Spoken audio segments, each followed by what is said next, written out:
The Gib. the beacons have been lit. The beacons have been lit. Mi Uh, bino. Me let the beacons. Mi bino. Damn. Maybe. Damn. Mi Fire in bino. those scenes were completely CGI, and as much as I like the movie, it makes it really funny. Me bino. Me light the beacons. Me bino. And then he fucking lights beacons. He's Damn. like, Beano lights You're mean beacons. to me. Bean. You're very mean to me. How's this mean? I'm just quoting you. Light the beacons of But Beano door. the Oh, fucking. All right. Hello, chat, and welcome to another Bungecast. Today is a day like many others. The world is on fire, and things are developing that are honestly all over the board, really. So it's going to be a bit of a what we call a scattershot of today. So we're going to see what happens and hopefully survive this stream because there's like 8 billion tabs open because there's that much stuff to talk about. So we'll be kind of retreading a little bit of ground from the fireside chat as well because there's some new developments for some of the subjects we've talked about before. And we will then be moving on to new subjects as well from the announcements of new games. Not to mention, there's also the upcoming demos and stuff on Steam that are around the horizon. We have, I believe, 6 days until the Strategy Game Fest or something. I don't know. I don't know if it's Strategy Game Fest or something. I know that some demos are being released in 6 days on the 15th of this month. So there's a lot of things happening. So let's get into it, shall we? The first article we have is Insomniac removes men from X-Men's name in the Wolverine game after reported Sweet Baby Inc. involvement. So, is anybody shocked or surprised about X-Men being no. too bigoted? Hey, thank you, Referred. Thank you for the gift of membership. Also, thank you for all the gift of membership before the start of stream, Harlot and everybody. We Oh really my god, appreciate it. Yeah. he hit Tauber. Is Tiberius something? I don't think so, unfortunately. Damn. But either at way, least that so back on subject, because let's keep going, because we've got a lot to get through. Insomniac has finally done what short-sighted Marvel executives have been trying to do for years with its new Wolverine game. Take the word men out of X-Men. And they may have had some help from Kim Belair's Sweet Baby Inc. So, Here's what I find curious about it, right? Because like the issue is X-Men is a specific IP, right? And at that point, like if you're trying to change it, it's just, like I feel like that's more effort than it's worth. But if it is the people behind it who they say they are, it doesn't surprise me. uh, would also, are they going to just name the game Wolverine instead of X-Men it's Wolverine? like they're going to rebrand X-Men to like X-Force or some shit. Yeah. So X-Force? So Albine, yeah, that's what we were talking about. It's not specifically the name of the game, but they're trying to basically change. The It sounds IP. like yes, the actual name of the IP itself. That's very bad, a bad idea, because when you guys said X-Force, my mind immediately went to another IP that I don't remember which is, but Well, I yeah, think I heard. Yeah. well, yeah, Albine, but that's what I'm kind of getting at, right? It's the issue of whether people like it or not. If you say X-Men, people know the group of characters you're talking about and the world that you're talking about. Yeah. If someone were to all of a sudden say X-Force or whatever, just using that as an example, right? What the fuck are you Mhm. talking about? Yeah. No, I It's one of get those it. cases of like there's no reason to rebrand or change this name to X Force because it's an unnecessary change. It's change for the sake of change, and it's also change. Actually, no, it's actually worse than that. Sorry, it's not just change for the sake of change. It's change for the sake of a ideology that will become incredibly dated as time goes on. This will do irreparable damage to the basically IP, meaning that it will basically be this black mark because it is a decision that will inevitably be reversed. We've seen this before You know, with names being changed. For example, Slave One, the name of Boba Fett's ship in Star Wars, who the fuck refers to it as the what's it called, fire spray or something or whatever the hell? Fire Spray? Never heard of it. Yeah, they Honor rebranded. never They heard. rebranded his ship name from Slave One to like Fire Spray or Fire Spurter or something. I don't know. It was weird, and it was one of those cases of like nobody cared. But some executive was pressured by some like person who was politically minded to change the name because they were like Slave One. Oh, that's offensive. Because Despite the fact slaves. no one ever associated Slave 1 with slavery, it was just the name of the ship. It's like that's the name of his ship, and secondly, there are slaves in the Star Wars universe. Like I don't know if you know this, Yeah, or if you like the understand Huts, this, but yeah, like not just the Hutts, but like there are various interstellar powers in Star Wars Galaxy that practice slavery, and there's a slave trade actually, and there's an entire empire built around slavery as well hey, at one never point. forget, Anakin's mother was a slave.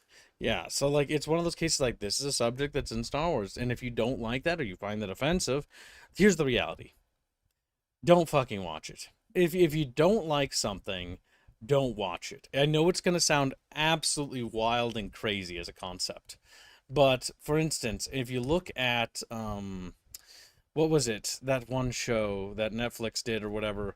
It was like about little kids and like a pageantry, and it was kind of creepy and pedophilic, Oh right? my god, the I cuties. Cuties, yeah, which is a horrific name and a horrific thing. I find it Yeah, disgusting and egregiously offensive and repulsive. So what did I I do? thought What I did I thought it do? was borderline Hold up. criminal. What did I do? I didn't watch it. I didn't watch it. I didn't participate in it. I didn't give them any money. And that's what I did. If you don't like Star Wars and you, for whatever reason, feel so driven, so compelled, because it's somehow you find it repulsive, like I find cuties repulsive, for whatever reason, even though Star Wars is fictitious. But you're that, weak willed or whatever, right? Just don't watch it. Just don't consume it. Like, just go away. That's the reality. Like, there's really no reason for you to participate in an area where you're not welcome. And so it's like, why bother, right? Like, why bother? But we already know how this works, right? You guys have seen the meme, right? Of where you got like some dude and a group of dudes and they're having a hobby and they're like, wow, this is a thing. And then somebody joins the hobby. And then they bring their friends in. And then all of a sudden, before you Mhm. know it, you're pushed out and the thing that was your thing is now their thing. So, yeah. And in their minds, it was never your thing because they're good people. Ah, yeah. By Yep. the way, before I interrupt, uh, Kesvek has donated $5. Thank you, my dude. Hope you folks are doing well. Anyways, back to the Shadow Realm. I go, Cassie, thank you, No, my you dude. don't go to the Shadow Realm. And thank you for the You donation. be in the You you will be be in the bucket realm. participating Yeah. because you already are typing. Rif Good. Rifford gifts another membership and hits rocks the boat.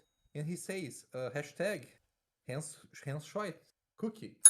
My What's your choice, choice, man? my choice is already labeled on the sheet. Good. All right. And Harlet the Barbarian gifts a membership and hits Captain Rope. Thank you, my dudes. Thank you for the donation, my dudes. Yeah, thank you very Remember much. to remember to add Rare Fox in the chat if you want to do the hashtags. Otherwise, Mibino can't see the hashtags. He's blind. It is true.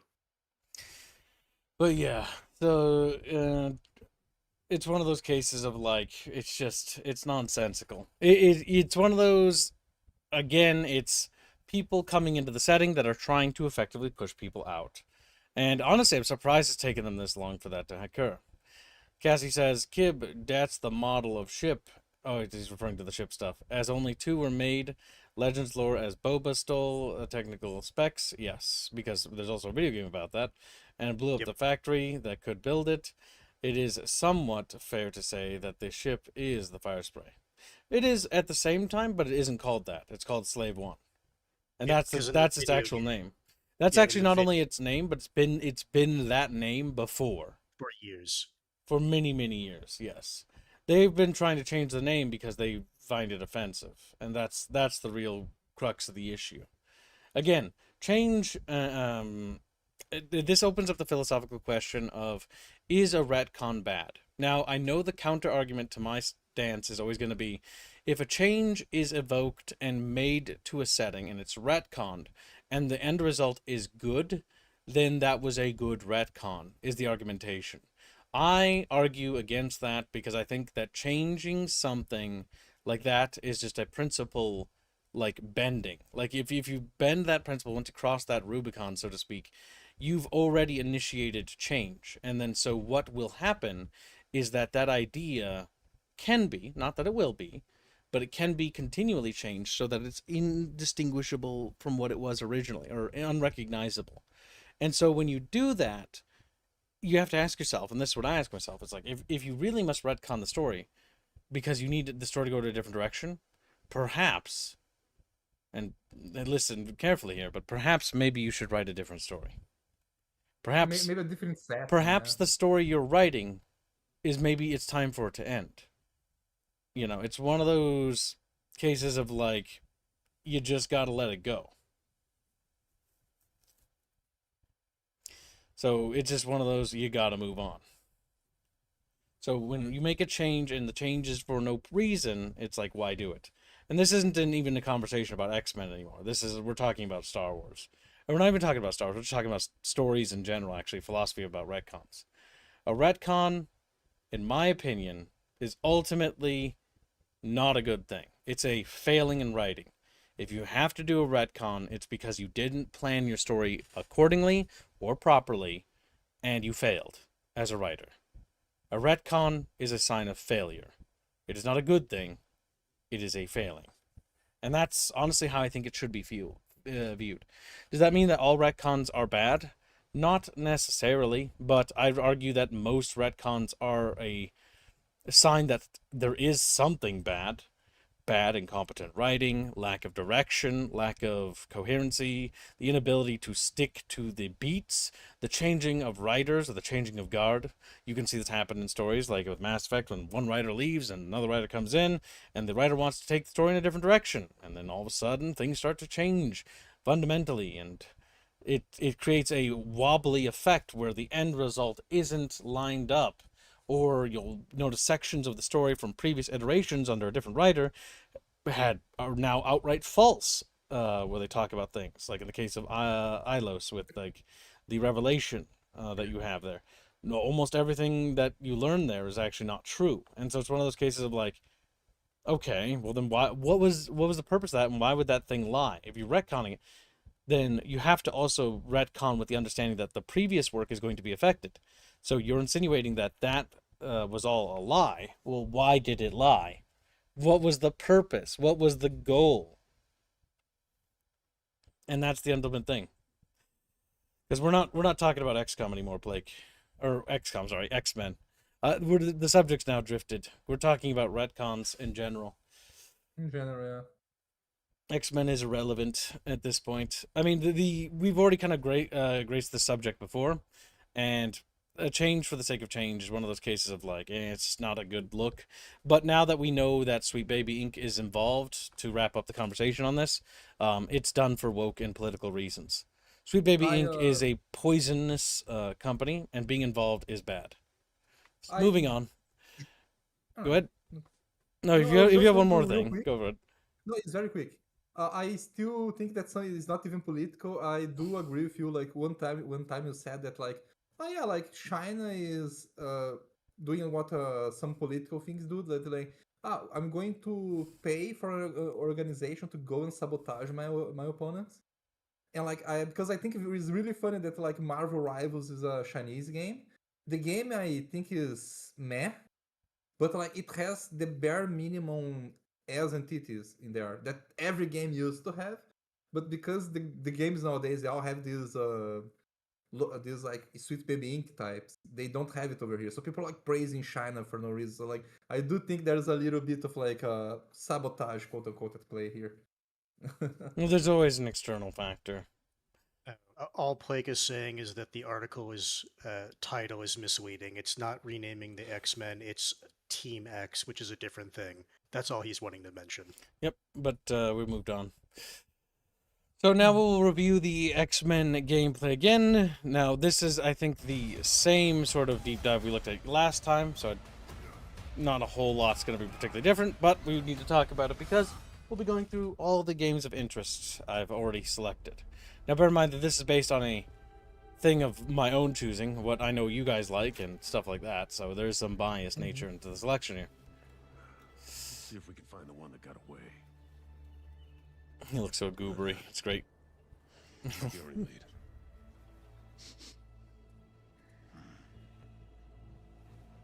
The hair on his arms looks weird. Into the industrial park. You know what kind of is bad?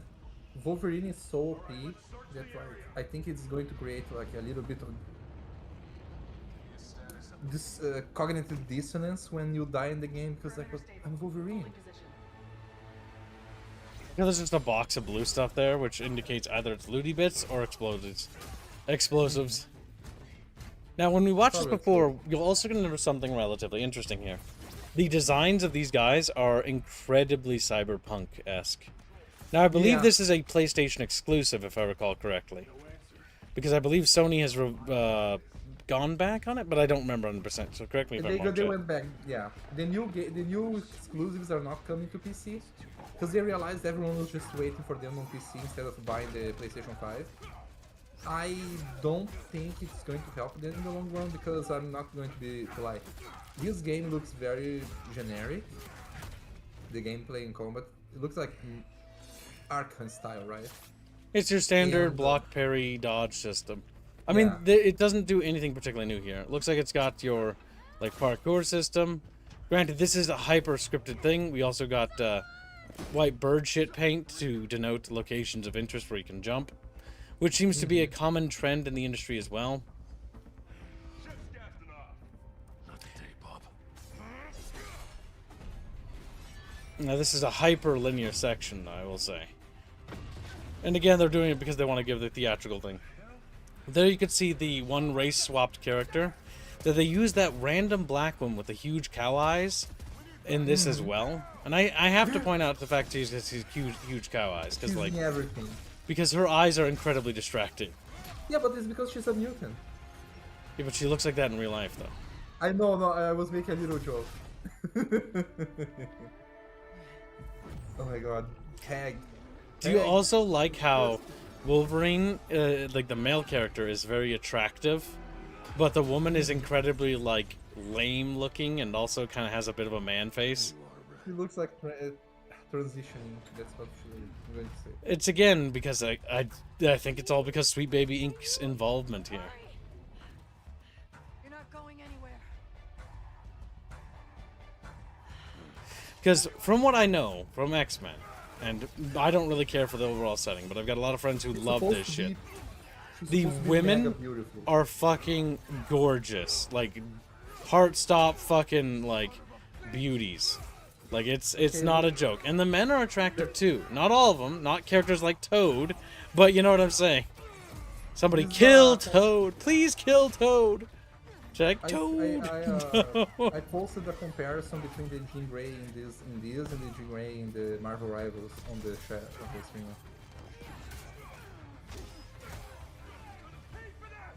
Now the one thing I will say that because they also came out that the gore and blood stuff they will have be a disableable thing, so if people don't like it, they can turn it off.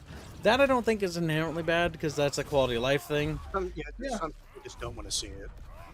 But at the same time, that's not I think an egregious issue there.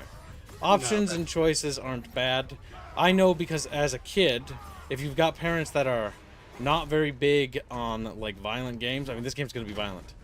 Like my mom would never let me play something like this, especially like if I was like still like 7 or 6, not in a million years. If there was a blood and gore feature, she might be okay with it because like, well, they're not really dead, right? Because like there's no blood. But like, man, you're seeing dudes get impaled, they're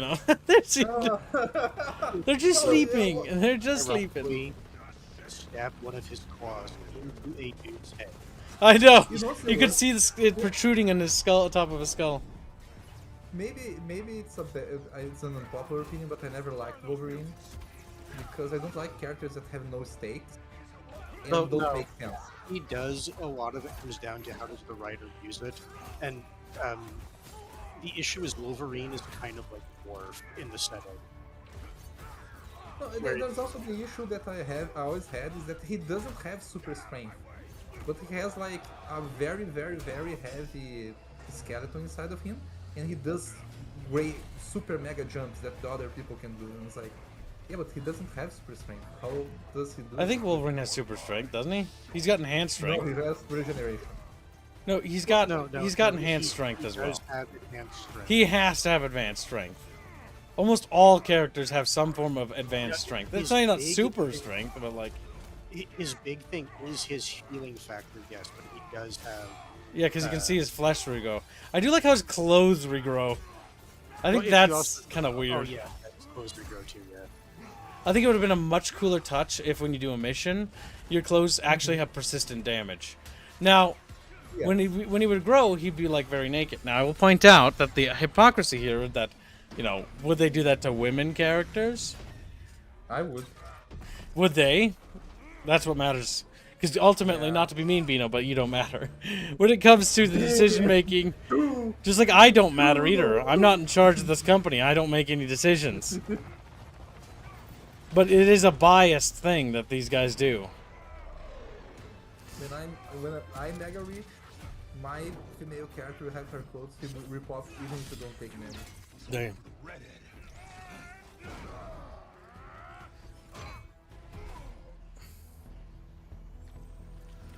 Wow. Let's Oh, yeah. get you guys out of here. Are you a superhero? Another thing that I really dislike is how the mutants are looking more and more alien with each interaction. You know what I mean? Are you a before they were superhero? humans that were kind of weird, but I don't know. Honestly, it doesn't look like it'll be a terrible game, but it also doesn't look like it'll be a particularly interesting game either, based Can on you what it show looks the- like. Can you show the comparison that I posted? I suppose I can. Oh my god. What the fuck is that abomination on the left there? It's the Jean Grey in the game, in the new game.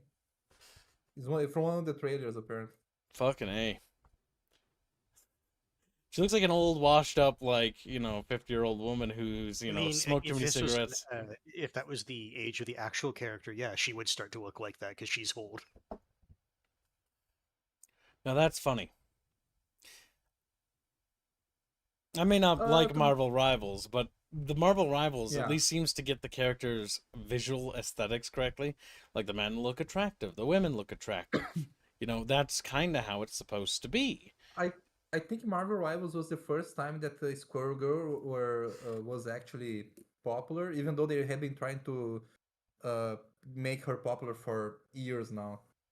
All it took was make her not look completely ugly, you know? Pretty much. But yeah.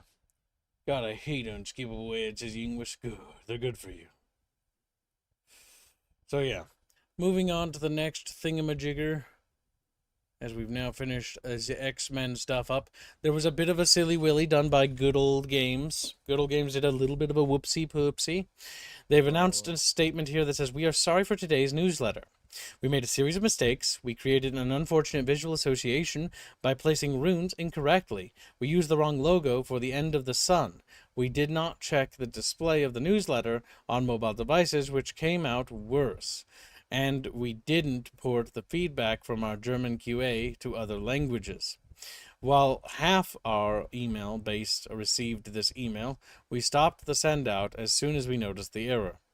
We are now revising our review process to enforce more checks and catch these mistakes earlier." It's a nothing burger. Basically, what they did is if you know anything about sort of Nazi symbolism and stuff like that, with certain symbols that they basically hijacked, the newsletter had a bunch of symbols that are kind of like that. The issue is that ultimately nobody cares. At all. It was a mistake, and secondly,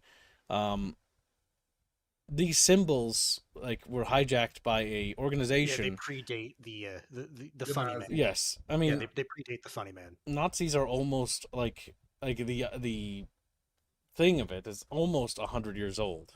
It's I need to be brutally honest here, but it's time for us as a species to move on. It happened 100 years ago, pretty much. It doesn't matter anymore. No one cares anymore. Basically, that's what I'm trying to say. I specifically is no one cares. I live in Brazil. It's sort of like what happened after the 1810s, right? After Napoleon was eventually defeated. He was the first boogeyman. Now nowadays people don't barely remember Napoleon. Like Napoleon, that bad movie with fucking Phoenix in Or it lately. Like, yeah, that's pretty much what like, it's. they'll remember like it's like, oh, the short guy who wasn't really short. That comment was more of a comment on his status in society, not his actual height. But let's ignore that. Yeah, so but I think the new boogeyman they're trying is going to be the Putin guy, but that doesn't really have any cultural staying power. Mostly yeah, because like it's one of those like again it's a thing where yes people look back on it and be like it was bad, but like history moves on. We move on. We as a society can't just like constantly be like, oh, this one group of people or oh, this one guy over here. It's like okay, like, yep. Unless there's like a culture that just continually does I don't know terrorist attacks or something, you know. Let's say that they blow up or hmm whatever, right? Then yeah. There's maybe I'm just yeah. saying maybe then there's a problem. But when it comes to like when I think about like the last major like you know Nazi offensive, I can't really like I'm thinking about like Battle of the Bulge, but like when was the last time the Nazis had a massive land grab? Oh, that's right. It's like been over a Literally century. generation at this point. Yeah, it's like they're dead. It's the equivalent about fear mongering over the Persian Empire, guys. Come on, like it's about as embarrassing. You It's don't understand. about as embarrassing. They're about to rebuild their empire. You don't understand. The Persians are You know, coming. The Persians are you know coming. what's very very it's not funny, but it's annoying because they keep fear mongering the whole like ideologies that have been dead for like 100 years for no reason at all, and like oh this and that. It makes those things look quote unquote cooler than it should to impressionable people, right? Because I do think that the Nazi uniforms look cool. I don't care what people say. I think they look very cool, Yes, right? Hugo But I Boss, don't. But good job. that's where it stops. That's where it stops for me because I don't like socialists. You Uh, telling me they you're not a big fan of socialism? My Curious. dude, there's not enough. Like I would Are you I need to telling me be that you don't want to try a little bit of National Socialism and see what okay. happens? The only See what thing about socialism that I want is that I want to be the dictator of Brazil and me take a Bino? few like Bitler Bino over here? yeah. I'll be Bintler basically. Beantler. I would like yeah.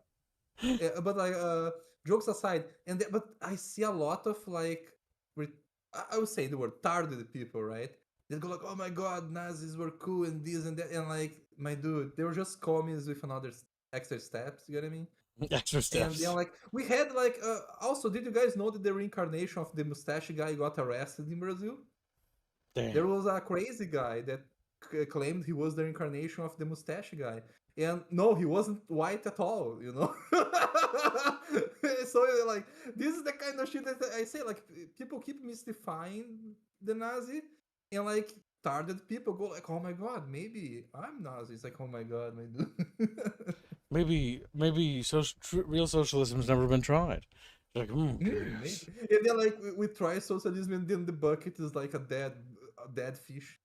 They're floating up. It's like, But yeah, so basically, to get back on point, when it comes to the GOG thing, it was an honest mistake. I don't care.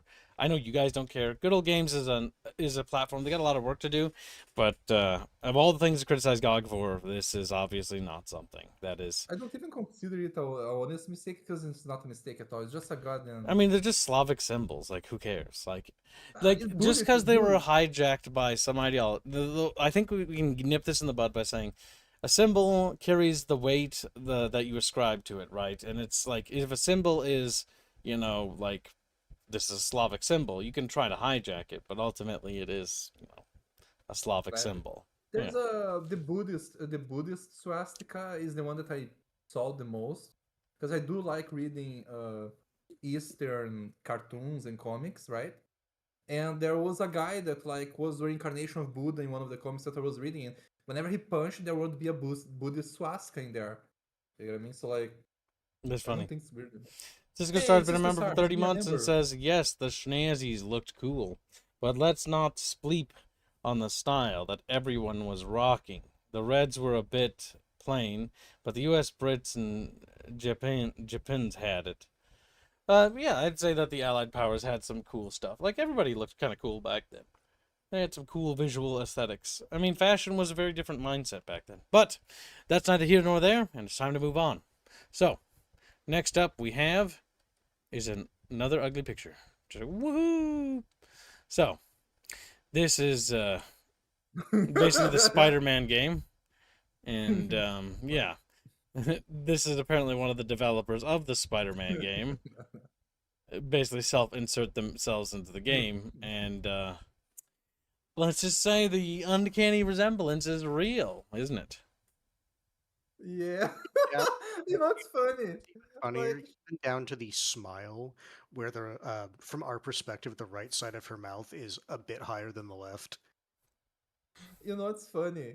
Like, the left side, her eyes look soulless, more soulless than the video game character.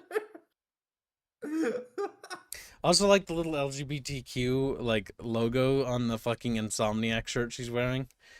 It's like, The thing oh, is, just to really hammer that people home. forget people forget that in the Spider-Man 2, it was based like they were not only they were pushing Miles Morales there, they also did the thing where like there is a mission that you have to help like a gay guy call another dude for prom, another mission where you guide a blind or deaf chick to spray graffiti or some shit.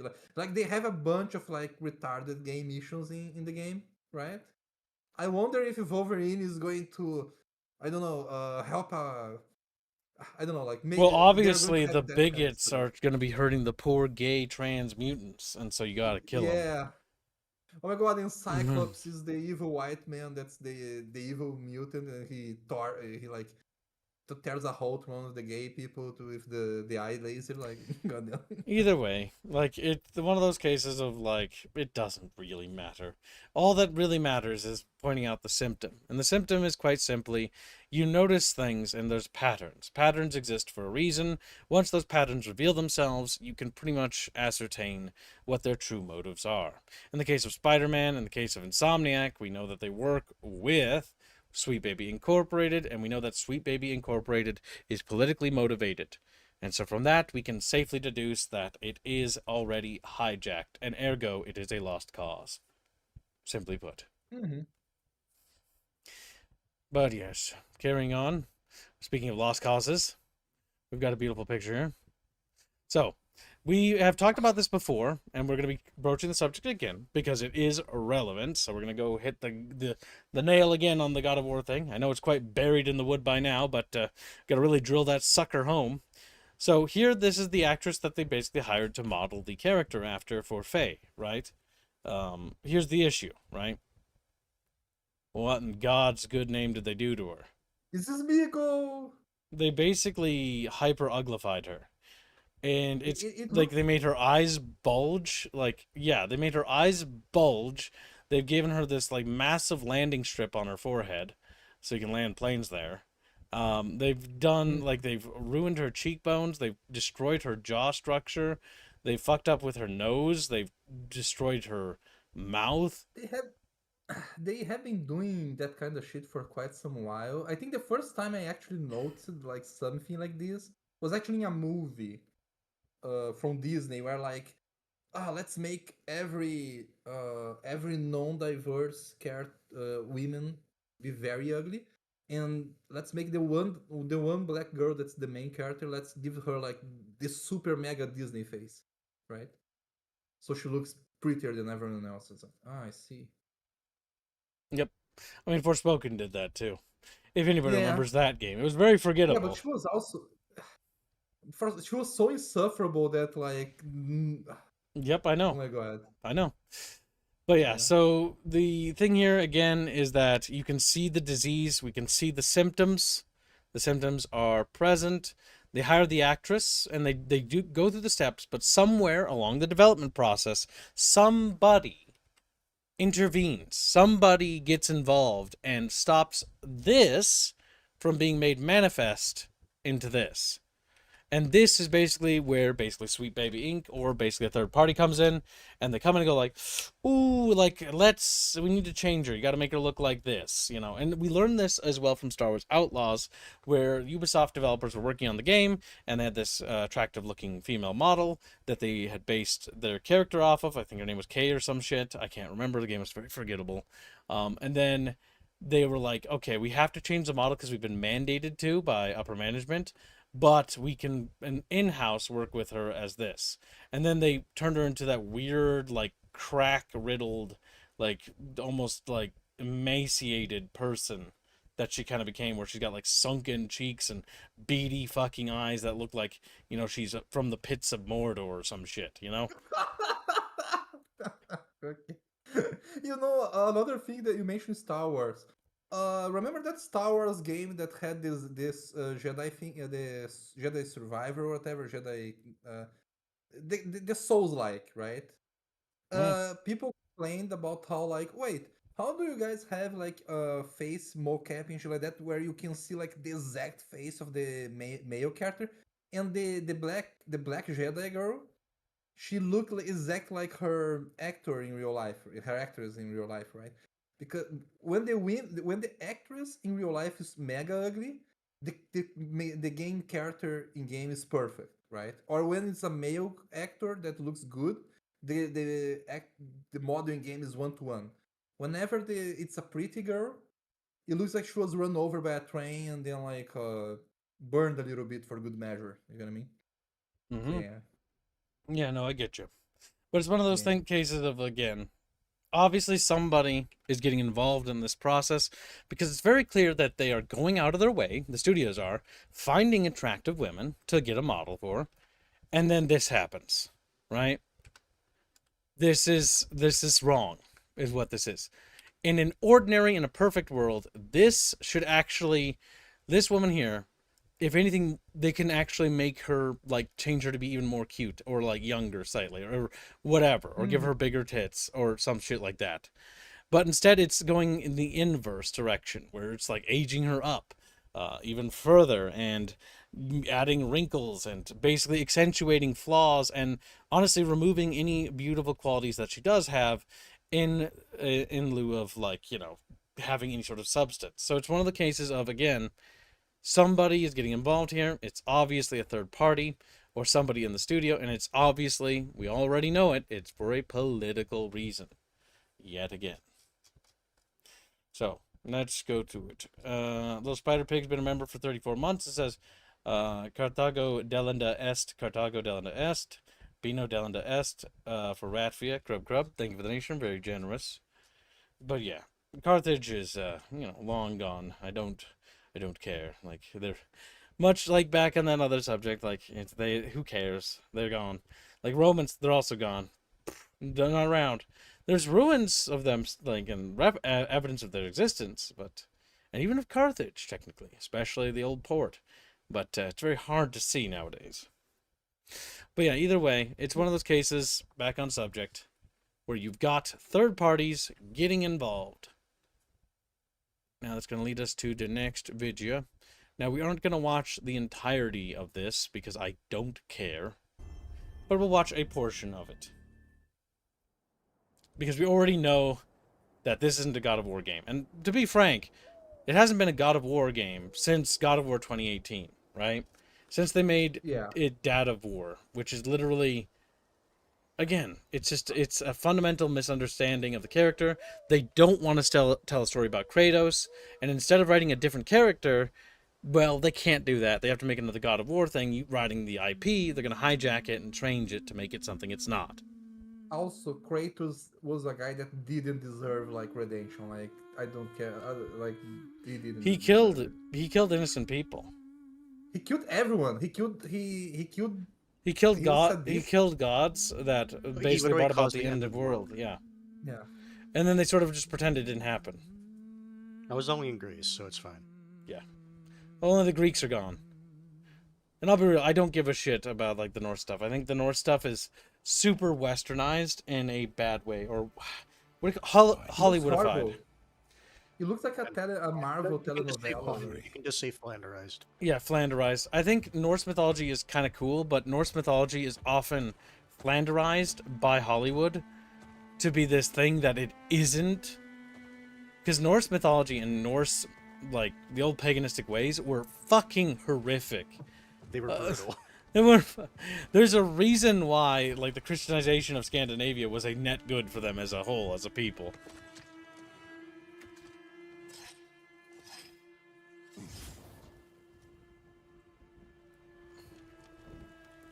Yeah, 2018 felt bad. It's an old man. Oh yeah, because this is the scene where they bury her or whatever. But she's actually not dead because nobody's ever really gone. You know what's funny? When she gets to the new world, right? What do you guys think is that new pantheon that she's being transferred to? Because I heard the name of one of the gods that appears, and it looks it's impossible for you to see that god and make the connection to the god in real life, the actual real life example.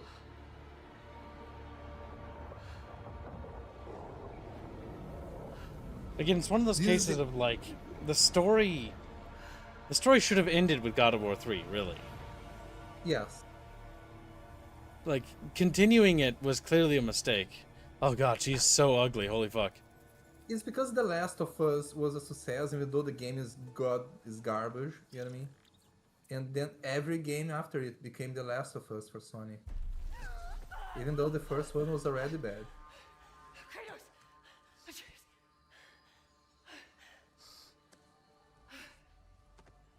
My god. They really did a number on that actress's face, holy fuck. No, the hair is weird. Like she looks old, tired, and exhausted.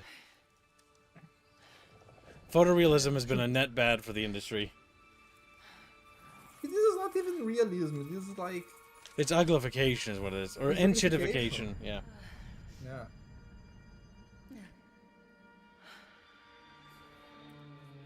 I can feel that quirk chungus coming in right now, boys. Oh my god. Oh look, a cute, quirky quirk chungus creature.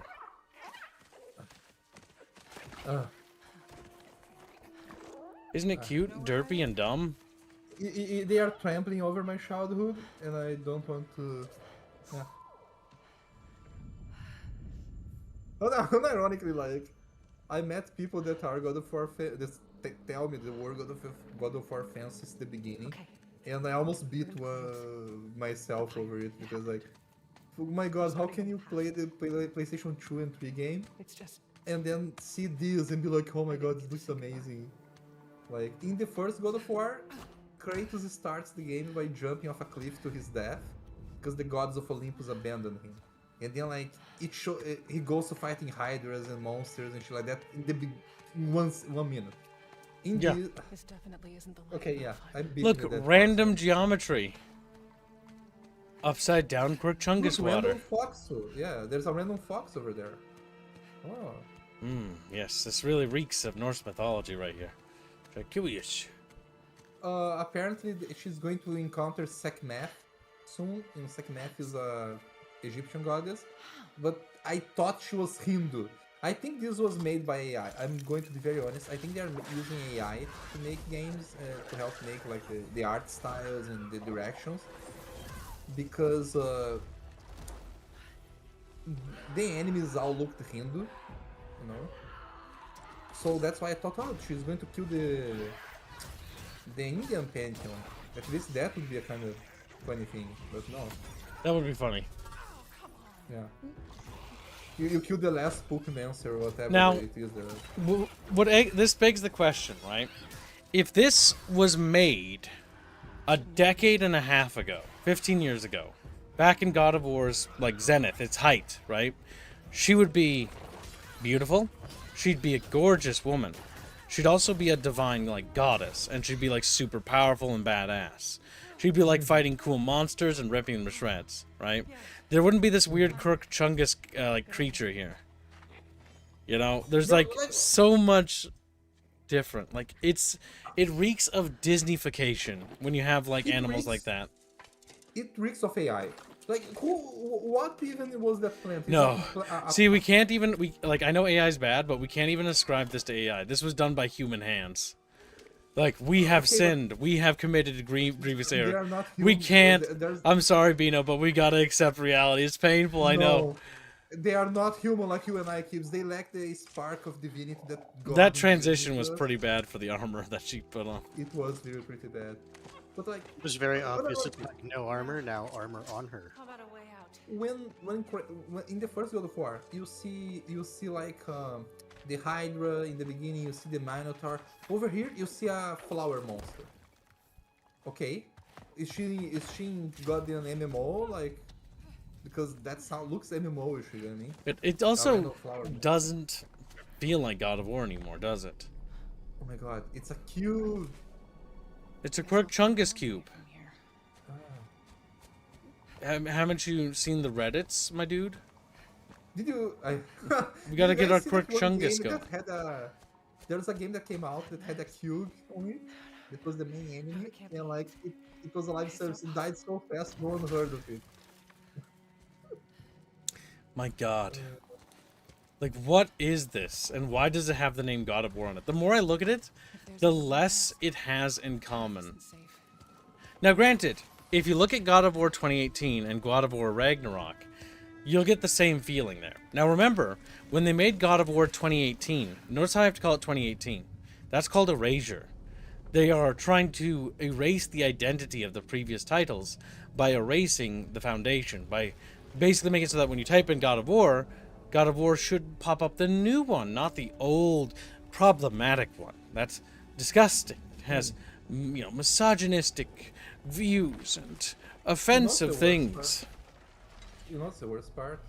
The word like it wasn't even. Look at this. You can't even tell which pantheon they are from the way when you see them. You know what I mean? I have no idea what those are, actually. The,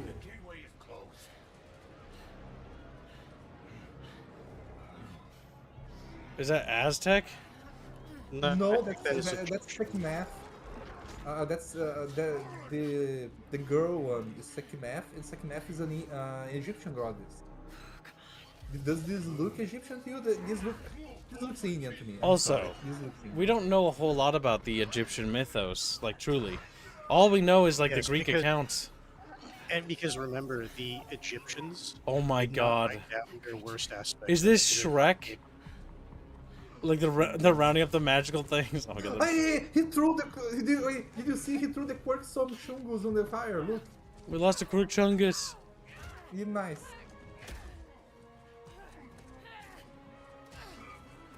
See, they're throwing the quirk chungus on the fire. That is so funny. I like that. Good. Okay, so they are the good guys. I see. I don't think so. I think they're ugly too. I don't like them. I don't like anything artistically here. It's all bad. Yeah, I don't. The bad guys have over design, like really bad on their armor.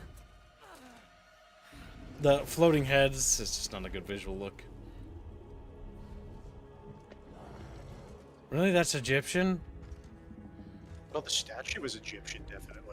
No, that guy I don't know who it is, but like the woman that's going to appear, apparently she's Sekhmet. There people are talking about.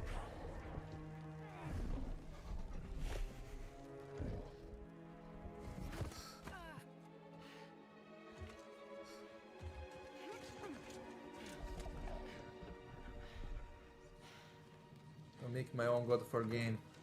Blackjacking hookers. It's going to be better than this. Oh my god, the visual design here is just not very good. Holy crap. Alright, I can see the Egyptian influences here more. But that other guy feels not very Egyptian. He feels like a random demon from Diablo.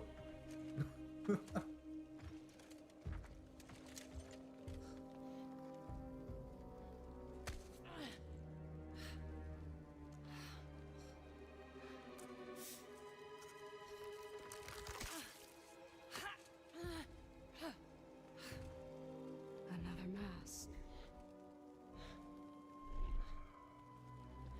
She looks Mayan,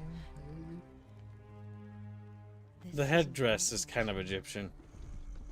Yeah, but I wonder. Sekhmet was a lioness goddess, not a snake goddess, Do though. you think this could set you free?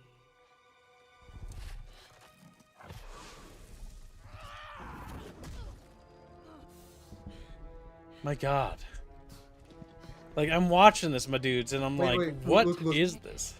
And I swear, I will kill you. Would you like to see how hard it is to die Sleeping. here, This Gungan? girl bossing. I can show you.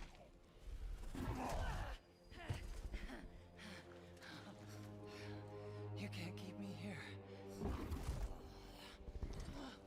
The gateway is closed. There is no escape. God, she's ugly. Holy fuck. She's, Like, if she's I was so the red ugly guy, I to- wouldn't even want to touch her, dude. She's too ugly to gray. As the kids say. Resisting the truth will only make this more painful.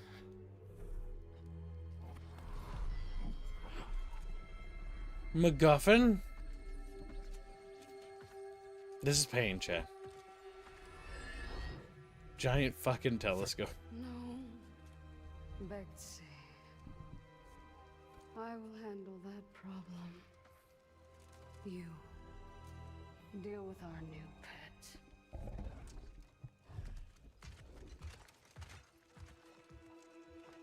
Holy crap, dudes. Did you see this trailer before, kids? No. I tried to, Ah, to so you're avoid going- it. And I tried Okay, to you are- avoid But because you I are knew I going was to going to watch understand- the stream.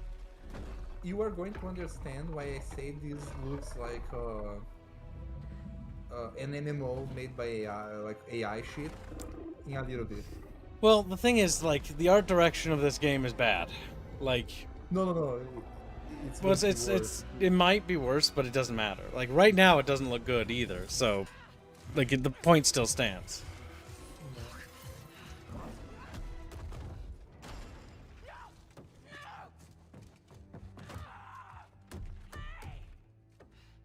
You know what's worse? She's old, so she reminds me of my mom.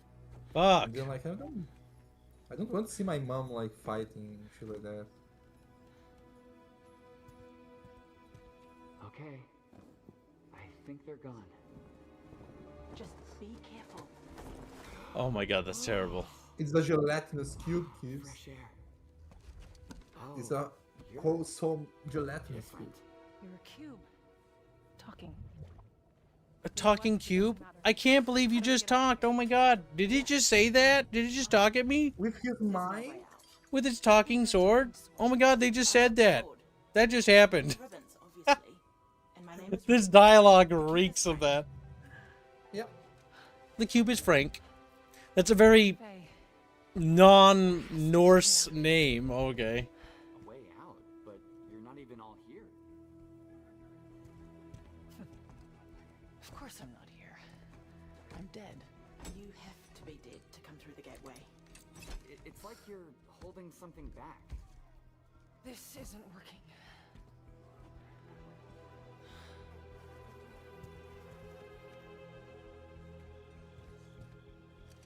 Where are we anyway? Afterlife of the gods? I call it the everyone. Oh no, we're gonna see like Zeus and shit. Nobody's ever really gone. We're going to kill Zeus again because he's a misogynist. We're gonna see Athena and she's gonna be like, hey, Kratos was mean to me. We're going to see Athena, and Athena looks That's at why you you're like, oh my god. Yeah. Kratos did Wait, very you let badly the after explosion happen, right? Greece, holy shit. Because like, Would you do that again? See, the issue is Kratos settled. He settled for what he No, could no. find after Greece. That's this problem. it's, yeah, it's even worse because You won out, right? even the random horse that Kratos banged in the games looked like goddesses compared to like Faye. this one. You know Random human mortal women, yes. Yeah, You're dead.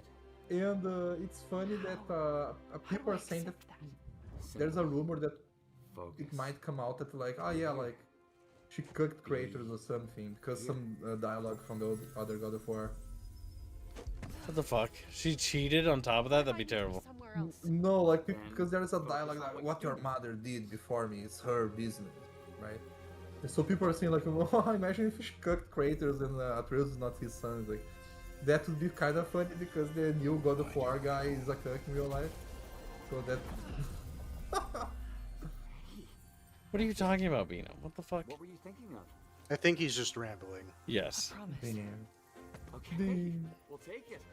Now let's So, artistically, this is bad, and we can talk about why. It's just high fantasy. That's all it is. Well, it's not just high fantasy. The particle effects are through the roof.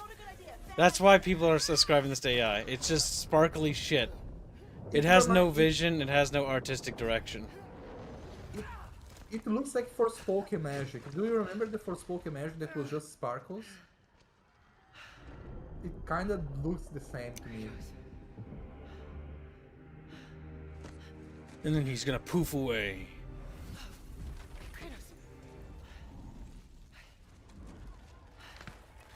Because Kratos was dead for a second, or something.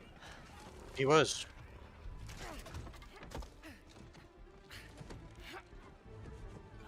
And honestly, it wouldn't even surprise me if they have him have a little cameo for this section, because there was a part where he went to the dead and he was stuck in there for weeks.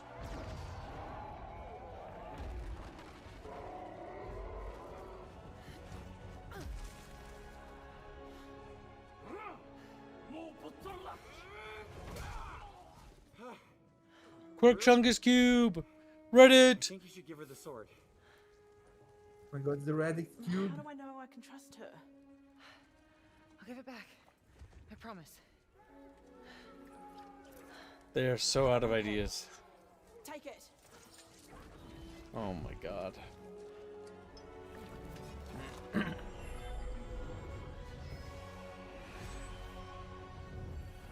Fucking. That quote unquote heroic pose there looks so bad because she's so ugly. That sword looks almost Chinese with the little feather things. You know? It's over-designed. Yeah. Also, I was going to mention, like, they hate Visual curves vomit. so much. Yeah. Oh my god. They hate curves so much that even the Quirk Som guy, like wholesome Quirk Chungus, is a cube instead of a circle. I don't need help. Or a blob. See? It's attacking cubes. It's a quirk cube. Oh my god, this is really bad.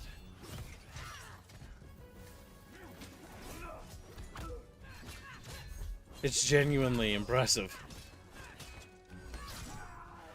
Like, I So can't whether take her people- seriously because she looks the whether way she people looks. Like the new God of War or not, the thing is, the only reason people care is because it was Kratos.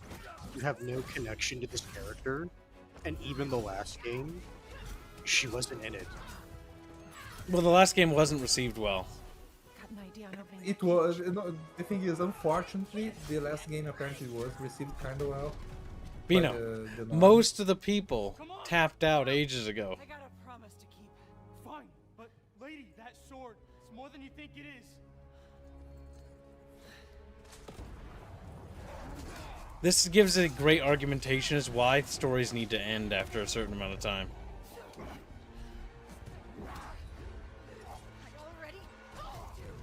Like, the action is just slow and sluggish.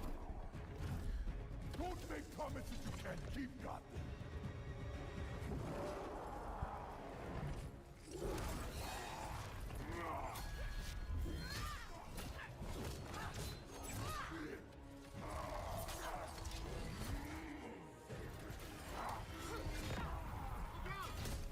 Try again!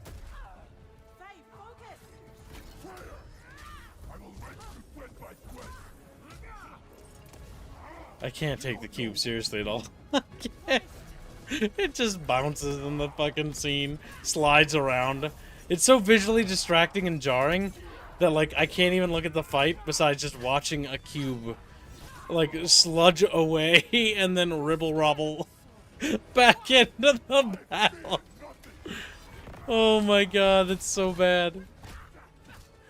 Like, look at it just sitting there, wibble-wobbling, questioning whether it should get involved or not. Like, should I? Should I or should I not? Oh,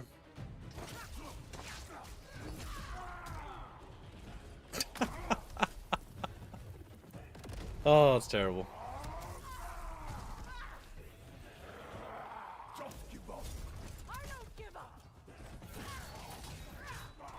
The music also is not particularly good. Does this have Bear McCreary in it too? Or McCreary, or whatever his name is? I can't remember his name. I pronounce it.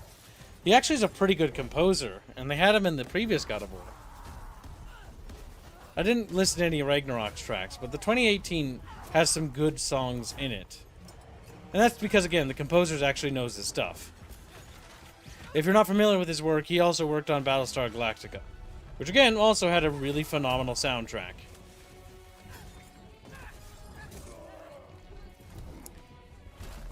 Oh, this camera's way too... It's horrible. If That's someone bad. told me It's actually gonna finally end. I'm I'm just looking at that. It's not a game I'm gonna be interested in the This long term. is, like, her expression very much captures the state of the God of War IP. It's not looking good, boys. It's looking like it's over.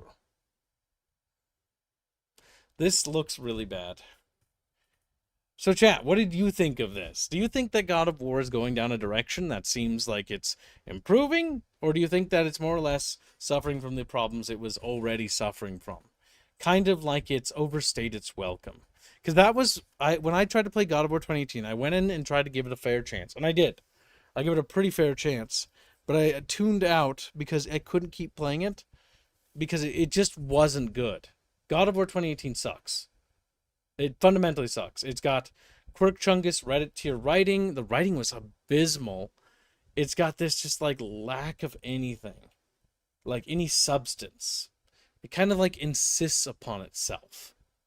And it's like God of War's, Kratos is repentant, for his past actions. He's, trying to move on and forget it and run away from the guilt of his past or blah, blah, blah. It's like, Kratos' story should have ended.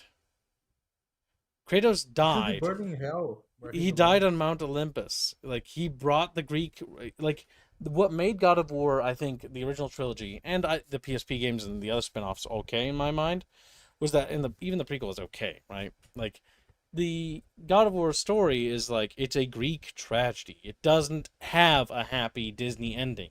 It didn't have... Kratos didn't get to have a son. Kratos didn't get to have a wife. Like, he lost his wife and he lost his daughter.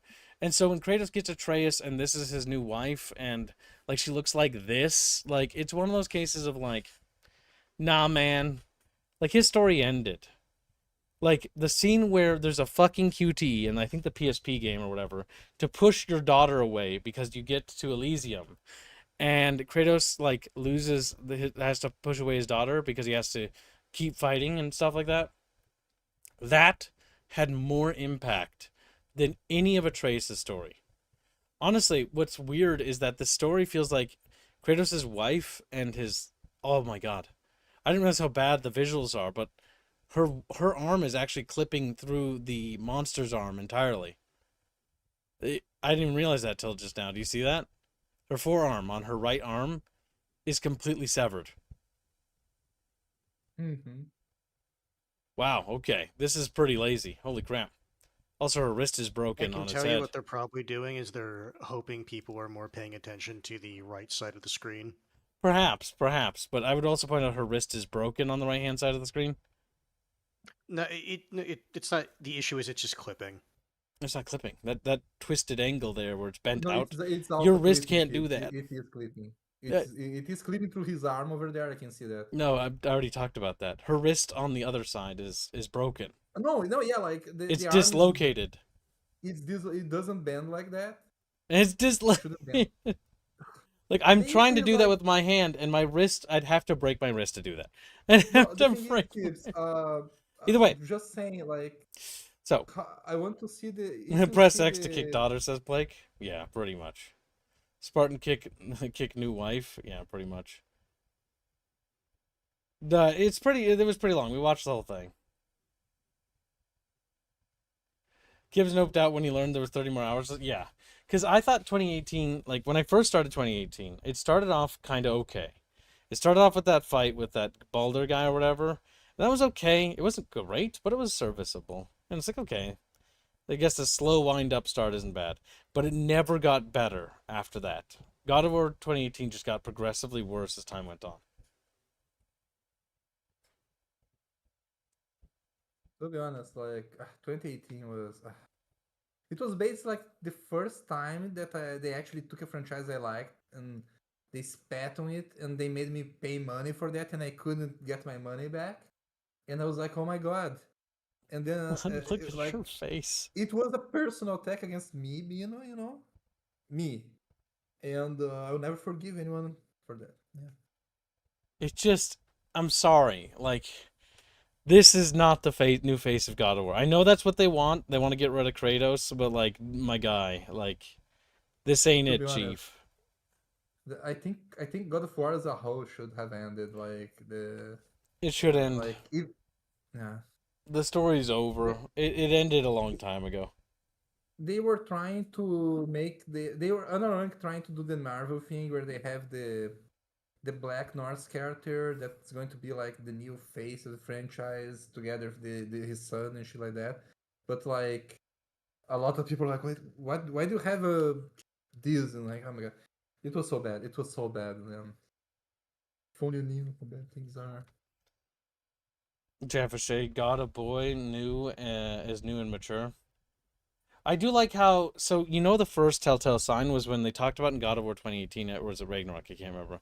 They're like, God of War has finally grown up, said games journalists. And I remember reading that post. God of War's grown up. It's no longer immature and bad. You know what I find funny? It's like, about what? People who say that? People who say that never liked video games. Because I can think of plenty of dark and mature game themes from way before this. It's like, what do you mean God of War was immature? Like, God of War was literally a horrific story where a man was basically tricked into killing his wife and daughter to be used as a weapon, tortured horrifically, murdered over and over again, lied to by the gods, and ended up, like, losing everything he loved, and was basically torn apart by his consume for rage and vengeance, having to just destroy everything, ending up dooming humanity to oblivion. What about Like that there was reeks of, oh, it's a kid story? What? No, what? also like not about that, Rick's about this character totally deserves redemption, you know. Also, like redemption to them is to pretend nothing happened and like I'm going to raise my son to be an ally, you know. But my son is going to be a little. I hate this. I Like hate. their PlayStation sales are going down, and they're honestly going down for a reason. See, in the age of the exclusives, it kind of worked because you had games that had soul and merit to them. But in the modern day, in the modern lens, these games suck. They're just not good. They lack substance and they lack any sort of actual identity. It's it's just not a story that's worth telling. And I think that's ultimately why so many people tune out. There are still people that do buy these games, yes, because they are riding on the coattails of the success of the previous God of War titles. And they make no mistake, they are. And they're using every bit of marketing they can. But when all that marketing amounts to just being a forgettable, like, one note, like, story that everybody forgets exists and has no impact whatsoever. It's like, okay, well, what did that amount to? Was that a game that was worth remembering? Was that an experience that truly had something worthwhile? Is it like, because we all have, every one of you in chat has a game that you can name when it comes to your heart. What was the biggest game in your life that fundamentally inspired you the most? I can think of like several names, like instantly. Mhm. Right? Like I can, like, as a kid, like Halo was one huge one. Command and Conquer was a massive one for me. And I know many of you all have mini games that played a pivotal role. And maybe in various states of your life too. It's not like it needs to be one game that defined your entire life. You've had many games. You're a complicated person. You guys have a lot of games that you can probably name, maybe even by year, or sometimes even by month basis, that played big roles in your mood and affected your life because they're part of that journey. This game isn't going to be a part of that journey. for many people. And I think that's going to be because the lack of respect for what came before.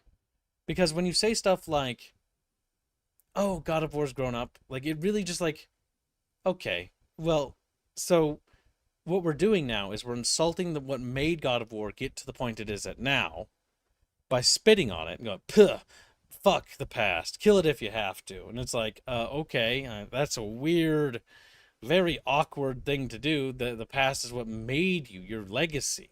It's important. It's not something you can just brush off. And it seems like, and that's how it felt in 2018, that it was like God of War felt repentant when playing it. It's like, oh, yikes, oh, cringe, oh, I can't believe we did that, you, yikes, that's offensive. That's what the entire game felt like. I know, but that's what God of War 2018 felt like when playing it. It felt like kind of like a humiliation ritual, like some weird sort of emasculation thing. And I'm not saying that Kratos is a good guy. Kratos deserved to die for what he did. He killed tons of innocent people. He murdered like people. He doomed like an entire civilization that was literally the victim of the gods. He's a bad man. But the way they drag it about and the reasons why they do it, it just feels wrong. It feels wrong and it feels perverted. Do you like the Reddit cube? No, I don't. The Reddit cube thing is one of those quick chungus moments. It's like having the cute creature, and it's like, oh, you know that those guys are bad. You know why? Because look, the cute puppy, oh, they're throwing the dead cute puppy into the fire. Oh no, they're really bad. And it's like, that's such lazy writing. Holy fuck, my dude. Like, oh, they took the little Croochungus puppy and they tossed it in the flames. Ew, they're so evil. Fuck, man, that's so bad. Like, this is what writing has become, too. Like, earlier this morning, we did a watch-along for Iron Giant, right? Iron Giant, it's one of those simple kids' movies, right? But in that story, they paint a simple picture about a machine. And the machine maybe did evil in the past, maybe it didn't, right? But it doesn't matter because it doesn't really remember. It's kind of got amnesia. And, like, that's a more compelling story. The Iron Giant is. That's a more compelling and moving story. And it's shorter, substantially. It's got, no, like, I guess it has replay value in the sense you can watch it again. But it's a pretty one-note story, is what it is. But the execution of that story is very well done. The Iron Giant is a well-made story. The problem is with the modern God of War games is they're not well executed. They don't have that value. They copied some stuff that they did in the past and tried to make it Reddit. Like in the 2018 game, you get the guy that's stuck to the tree, right? And you cut the head off. And then he's just like the quirky little guy making quirky little quips. Yeah. Yep. It's a quip archetype. So I saw that as them cheating over God of War 2. When you find, I forgot his name at the moment, it escapes me. You find the Titan that stole fire to bring to humanity. He is like tied to a chain and being eaten alive by an eagle every day, and he regenerates as a punishment, right? Yep. And Kratos killed him. He freed him, but he killed him and got power from his ashes, right? Meanwhile, I'm going to get the Reddit like head. You get me? The new one. Yeah, Kratos doesn't like kill things anymore. It's because he's changed. He's repentant now. He's learned that he was a bad white man. That's the story. That's like the general synopsis, right? The general overture. And it's one of those cases that, again, it's not really the same character. And yeah, chat's talking about it. It's Prometheus. Yes, Prometheus stole fire and gave it to man. And so literally fucking Zeus was punishing him horrifically. The gods punished him because the gods were cruel and fickle. That's why it's one of those cases of, like, they kind of had it coming, You don't really feel bad for the Greek gods and Zeus destroying them because Olympus was tainted. It was corrupted. There was a weird sort of, like, storytelling thing where it's, like, Pandora's box was opened and, like, that's what corrupted the gods. But I think that was kind of a weak storytelling element because, like, now the gods were kind of already fucking awful to begin with. Because if you know anything about the Greek gods, they're kind of fucking rancid. It's what they are. Because there's as flawed as the humans. That's the whole thing. Like, yes, Greek gods are very much like they they're very human. Adverse to, like, if you take some other faiths, like, Christianity or something like that, God is more viewed at as more of like a benevolent entity. Adverse to the Greek mythos, where the gods are cruel and callous towards their mortal believers, treating them nothing more than like fodder and toys. And it's also because like, how to explain to the guy that his whole family died of the plague that the god's benevolent? Like, no, the god's not benevolent. The god's like fickle. That's why your kids died of the plague. You know what I mean? Like, it doesn't make it better, but it makes your faith is more believable to the masses than like trying to sell like a allegory. Mm-hmm. Plus, like, even Old Testament God, I mean, comparatively, Old Testament God was pretty mean, but like, I think the Greek gods were crueler. I mean, some of the shit they did was pretty fucked up, honestly. Not saying that Old Testament God was not mean. He was. He leveled entire cities, bit mean. But that's, at least humane. It was quick compared to the Greek gods. Yeah, the Greek gods were absolutely awful perverts. Yeah, they're also incredibly degenerates because they'd fuck everything. Zeus couldn't keep in his goddamn toga. That part I can relate to them. Yeah, he made so many little Zeus babies. To be honest, like, so were the North gods, because like Loki, Loki would become like women and fuck men and have kids, and he became a female horse, a mare, and had a horse. The horse that Odin rode, the one with 6 legs. Loki birthed that horse. Yeah, I hate Loki. Honestly, like, it's why it's like whenever they do like these other gods, like they're like, okay, we're doing Egyptian gods now. All right, like, that. Have you heard about the Egyptian cum salad? All right, like, because this is the mythos you're pulling from, so this is what's gonna have to be in it. So like in Egyptian mythology, chum is poisonous, and how gods kill each other sometimes or make each other sick or wound each other is not just by graping them, but also by chewing on their food and feeding it to them. So yeah, it's eat the chum salad. Ancient Egyptians were disgusting. I hate ancient Egyptian mythology. What we know of it. It's funny until you realize they unironically believe this. No, you know what's kind of funny, and like a lot of people don't realize though. It also tells how ancient Egyptians were incredibly anti-gay when you think about it, because like to them they're like, oh, they're poisoning each other. You know what I mean? So like that's one of the little things that. Well, so the idea was like, okay, when a woman gets knocked up, she's sick because she's got like she throws up, she gets like sick a lot, and she's like not happy. So obviously, chum is bad. Like, it makes people, but like it also makes you feel bad. It makes you feel dumb, but you could see the logic there. It's primitive, but you can see how they got there. Yes, it's how they came to that. So, well, at least that's how we theorize they came to that sort of revelation, if you want to call it a revelation. Is that the concept of it was like, well, pregnancies are sometimes rough and even lethal, especially back then, right?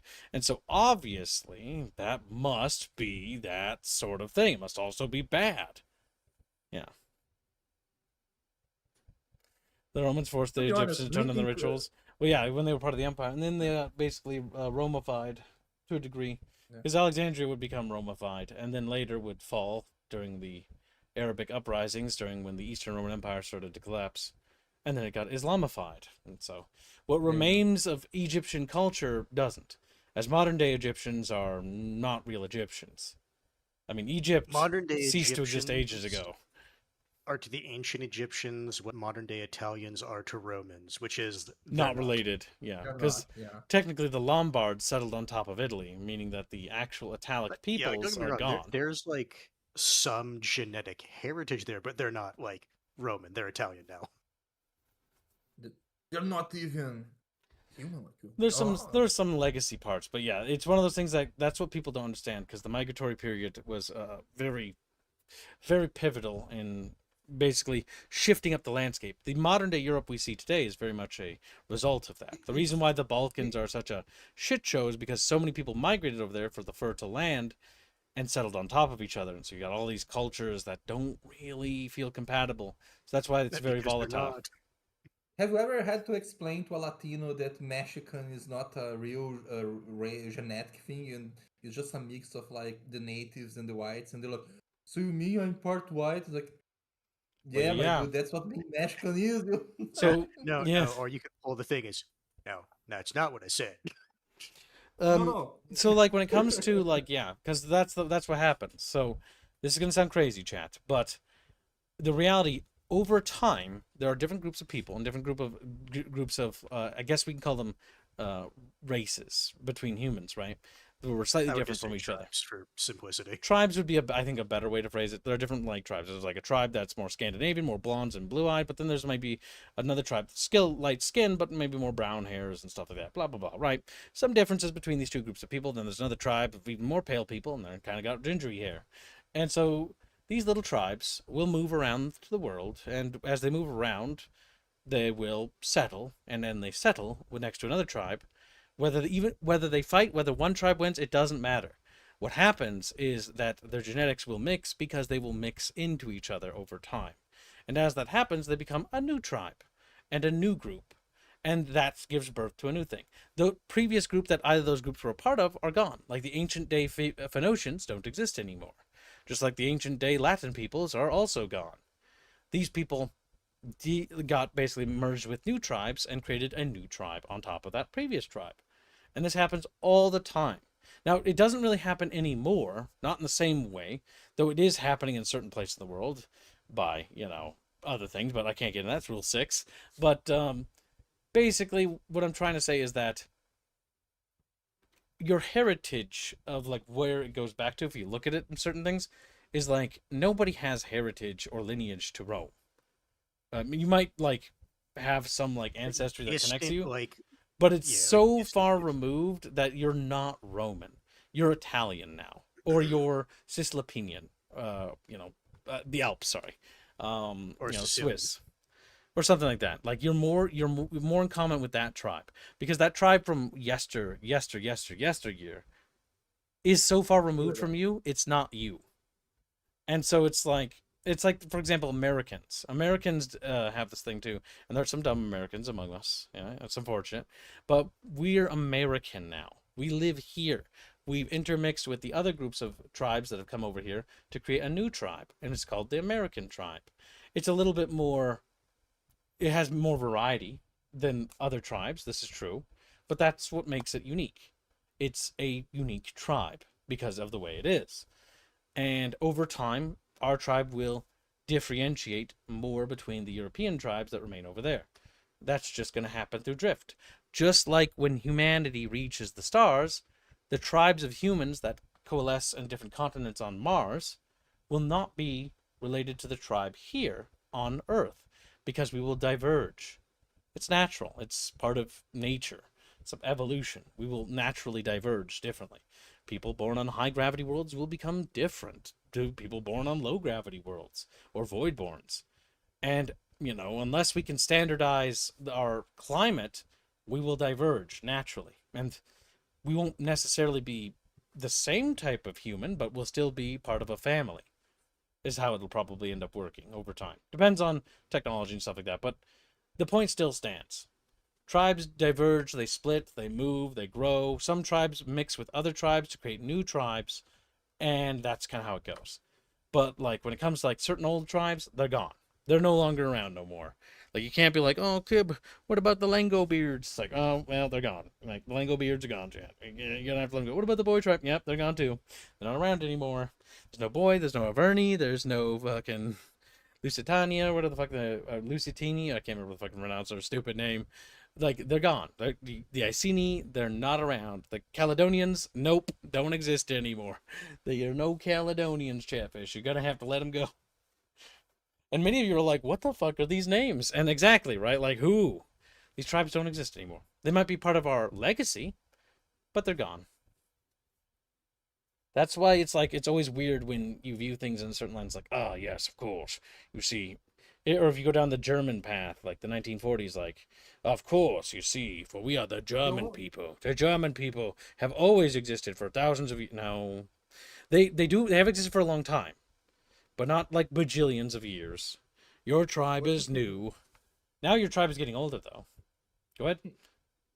What you can gather from this whole talk we had, Chatfishes, is that Mibino is a speck of snow among an ocean of dirt. And No, yeah, you, Bino, are part of the Brazil tribe.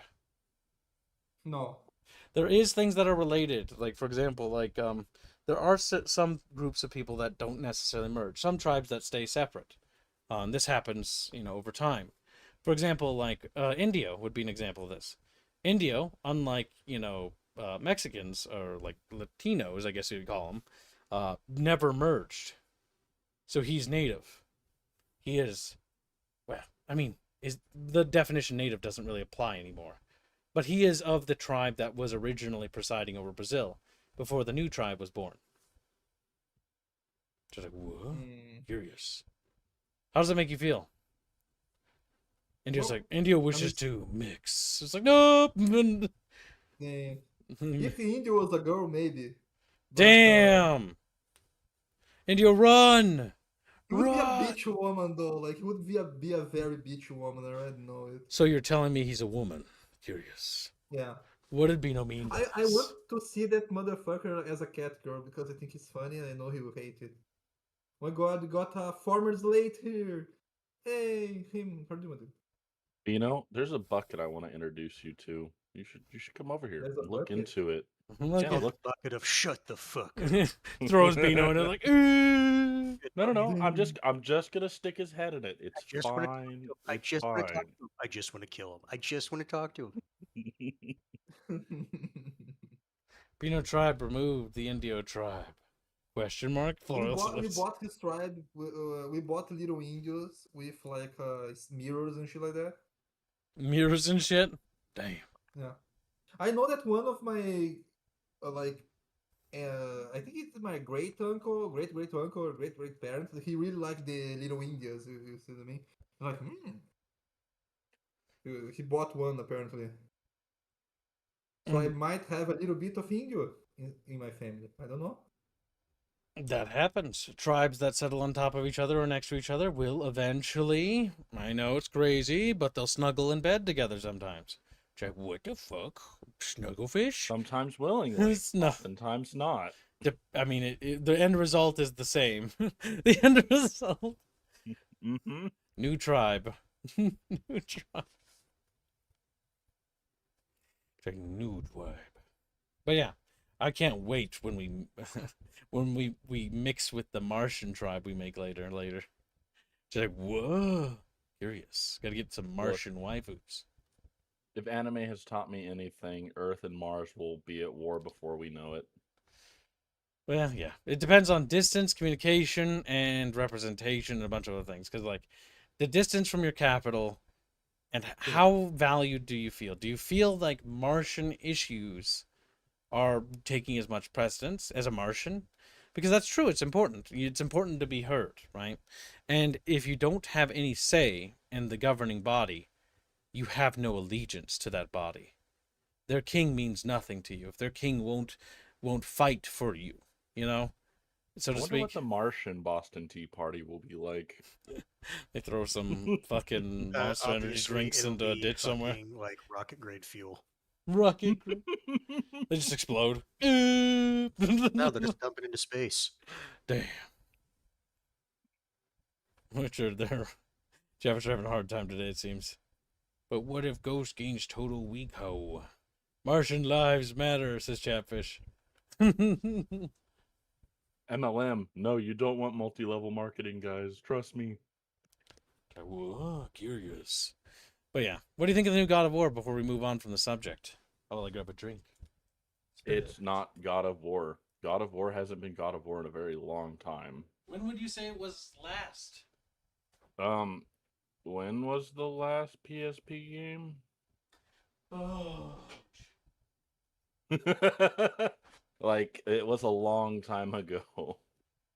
So you're telling me that Long God before of War 2018. Yeah, that God of War died. I like Christopher Judge, but yeah. I like Christopher Judge a lot. And I don't Look, really blame Christopher Judge at all for the fucking fate of God of War. I'm even willing to say there's aspects of the story I can appreciate, but it's not God of War. Yeah. I was going to say that as well. There were parts of 2018 I did like. However, it's not God of War. It's Dad of Boy. It's a completely different thing. Well, also just the how they even set up the game with it, like open world and crap like that, where it's like, eh. Yeah, It feels completely tedious. lost its identity. Yep. It was no longer a spectacle brawler. Chatfish are talking about breeding the Martian tribes. Like, Well, Chatfish only know one thing. there's no Martian tribes yet, chat. There's only rocks over there. There's only rocks. Like, rocks will do. Rock wife. Rock wife. Curious. Yes, but if Chatfish colonize Mars, they can become the Martians. I like how no matter what picture you get of her face, it just It's never awful. looks good. She never looks good. That just really captures it, you know? Like, look at that.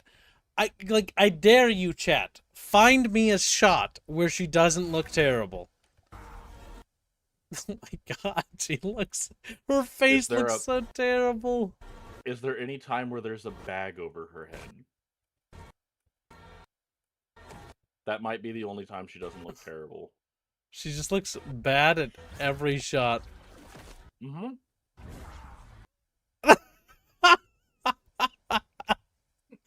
I like how I paused this like a dozen times, and every shot she looks awful. Like, it genuinely boggles my mind. The armor design is so... The clothing design is so... Everything.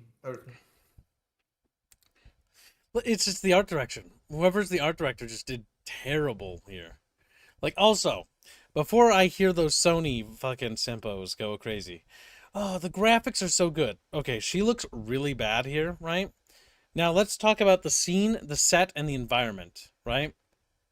What does this environment look like? Look at that flat textured hill here, okay? Like, don't give me this, like, oh, God of War's matured and the art direction's really good. You remember those set pieces we had where there's, like, gods fighting in the background, cities on fire, like, soldiers shooting flaming arrows at fucking Ares as he's rampaging, and how cool that looked? And how, like, that had some sort of value there? Look at this environment. It's brown. It's flat. The demon guy is floating. He looks like he's floating over there. I mean, he technically is floating. Literally, he's got rocket boots. Oh my god. No matter where you pause it, it's just a different... Like, each picture is a different, terrible shot of her face. Like, no matter what you do. And that is really bad, because it's okay for it to happen sometimes, right? Okay, not every angle of someone's face is going to be perfect at every moment. But I can't find a single snapshot in this fucking thing where she doesn't look, like, hideous as all can be. Yeah, even putting Reggie's hair and sunglasses on her doesn't help. Like, she just looks... This is why God gave man the paper bag. Yeah, like, at this only point, a paper bag could help. Put a helmet. Like, look at it. Like, oh, guys, let's play in the gutter. Actually, no. Oh, no, hold on. Unironically, this is actually a good screenshot because I wanted to talk about this as well. What the fuck up was with the automaton designs? I don't know. She can't be seen killing people because that's evil. So you got to fight things that aren't I don't even living. think it's that. I think they just wanted automatons, that they wanted like things that could like swirl and turn around without having to like walk around. And it's just like, you know what I call that? Floating geometry. You know what I say to that? Bad design. Bad design. No, I agree, but I just think it also just looks bad.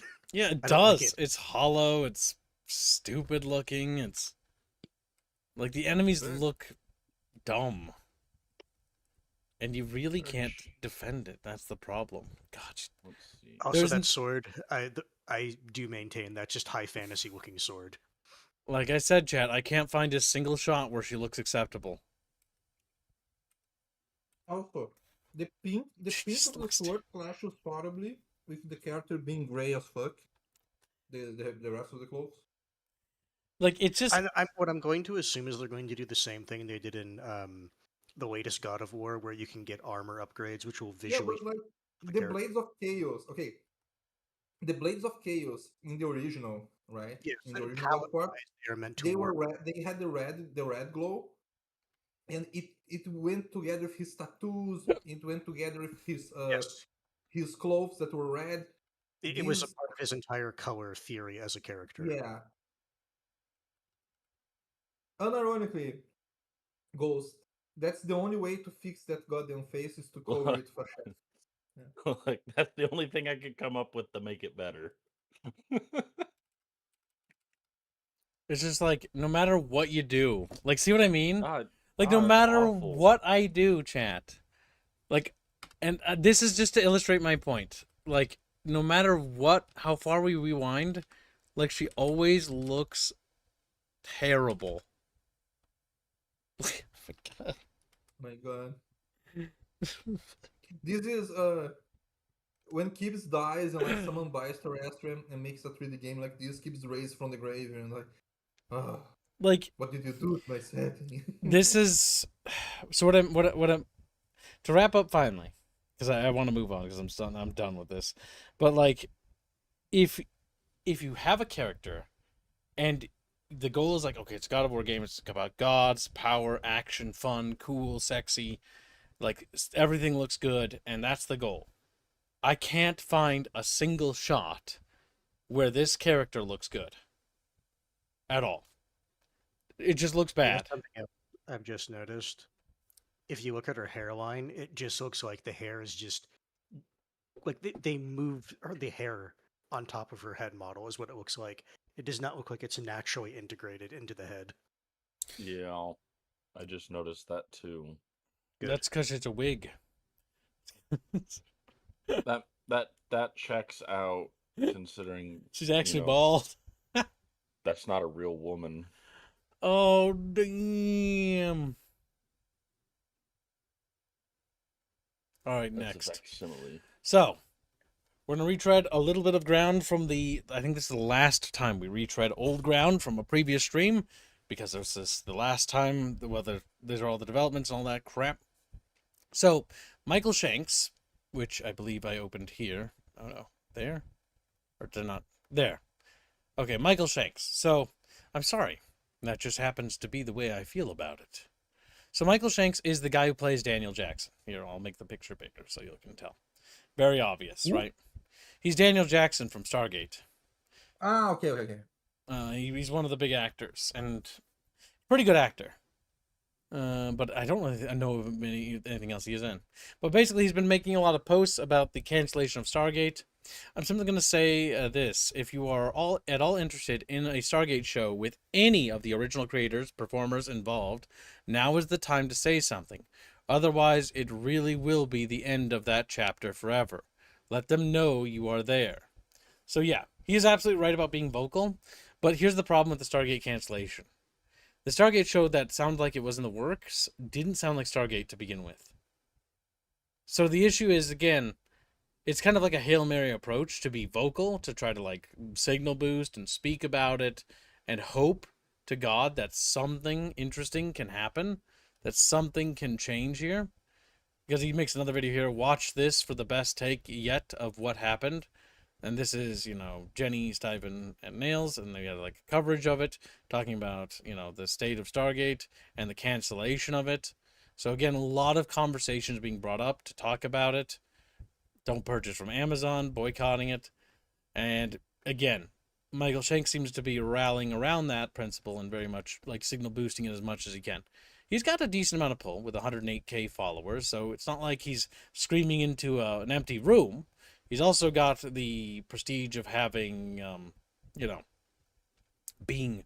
been worked on the SG-1 original show and having been Even playing as a writer, big too, role. if I remember right. Yes, so he's actually pretty invested into it.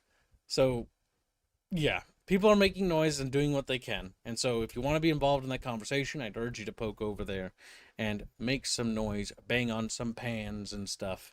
But I don't know if I know, that's why I know. But it's here's the reality, right? Here's the dark reality. You have a couple of options here before you. You like Stargate? There's a lot of great Stargate content out right now that we'll have forever, fortunately, thank the gods. But there's also not going to be any new Stargate stuff, probably. If nothing comes of this. If there ever was a time to rally and be vocal, now would be that time to make some noise. The issue is that, again, I don't think it's going to do it either, because it sounded like the show that they were going to make, there was a lot of talk about changing things and switching things around. Yep. Because we read that article, and so it's like, okay, so the new show that didn't sound like it was going to be like for the audience that likes Stargate to begin with either. So it's one of those cases of like, I don't really think there's a win here, in my opinion, as somebody who is a big fan of Stargate. I grew up watching Stargate with my old man, my dad, and it was one of the biggest TV shows that played a big role for me. Because like before I liked Star Trek, because I actually thought Star Trek was lame before I grew up and got older and actually gave it a proper chance, Stargate. It was Stargate. Stargate 110 fucking %. It was Stargate before anything else.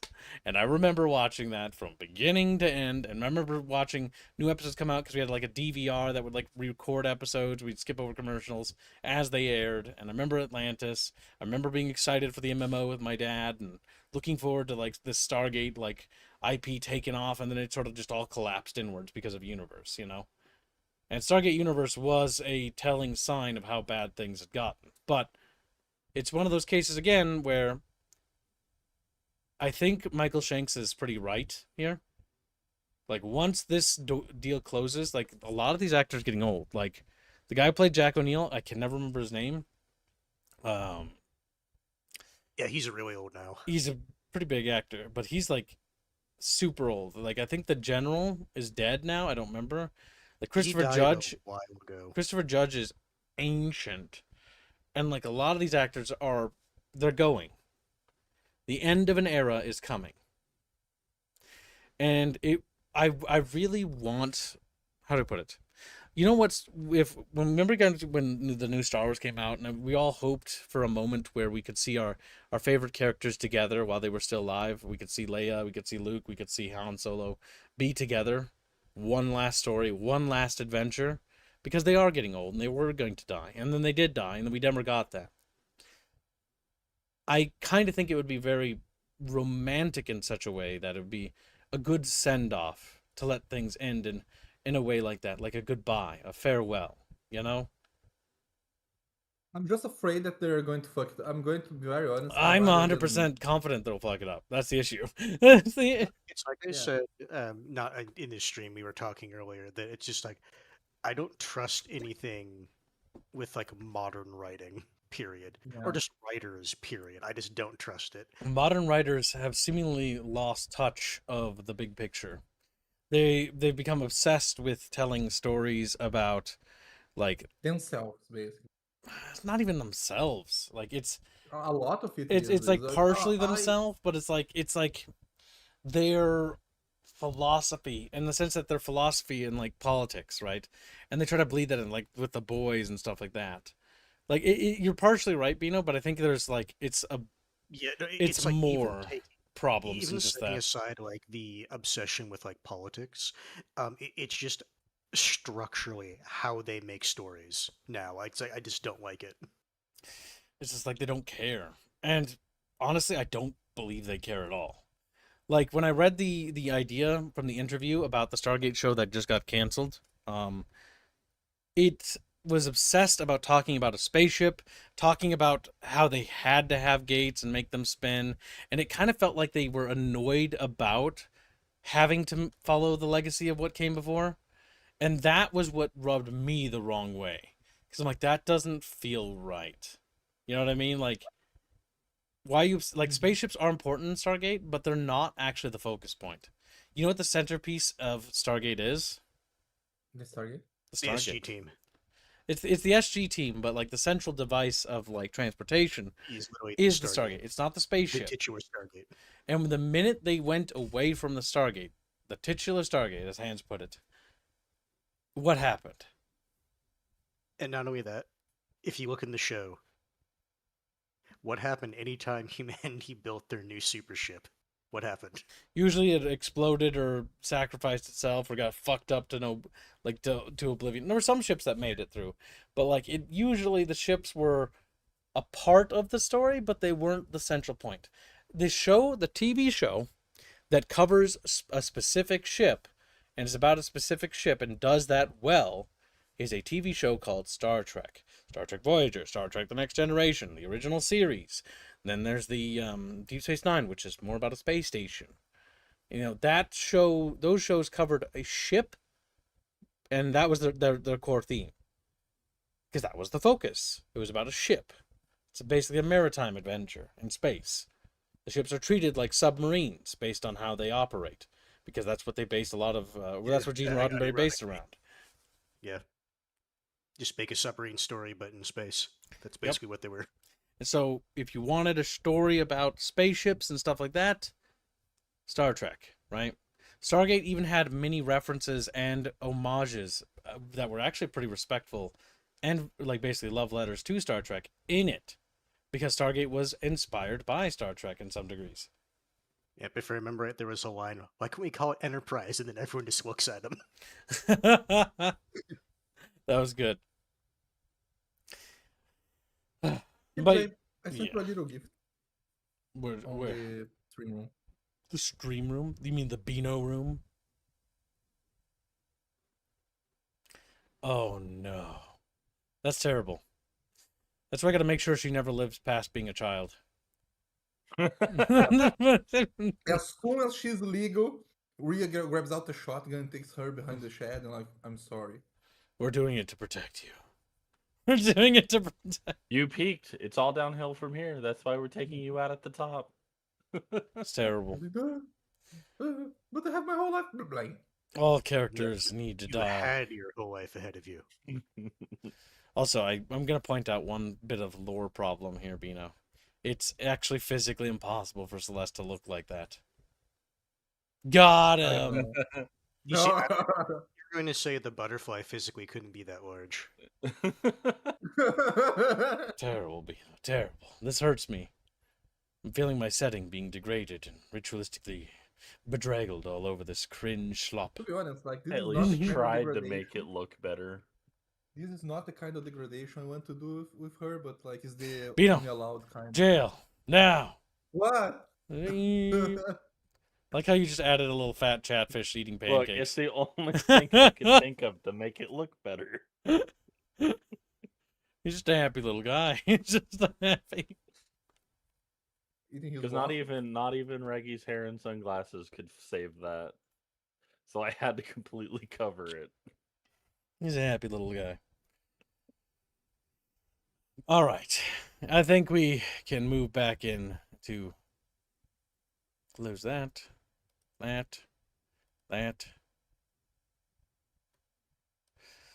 by the way, we also have like other people trying to start the initiative or move initiative to save Stargate. Like we've got this whole Stargate was among the first of MGM titles identified for a series or film adaptations, following Amazon's $8.5 billion acquisition of the storied Hollywood studio in 2022. The studio may revisit the IP with another showrunner, possibly someone who does not have history with it, and would give it a fresh new perspective, I hear. This is also bad, because a fresh new perspective isn't what people want. I don't want a new perspective of Stargate, and neither does any fan who likes Stargate, right? You know what happened last time we got a quote-unquote fresh perspective on Stargate? We got Stargate Universe. That's what happened. Ugh. It killed the franchise. You know what happened to Star Trek when it got a fresh new perspective with the Enterprise? I know some of you like it in the Enterprise. JJ-verse. Well, it was before the JJ-verse, the Enterprise. And the problem with the Enterprise is it was a bit more melodramatic, and people didn't like that. And when they finally stopped doing as much melodrama and the show started to improve in its third or fourth season, if I can't remember, it was too late. The Enterprise's numbers had already tanked to a degree where the show was going to be cut.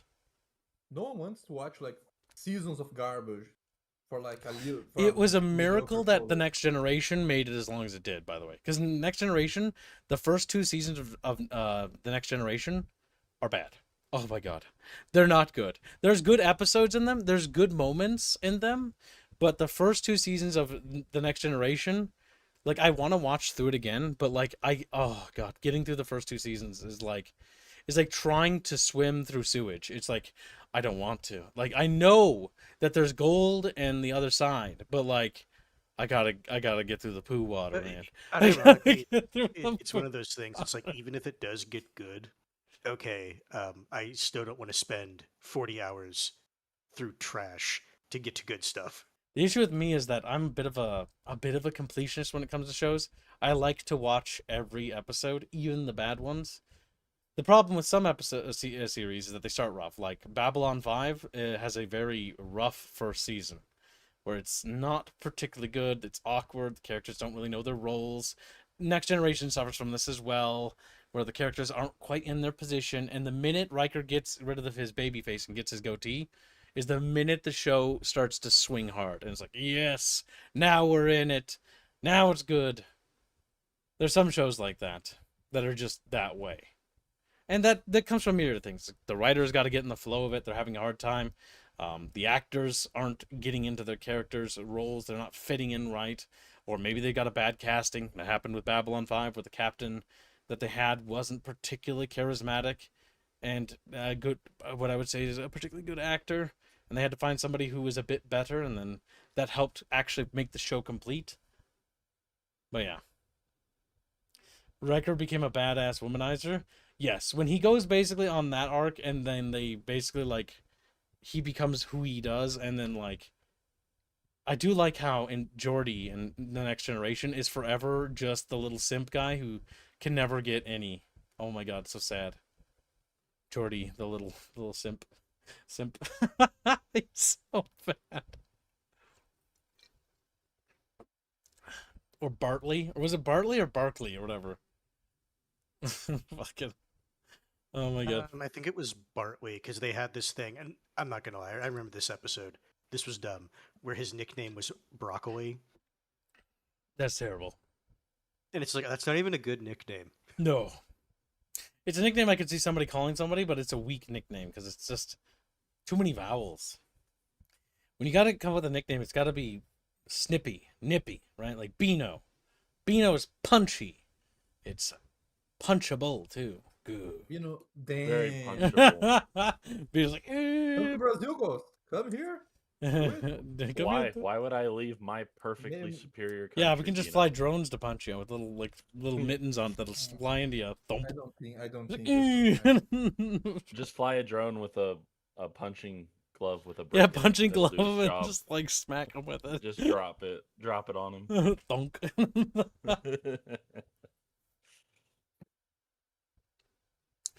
Ironically, TNG got better when Roddenberry was no longer directly involved in the show. I think there was a lot of conflict when Roddenberry was involved because he had like a certain direction. Gene Roddenberry had some really interesting ideas and concepts, but I think the issue is that the guy kind of like his vision was all over the place. I'll say that much. Kind of felt a little schizophrenic, especially towards the end of his life, more so.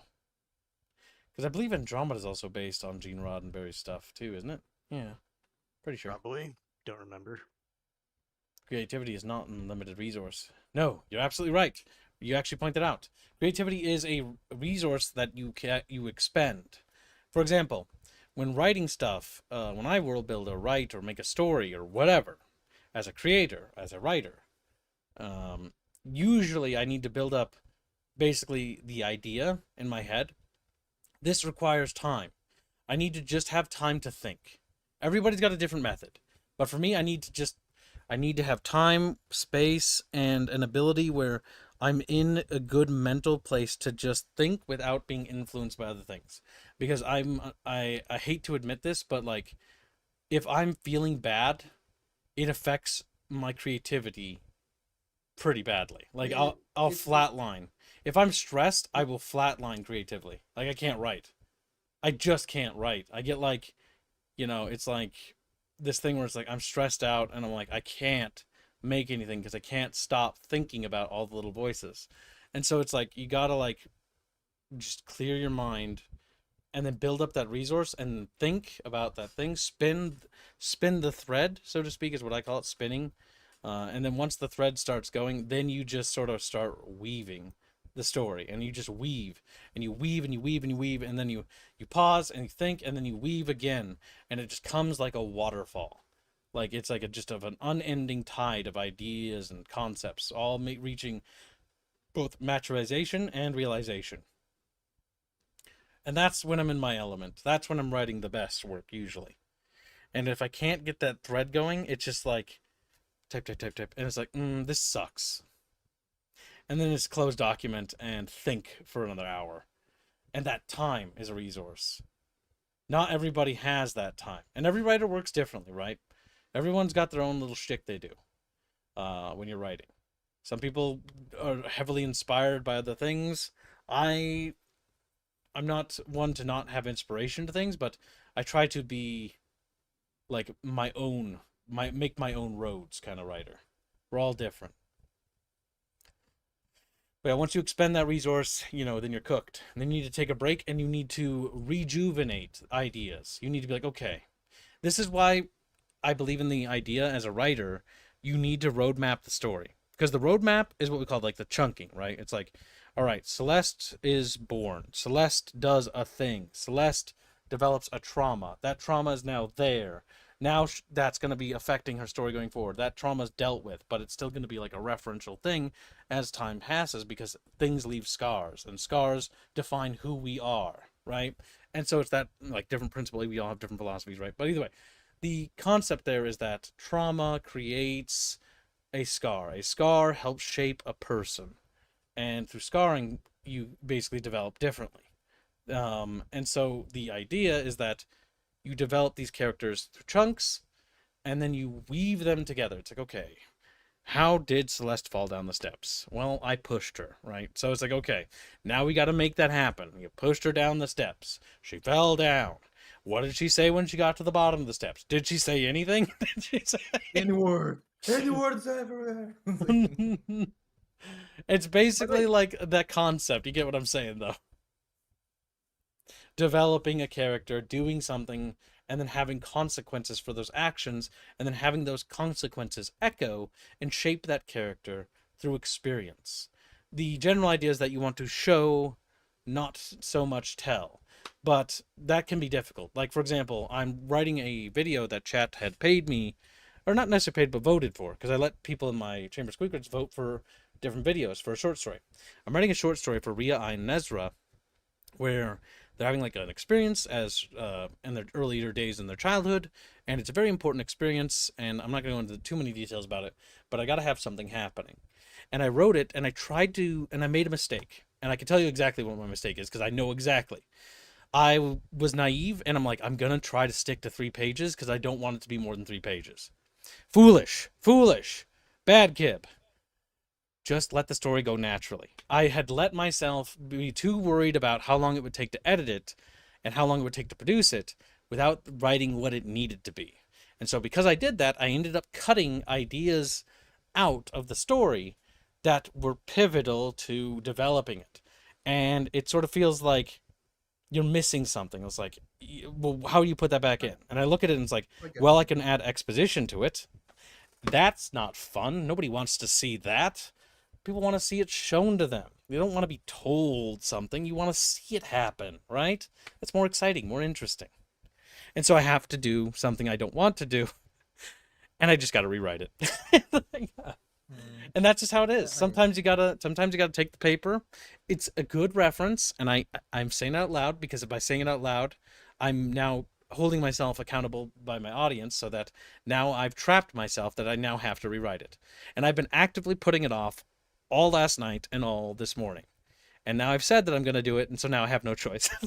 I remember him complaining about this earlier. He's just like, meh, I have to rewrite it. I don't want to, but it doesn't matter what I want, because it's not as good as it should be.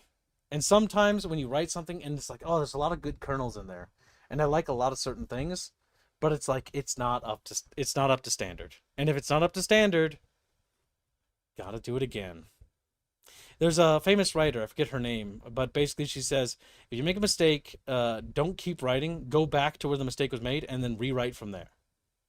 The issue is that my mistake began from the first page, so we got to go back to the beginning and restart. I made a mistake once in a writing thing, where like I let other people influence me You gotta be and careful not change to let. my. It's okay to get ideas because you do raise a good point, Bino. It's okay to get ideas from other people, Bino. But like, you gotta remember that your story is still your story. At the end of the day, Bino is the director. You've got to be able to make the call about what the story should have. You know what I mean? Mm-hmm. Now, it doesn't mean that Bino's a good director because he might make bad calls. Yeah. Bad Great. Bino. That's what I thought, Bino. And good boy. And the best. Oh Also, my god, this is so Spider long. Pig donates $10. Oh, yep. And says, in defense of the first B5 commander, he had dementia at the time and it was undiagnosed. If you see his early stuff, he was a good actor and you can see why he was cast. Hashtag speak that, Crab. Thank you, my dude. So yeah, here. Can you guys hold down the fort? I have to go take a leak. I drank too much soda. Holding down a fort is hard I- with 3 people.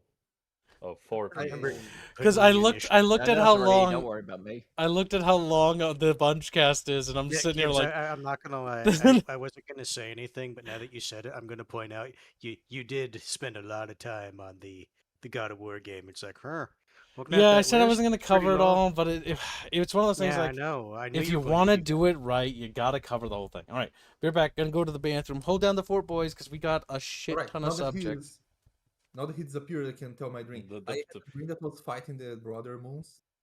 Oh god. By Albine, here's the issue. You started the sentence with, and so I had the stream, and chat is very. They remember the last time you had a dream that you told them, where you yeah, outed, the dream where Halcinator was where you drinking outed me. yourself as being gay. Yeah. I never You did do outed that, that because I Bino. never was gay. Nor and I. That's not what your dreams were telling you. My dreams are telling me that Halcinator hates me. Because he hates me, my dream. And like I'm very good at picking up cues, from other people. But I'm sure you are, Bino. Absolutely. You pick up the best cues from other people all the time. Albine, what do the TVs tell us? I don't want to nuke the channel. Kibbles is throwing up. No, he's not. He's not drinking this week. Kibs drinks loads of soda. You get kidney stones. Like the issue of soda and kidney stones is that like you need to drink water too. You know what I mean? And I don't think Americans drink water. That's the thing. All I drink is water, Bino. Yeah, I'm gonna be honest. When I tuned into the Bunchcast earlier and I was on my way home listening to it, I did not expect Kibbs to still be talking about God of War. So it's not God of War. Like that's the worst. The TLDR is not God of War. It's just I don't even know. That's why we talked about it at so much length, because it is not God of War anymore. It's become something else entirely. The trend To be was honest, clear since 2018, and the trend continues. Santa Monica has no idea where to take the series. They are taking Kratos out and are making all the standard mistakes of the death of a franchise. I mean, the franchise has been dead for a long time. They have an idea where they are taking the series. That's the thing. It's just a bad place, but like they know what they are doing. They are not idiots, The issue with 2016 is that the head writer or director, at this point I forget exactly which one, he basically wanted to write a story about being a father because he recently had a kid, and so that was the core inspiration of the entire story. And he's also a cook. He's also a And cook. it's just one of those things like, okay, there were aspects of that story that I thought were actually like good, but the issue is that's not a God of War story. It does not fit in God of War, and it's not something you should take inspiration from for an established franchise like that, or at least not in that execution. Well, like I know, but like unfortunately, like we are getting more because a lot of cards were like, oh my god, it's so wholesome and like pork shank was like, Dan, I hate it. I hate you. I hate you. He has a problem with that. Sony's first-party games have been declining in sales, so they can only get away with that so much with their fanboys before they just lose everybody else or anybody that would like to be a fan of their games. To be honest, the funny like, thing about the whole state of play was it was outshined by a lot by the third-party games, and the Summer Games Fest shows that even more of I have no reason to care anything about what Sony or even Microsoft puts out, despite all of their acquisitions. Former Mort is correct. God of Wholesome Chungus. You know what's funny? Well done. Even like the quote unquote good Sony exclusives, like they were good only in hindsight. For example, like I don't think Ghost of Tsushima is good. I think people liked it because they wanted to hate on The Last of Us 2 that was coming out at the time. So there was a big like zeitgeist to go like, oh, we are going to buy Ghost of Tsushima, not Last of Us 2. I remember that was a big thing among the Ghost of Sushi is a decent game. It's not a bad game. It's a decent It's not. game. Yeah, you can't say it's bad. It is a better executed Ubisoft game. Yes. It's just Ubisoft. You know what I mean? Well, Like, it's you better can have fun. executed Ubisoft. Yeah, it's like you can have fun. It's like, don't expect mind blowing. It's kind of Yeah. gay. Also. But yeah, as I said before, I find it funny that the state of play was completely outshined by the Summer Games Fest, and oh, look at all this other neat stuff I have more reason to pay attention to. Alright, so back in it, little Chungus boys. So, somebody sent me something funny to make us feel better. This is a curse thing that Bucky wanted me to share with you. Oh, God. I'm sorry, chat. I think I saw this.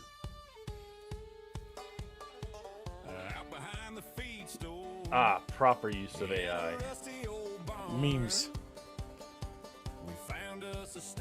That did not look like a Gould, but okay. Terrible. I hate this.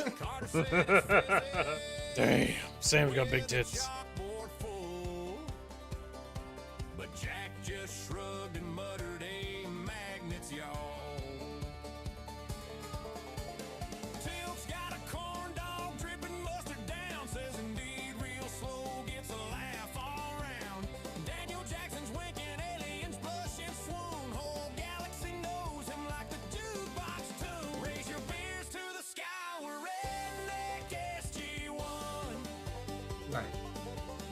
Fighting gold in the trailer parks till the morning sun. From our eye to the replicators, we'll outdrink everyone. Yeah, we're loud, we're proud, we're redneck SG1. General Hammond shouting. Doesn't even look like him. Yeah. He needs to be fatter. While Bow keeps responding like it's Daniel's evil twin.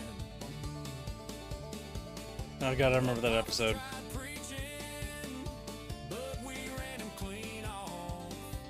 Master, former Mord's right. These people are too fit to be redneck. Oh, there's a proper one. Yeah, there was a proper one.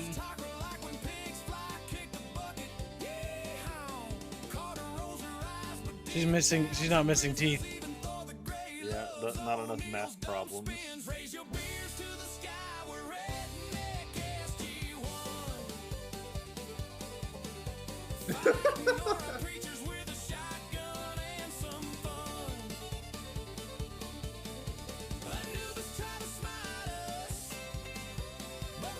I like how he wasn't even hitting the drums. Yeah.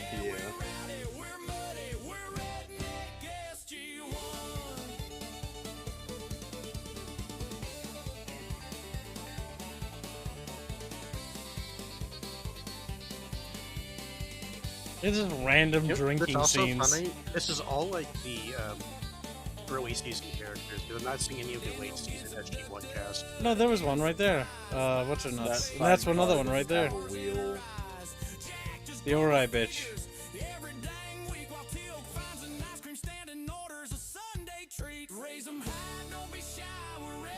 Oh god, don't remind me of that episode. That episode. That episode was, We know that Bucky's taste is questionable, chat. We Now all we can know bully him for Bucky's it. taste was good. Yeah. This is so gross. Remember, chat, Bucky sent us this. You did? Let that be condemnation of Bucky.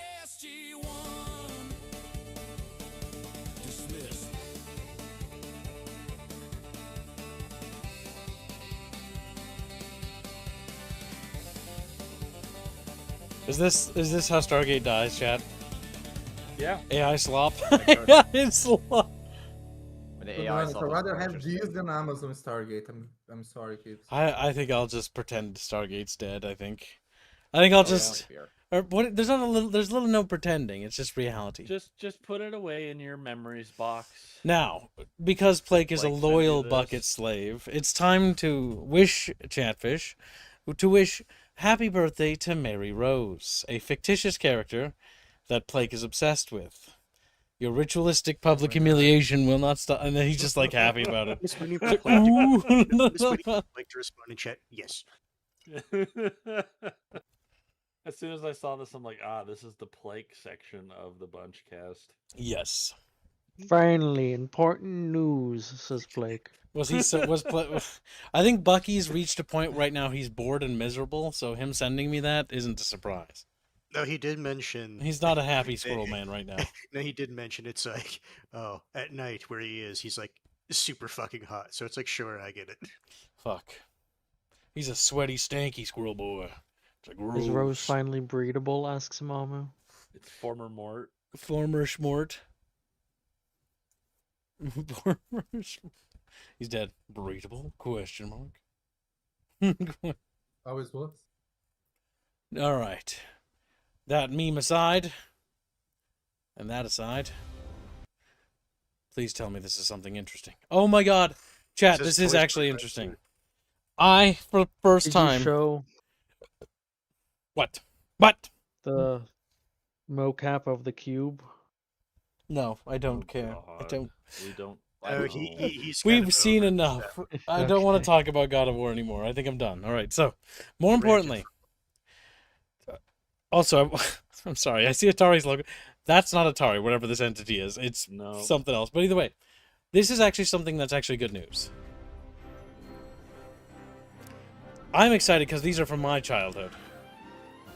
Yes, that's right, chat. The old Toy Story games. The Genesis one, the PlayStation one, Toy Story 2. Oh, nice. Toy Story 2, which was me the most. So Toy Story, the first game. Toy Story 2, Buzz Lightyear to the Rescue, which was fucking awesome. Never played Toy Story Racer. And then I also own Buzz Lightyear of Star Command. If you guys remember that TV show, Buzz Lightyear had a Star Command TV show set in the Buzz Lightyear universe. I loved watching that. I'm not going to say it was good, but it was interesting. It was a fun watch. So, as a child. Real quick, I need to preface this, chat. So, if you have fond memories of these movie licensed games, remember the minute they hit GOG or Steam when they're released, or re-released, more like, you should get them because they can just as easily be removed. There's no video game protection to keep these online. Yes. So, Steam so far is kind of the best one where they will honor, like if you bought it, you can re-download it later. But who knows how long that's going to last. So yeah, this is going to be like a must pick up for me. These games were a big part of my childhood. Things, right? If we're making any kind of game, it's like, well, what can we try that's new? They're a notch above everything we've been seeing up to this point. This is different. This is gonna be special. We were trying to just make the best Toy Story game that was ever made. Look at how old these guys are. These devs, by the way. Honestly, I like how YouTube's audio shit the bed as soon as the interview started. Or Discord, sorry, Discord's audio. Don't worry about it. It'll fix itself eventually. This is a good thing for video game preservation. So yeah, Toy Story, Toy Story 2. And yeah, that's right. Bugs Life was also a thing. They're including the Bugs Life PlayStation 1 game, which is also my God. a good game. Played a lot of that. Yeah. Man, I used to watch Bugs Life a lot because it was one of the movies we had at home. We have the bug movie at home, says Albine's mom.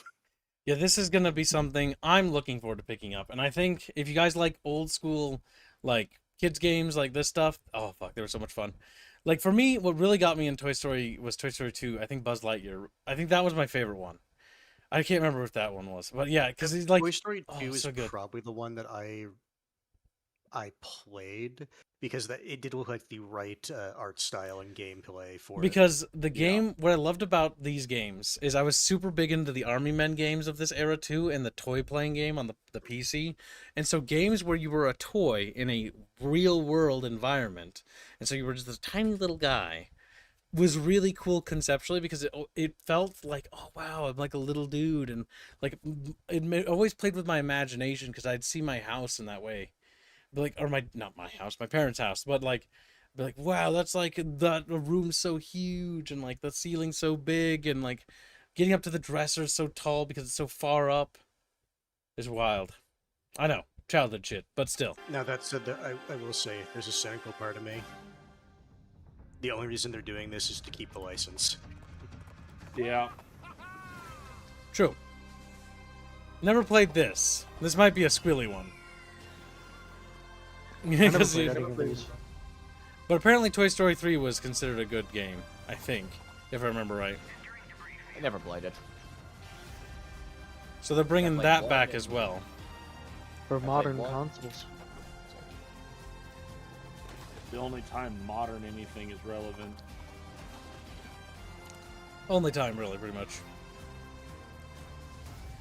What I really to see are new games. I don't know if you guys saw that Dokami 2 was announced last year, I think. Yeah, we saw that. Enter pre-production. We're not going to see it for probably another 2 years. Because it just started back then. Oh, the complete edition. God, this puts a smile on my face, seeing this collection. Yeah, it's pretty cute. Oh. Already seen that. Don't need to watch that again. Partial nudity. It's like, whoa, curious. 10 mics to my diversity modern warfare squad. Woohoo, DI! I wonder if this time they're gonna keep it. Slop. Yes. I don't care. I'll be real with you. I don't either. This time they're gonna keep it true to the aesthetic of the game, though. Sure they are. Who's that? A K-pop star? The new Supreme. Aren't they making this Xbox exclusive now? Oh shit! I mean, that dude looks younger than I am. That'd be really funny if they did. You guys heard that?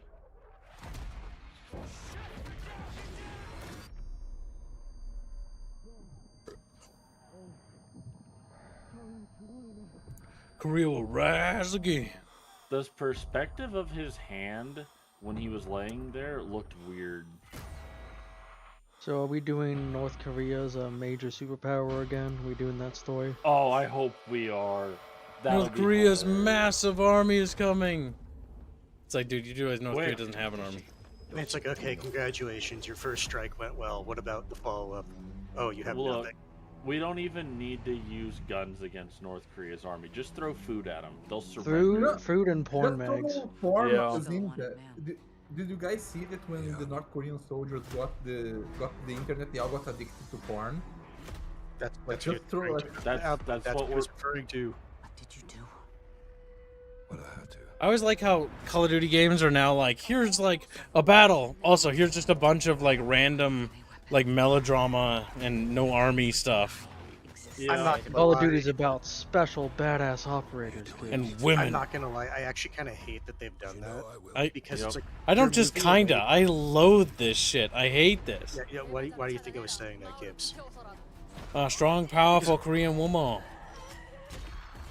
You throw a Big Mac at the Korean soldiers, they start eating and start crying like, oh, America #1. Yes, Bino, that was the joke. This looks so uninteresting. I'm not ready. They messed up so bad with the previous game. I have zero faith they'll be able to pull out. Like, I can't believe it, they're actually going for like the North Korea's like super powerful. So here's the thing. I can understand why they wanted to do North Korea, because who's just gonna piss off if you're fighting North Koreans? I don't care. I like it.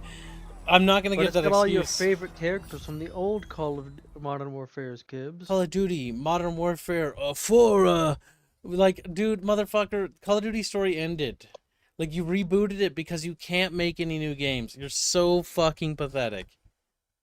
They've rebooted Modern Warfare, retconned the entire campaign, by the way, so they can just drag it out to infinity and beyond. No, so Kevin, technically, I forget, it's like Kim Jong-un's sister or whatnot, if you remember a number of years ago, was in like the news cycle.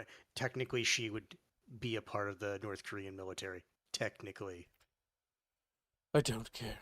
It's just cringe and gay. It's gonna be more AI slop on their part with their 3,000 devs. So this is unfortunate that Reggie Beggie isn't here. This is a Reggie Beggie video game. He's at work. Hello, I'm Actually, here. no, this is more of a my game because It's Reggie's. unfortunate that Reggie's Oh, not okay, here. good. All right, you're gonna take over talking about this because you know way more about this She's Biz than Kibos does.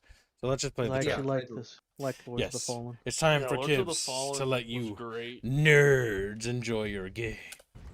It's like it's cringe. Yes. Look, Moon. Approaches. That looks good.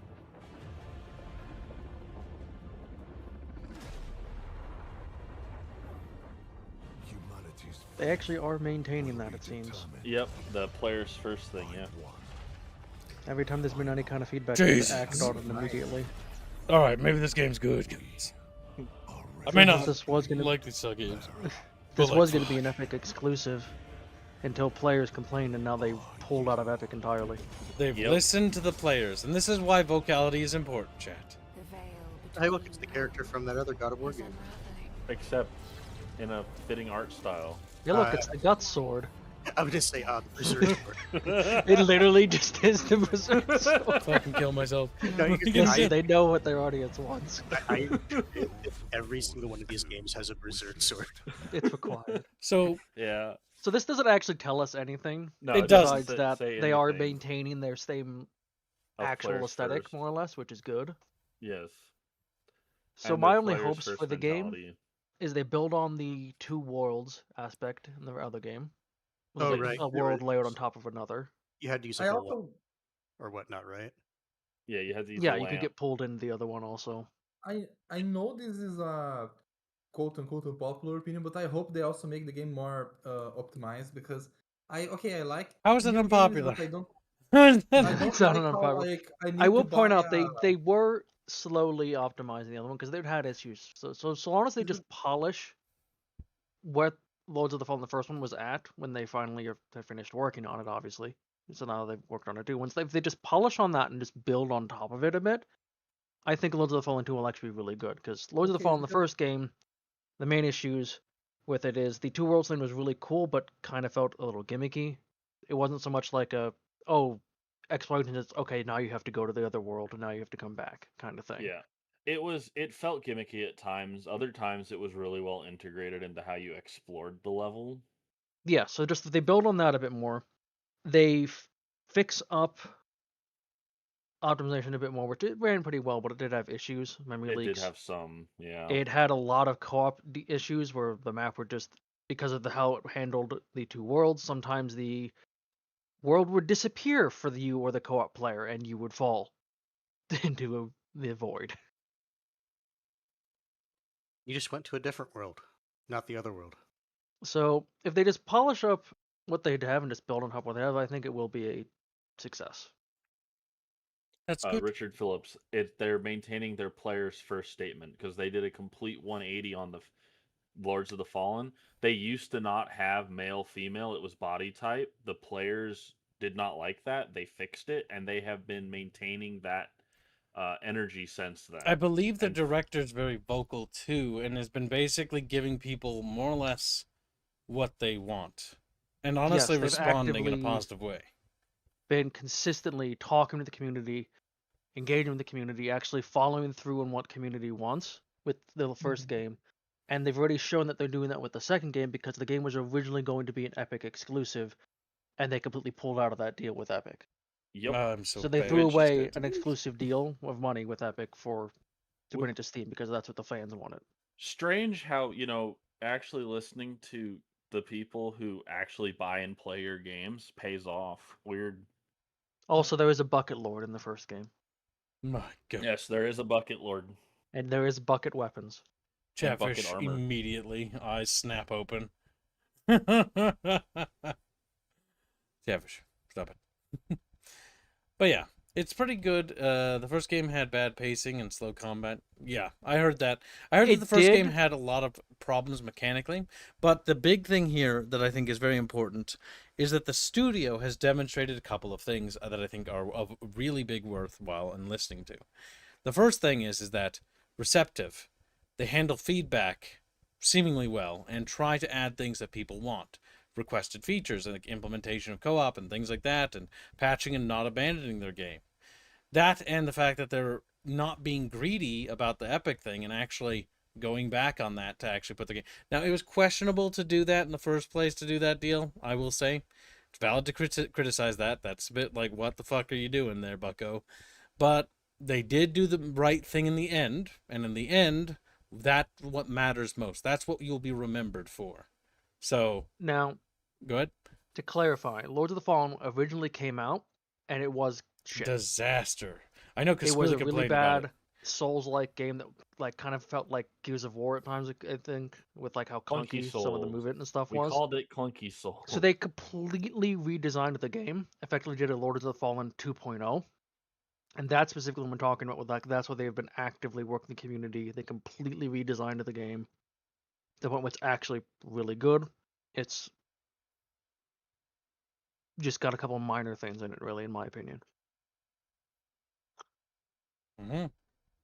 So they completely redesigned the game from the ground up. Its initial launch was a complete disaster. It was just a trash game. Yep. So next up we have... Clap, clap, clap. No, it's Jeff Keighley. Is he going to get Where's gored? the board? Where's the Is he board? going to get gored? Right now, it's time for another Summer Game Fest exclusive. The announcement of the next game in a storied franchise. He didn't get bored. Grass.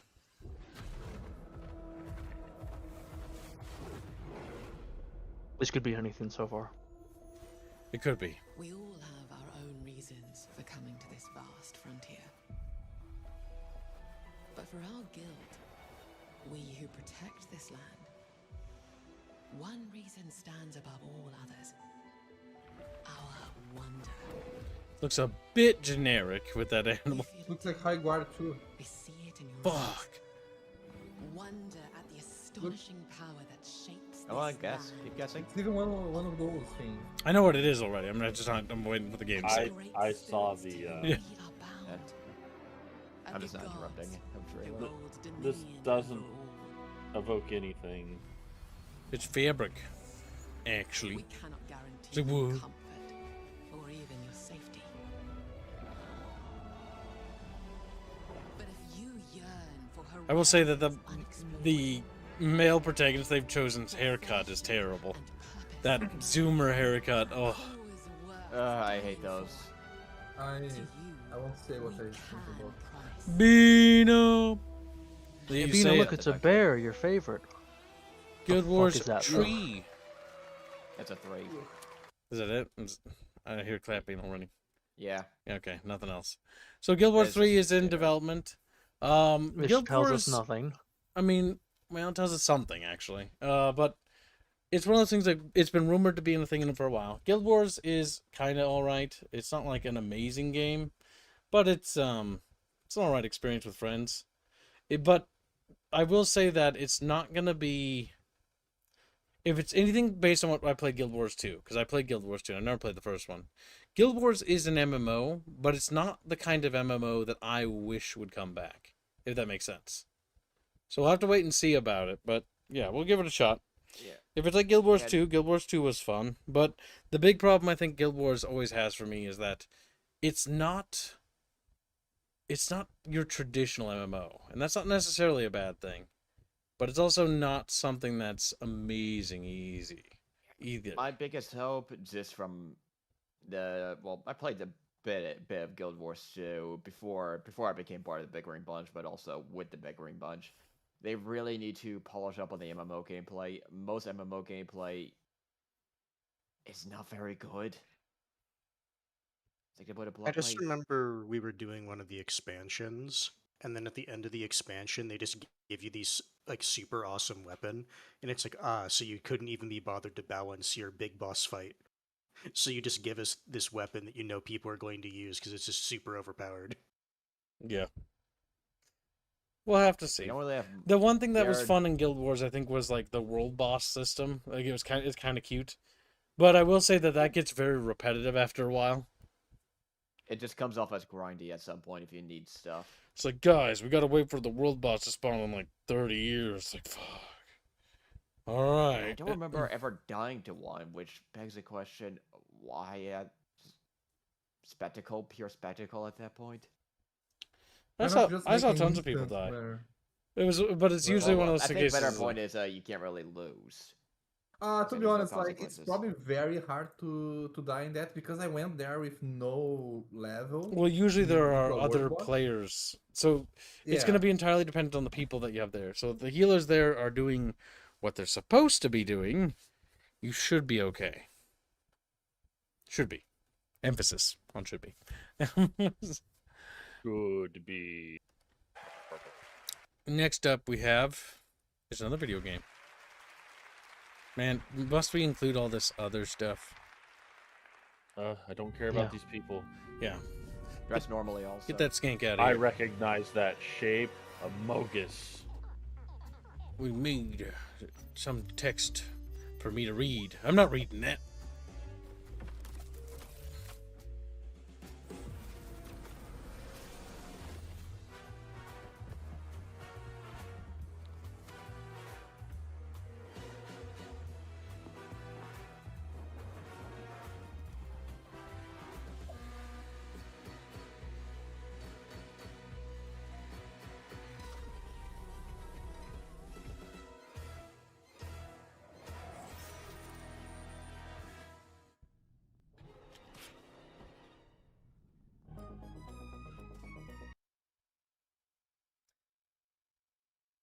I think that. So it's it's a story focused Among Us. So I think this image here, fully encapsulates the state of this IP. It's done. Yeah. It's done. After you the had your lightning in a bottle. After the first. It was a fun little flash in the pan style of game, but it's like, okay, whatever. Yeah, it's still fun to play with It's friends. really- It's like a fun little brawly game. They wasted a lot of their money, like being like activists and shit like that. So that's why it's kind of like how the Shovel Knight devs wasted a lot of their money, and they also donated to BLM and shit like that. Oh, and God. they were like, "Oh my god, please buy our new game, or else we go bankrupt." They were unironically like, Maybe begging you for shouldn't money. have donated your money to some sort of terrorist organization. I don't know. Yeah. Color me surprised, yeah, bro. Like, donate to terrorists. Donate to terror. This is a joke. Remember about the war crimes. It's never a war crime the first I time. think for me, Among Us like peaked can with its retroactively own be. game, but then they made the first person game, and that had merit and idea to it, but they botched that so badly that it's over. They did? Yeah. How they botch that, by the way? I never Well, Champa, understood how why don't they- you tell us how they botched it? How'd they botch what? Their first person Among Us. Oh yeah, the one that was originally a VR that they then ported over, and then they decided that they're gonna monitor voice chat and ban you if you say words they don't like in Oh, private okay. lobbies. In private lobbies, they'll be. So they are Okay. actively recording your voice chat at all times when you play the game. So no wonder like it died. Okay. Yeah, and they seem to be more concerned about policing that than actually improving the game. I can see it. Reality check for most of these studios. Your average gamer is 37. We're all a bunch of grown-ass adults. Reality check. you- Anyone that's, I don't know. Like I only met a few people in real life that are like super like, oh my god, like you can say this or that. Like some time ago, someone got mad that I said some F words. You get me? Like it was like, I didn't know you were one of them. You know, like, but like it's very rare. Most people are normal and don't care. Mhm. But yeah, I think that says all we need to know about Among Us.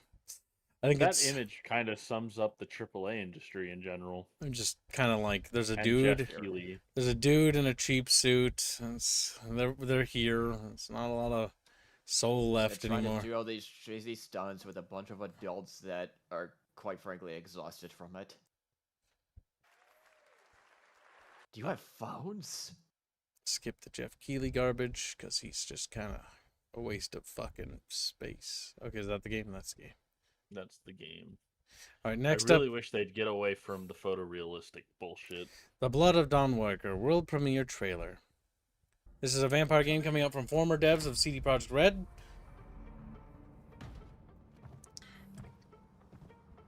Former devs? Yeah, former. They left. Oh, shit! The box. Please.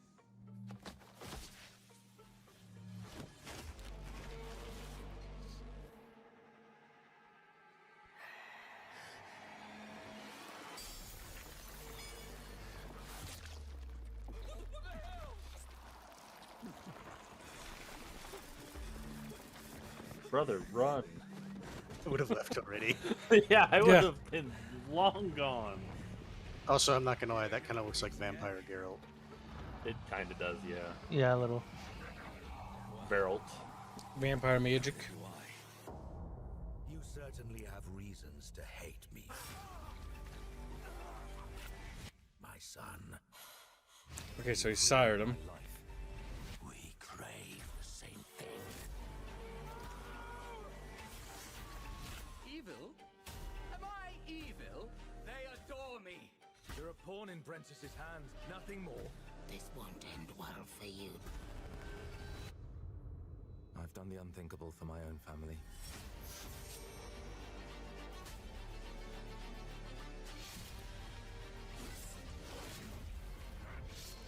Ooh, that's very Witcher-esque.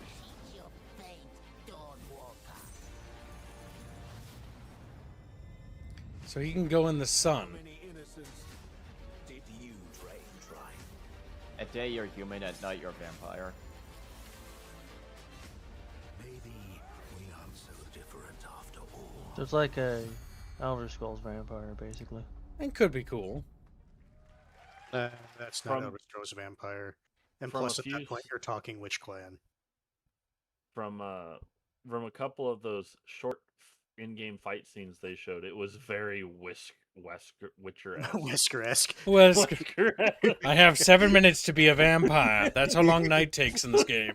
7 minutes, Chris. 7 minutes to drain you. They pull out a sword, just fucking pulls out a desert and shoots them. Blam. Now, this game will either be brilliant or it will have major problems. Well, I don't know about brilliant, because Witcher 3 isn't brilliant. It's serviceable. It's serviceable and has good moments. This game for one reason. Well, two reasons. One, the gameplay they've shown, because they've seen extended gameplay shows before this, and it does look okay, but we need to see more of it. The other part is you have a limited amount of time to get the main quest done, otherwise your family dies. That could work. Because it could work. It depends on execution. Unironically, I actually like stories that do have like an in-game, like not like an immediate timer, right? But games where it's like, look, you have to get this done within a certain time frame, so that way it's just like, yeah, that way you can explore the world a little bit, but if you want to explore everything, like you might have to do multiple playthroughs. Yep, it's sort of like Pikmin or games like that of that nature, where it's like you kind of have a time, so long as the timer isn't like ridiculous. Because after playing things like Majora's Mask, I was like, okay, this could work. You finally learned. You know, like the idea of the time system is a cool concept, but it's entirely down to its execution and how they actually do it. It's like, if it's like you literally only have time to do that and then maybe like one side it's like, okay, that's a bit steep in terms of a time so frame, long as it's not like a linear thing where it's like, okay, well, you've basically like lost the game and now you have no recourse. Now you have to go back 8 hours or like 9 hours of gameplay or like 12 hours of gameplay. That, in my opinion, is awful, because it's like, holy shit, dude. Like how fun is that to do that? It's not fun to like do that a lot, because like I need games to be respectful of my time, because my time isn't. I know it's gonna sound weird, chat, even as like a streamer, but like I only have so much time to stream a singular game before it's time for the next game, because either chat's funded something or new games come out, and you'd only have so much time as well, because you also have like real jobs and like commitments. We only have so much time, so So this is something that you start to realize when you get a bit older. At a certain point, like when you're like a kid in high school, right? It's like, oh, I can do all this because you have so much time. But when you start to get older, it's like, okay, like hurry the fuck up. I only have so much time. Yeah, I only have 7 minutes, Chris. 7 minutes to beat your video game. So, the worst thing I was ever told as a child was by my high school principal. You're going to learn this the hard way. You might think you have all the time in the world, but you're going to realize as you get older that time moves really fast. My God, I think every old person that we ever knew said that ad nauseum. It's the worst thing I've ever been told. It's not the worst thing. Because it's the honest fucking thing. True. I know. I was never. It's told exactly that, what but- I'm going to tell young people too. I'm going to pass that same fucking message No, down the I'm not gonna generational tell them line. that, but what I am going to tell them is, time moves slowly, but you never get time back. True. I don't believe time moves slowly. All my days blur together. Next, Yeah, but you also work. we have another video game that I'm kind of interested in. So this is from Move fast this until is from 2021. former creators and developers from XCOM, if I remember yes. right. Starcom, X-Wars. Fleet massing in the Serralona system. Then we need to make our move. You got someone? I'll take an Imperial uniform. Republic. Imperial. What do you got for me, Bennick? Word Silius. Coil's been spotted meeting with local gangsters. Find out what they're up to. I've been tracking Fathom for months. She's at the center of it all. All right, let's get a team together.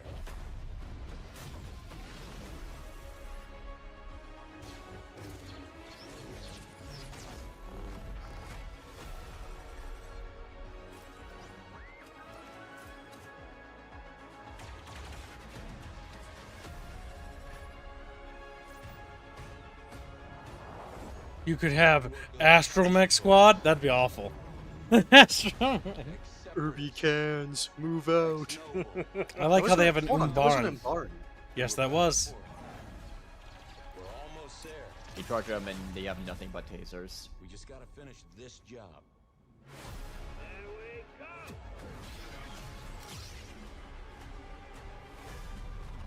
That guy should have been dead. He got hit. I will say, just because there is no Barn doesn't mean it's going to be good, though. Hopefully it's This good. does look interesting. It looks interesting, but we'll have to see. 99% chance to hit. Misses. Damn. I see we're playing as Oh, no. stormtroopers. Insert the gif of, no! You had a shotgun. He was right in front of you. How did you miss? No, that's why when I'm playing any XCOM style of game and they miss, I tell that character, you deserve to die. Yeah. Yeah, looks interesting. Gonna definitely be worth checking this one out for sure. Especially considering that the legacy ties back to XCOM. We'll have to see how ridiculous the percentages are. Or if they had learned any lessons in the years since producing that. If it's like XCOM, unless I can chuck C4 and win every battle, I don't know if I want it. Damn, curious. Curious. Next up, we have a game that's called 1666. Shut up, hack. We don't need you anymore. He's like, It's an odd game, "Eep." for a game, but trust me, it works. 1666 sounds kind of demonic, honestly. I was born to be the collector. To protect a world I cannot be a part of. That's actually pretty low polygon, a lot of the stuff here. And to be feared for what Yeah. it is. It is my fate. Is she a demon? Maybe a witch. Or a vampire. I have devoted my life to faith. Yeah, I just saw someone thing talking about this game. Those corrupted by their gifts. Tilting the ancient balance toward cataclysm. But at last, their debt is due.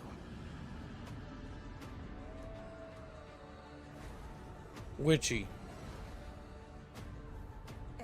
The cat's looking evil is so derpy. Like, meow. I mean, cats are evil. Evuline. Bears witness. I take the first step. My time has come. I am ready. Amsterdam. It's like hamsters. So, apparently there's a bit of a backstory to this game. Yeah, what's that? So, being it's by the guy who created the creator of Assassin's Creed. So in 2010, while working for Ubisoft, wanted to slow down Assassin's Creed production. Didn't want to make one like every couple of years, so they could focus on quality. Ubisoft then fired him. He joined THQ to start working on this game. THQ collapsed, around that point. THQ then that sub studio of THQ was bought by Ubisoft, and they fired him again. Basically took the rights to the game. And then in 2016, after fighting 3 years of legal battles, he finally got rights back to the game he was creating, and now he's actually going to release it. Oh my god.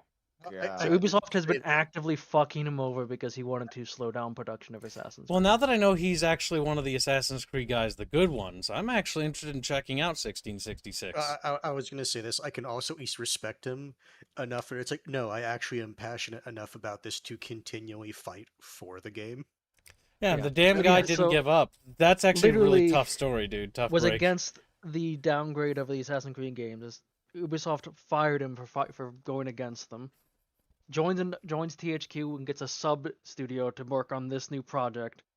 Ubisoft buys the sub studio and fires him. And just doesn't do anything with the project, just fires him out of spite again, basically. So what it sounds like to me is that somebody over at Ubisoft has a serious bone to pick with this guy. Yes. There's some corporate politics and some shit going down behind the scenes. All things considered, I've seen many stories like this, and these are always sad and painful stories because the man clearly is passionate. He truly cares. Like, he wanted Assassin's Creed production to slow down so that they could make the Assassin's Creed games have a higher quality. He fought for that and was fired for daring to try to improve the quality of the games that he was producing. That's unfortunate. I sincerely hope that this game turns out good and that this is a good game here, because it sounds like the man deserves another chance, for sure. Yes. Now, I haven't seen any real gameplay besides this trailer you just showed, but I do wish the guy the best because it sounds like it was a passion project that he really wanted to work on, and he's just been shafted for over a decade now. That's awful. Yeah, we're definitely going to be streaming this for sure, because this is interesting. Also, Blacknet, I will say this, at least based off the story they showed, it's not which is good, it's that a lot of which is bad. Yeah. Based on the story there, it insinuated that most of the witches are evil, and you might be like the one good one. Or you might be evil. Yeah. The witch that turned witch hunter. Yeah, maybe. That's the vibe I was getting. There's from a it. demo, says Plaka. Curious. Death to Plague. I have to try it out. Let me check. Is it on Steam? Is it on 66 Amsterdam? It has a store page. Yeah, there is a demo. Does have a demo. Prologue. Prologue. Yeah, don't forget they moved where it's the at demo- mixed though. I will forewarn. Yeah. Why are they? Because you can just scroll down and see why they're saying that. So let's see what the statements are. Well, we'll start with the positive one. It doesn't look like it's a particularly long demo, 0.7 hours. For all those leaving bad review-related gameplay or other elements not yet presented, read the... Okay, some anger here. This prologue is a narrative experience lasting approximately 30 minutes. It introduces the world, characters, and mystery of 1666 Amsterdam, the core gameplay loop, i.e. investigation, tracking, and confronting the originals during the SBOT begins, and the full game. It's a short introduction demo that sets the vibe and premise of the actual game. It looks intriguing. Okay, so from the sounds of it... So it's a poor demo, then? This is... Well, I can understand what they're doing here. If you're going to release a slice of game of your demo... It should include actual gameplay. It should always include actual gameplay. Now, it's very clear that they're reliant on the story, because the story, based on the cover art, very much looks like you've got basically demonic things, almost like evil things on the right, and then you have like regular people on the left. It sounds like an interesting thing, but I think I'll probably hold off on the demo because I want to actually experience the game as it's Well, finished. demo was unless scroll through, people were also still saying the 30 minutes. So it's literally a 30-minute. Here's a slice of what the game world looks like. It's an introduction to the setting and not so much the actual game. Yeah, still probably not the best idea. No, it's not a demo then. Yeah. At that point, At that that's point, you probably should have just something made that a would've been- trailer. Yeah. A trailer or like A YouTube, 30-minute like, short or trailer. something. But generally, when you're doing demos, and this is just bad marketing, you want to show the highlights of the game. Like, you need to show, like, okay, remember, this is the big thing, because you got to remember this. And I know it's a passion project he's working on, because I, too, have the same problem. It's like, oh, I want to show people so much stuff. Nobody cares. I know it hurts. It's a tough pill you got to swallow, and it sucks because it's true. Nobody cares about my shit either. That's the reality. The only way you get people to care is chisel away, and yeah, you're gonna have to work in the dark, and it sucks, but you can't really do much until it's like, okay, here it is, look, and then people look and like, wow, that looks really good, and show them something that hooks them. The hook, like show some of the gameplay, what it's like, the battles, or how it functions, or how the detective stuff works, and how it ties in. Like, you're gonna have to show off some stuff, because if you just show a little bit of the world, that's not good enough. We're in the year 2026 of our Lord, and standards have risen, monstrously so. Standards will never lower back down, by the way, because they will always continue to rise. It's just most games don't ever meet standards anymore. But yeah, probably not the best idea. Probably should have done that as a cutscene. I know they probably were eager to get it out in people's hands, but I would rectify this. It says that in the description. It At the top right. It doesn't matter. The description is irrelevant because people don't read it. People won't read it. The developer must always understand this, and the developer must always be prepared for that reality. People, I don't want to be mean, but people are stupid.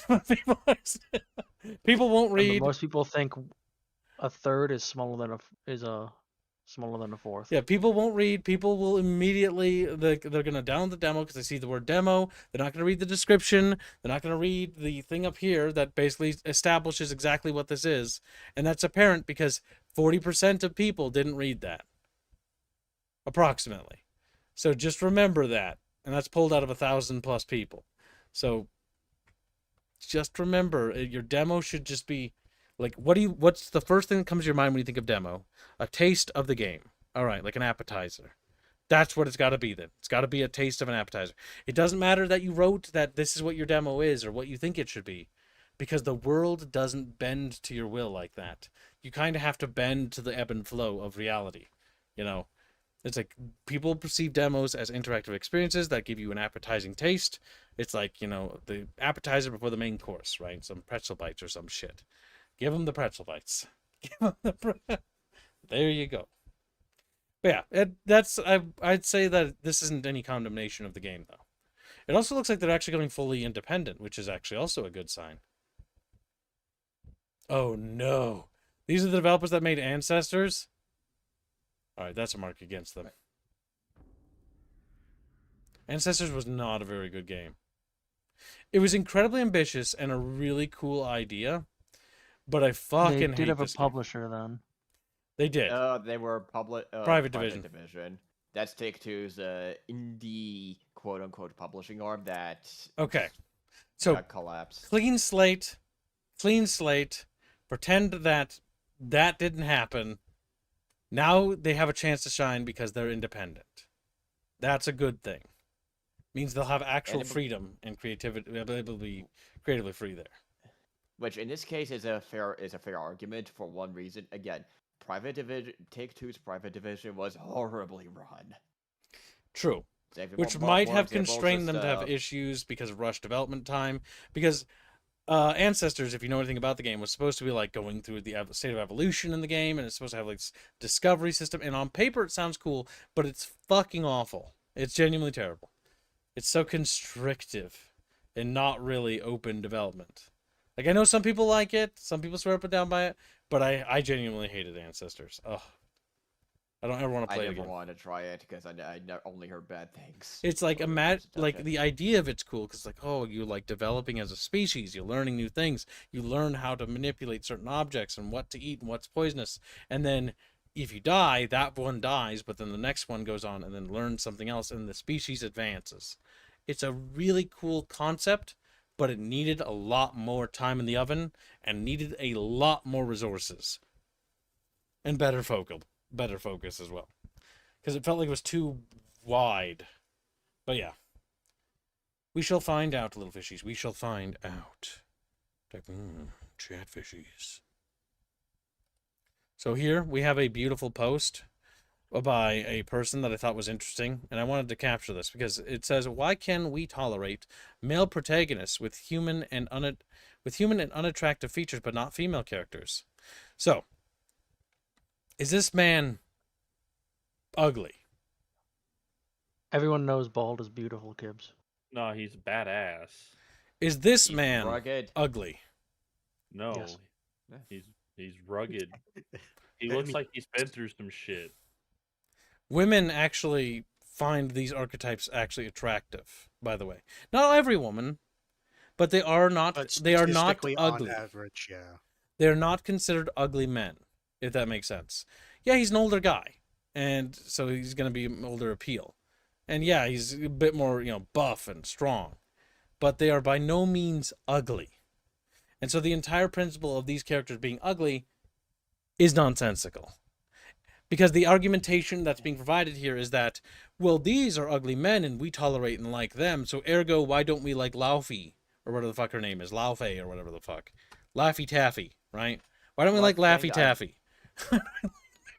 Yeah, one thing I've noticed with those, as we're seeing right here, the people that are trying to defend Laufey and the ugliness. Is it Laufey? Oh my god, that's Laufey. We're saying Laufey now.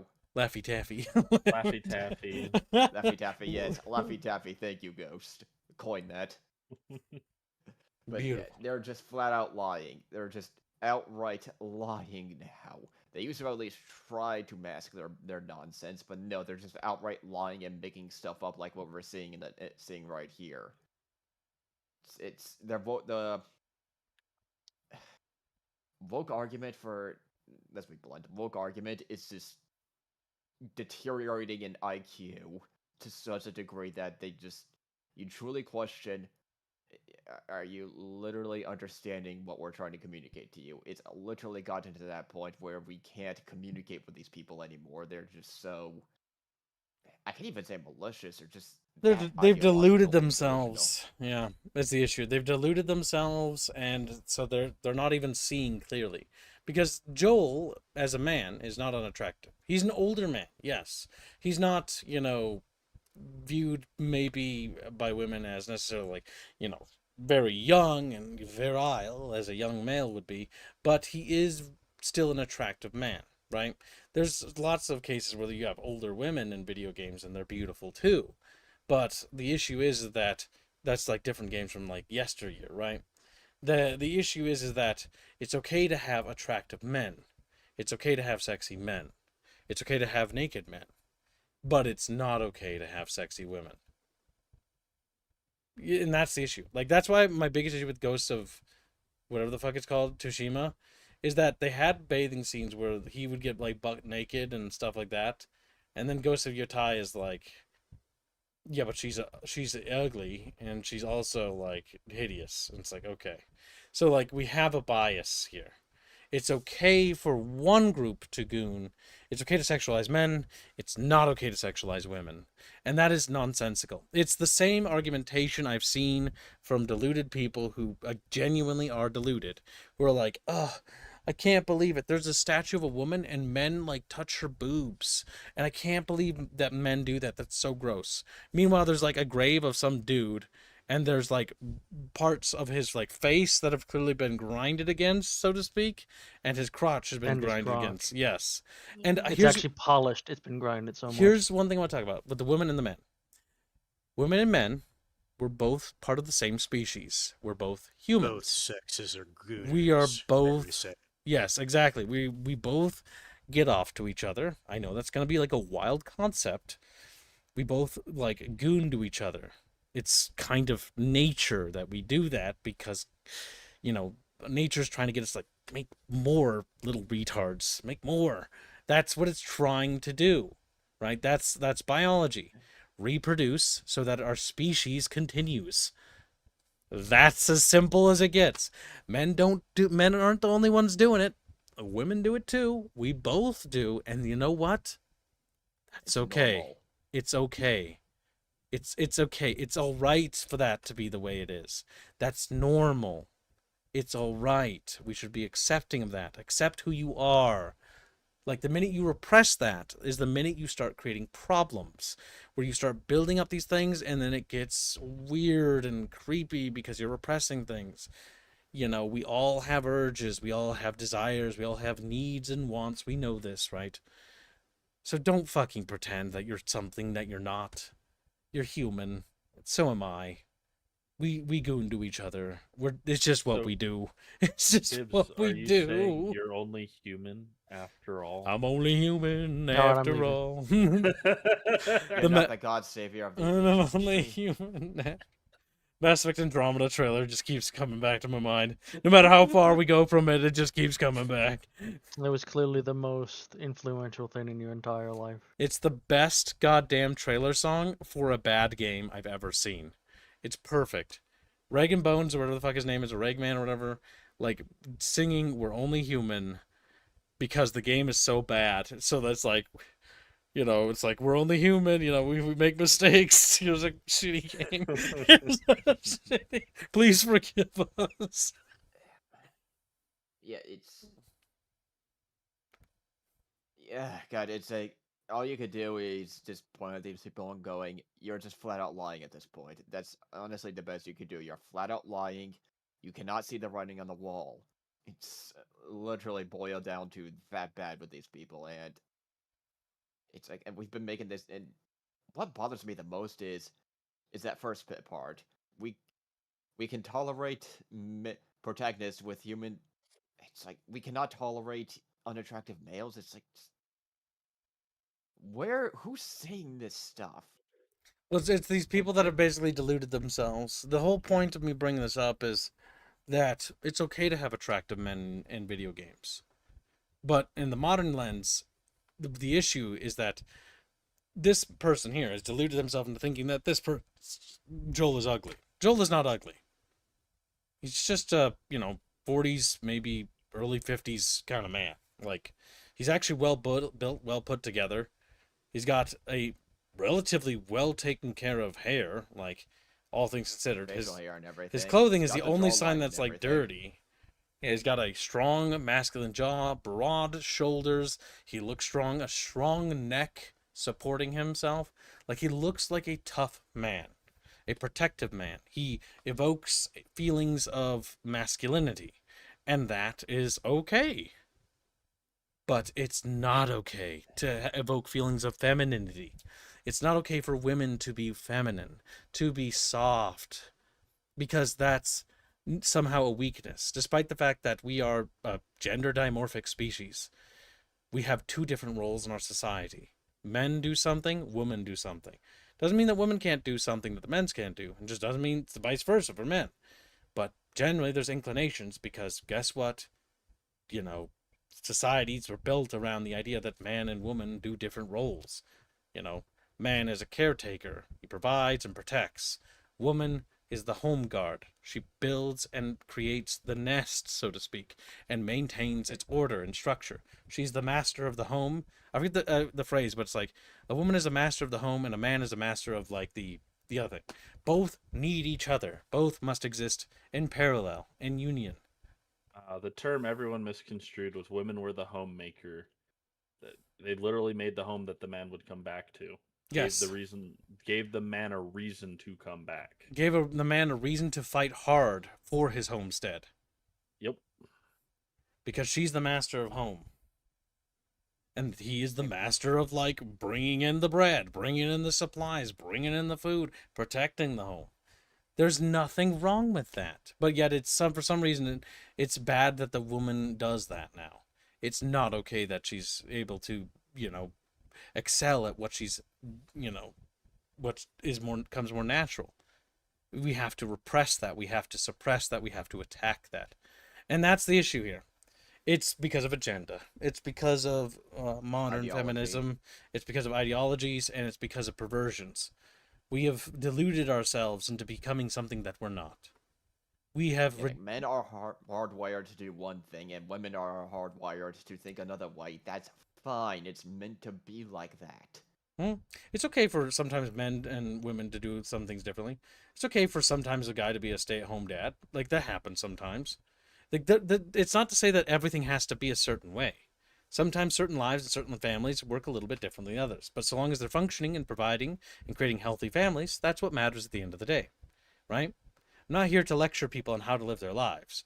But what I am trying to say is that there are some norms in society, and that's okay. We shouldn't be afraid of them. We shouldn't attack them. We shouldn't try to deconstruct them. We should just be accepting. Be more understanding.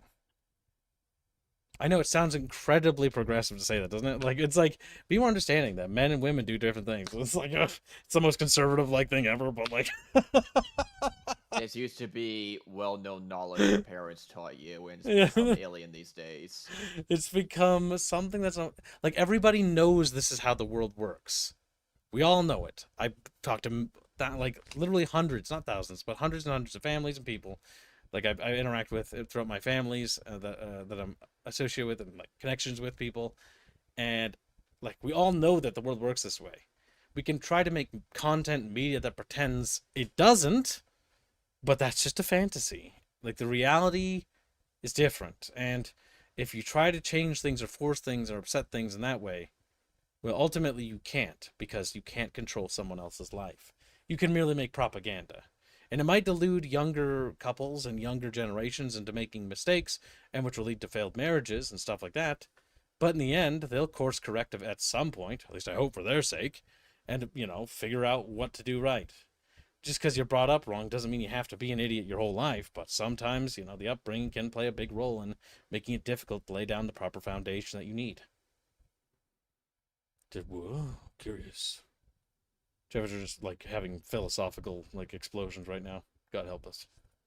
But yeah, moving on. I thought it was an interesting subject. Black flag. Oh God, I'm sorry. That just came out of the left field. Black flag.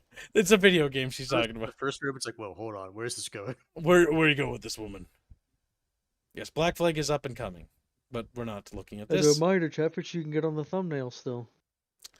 Next game we're going to be looking at is Teenage Mutant Ninja Turtles: The Last Ronin World Premiere. This one excites me. I don't like turtles. Paramount Game Studios? What happened to Star Trek Paramount? And we don't want to talk about it.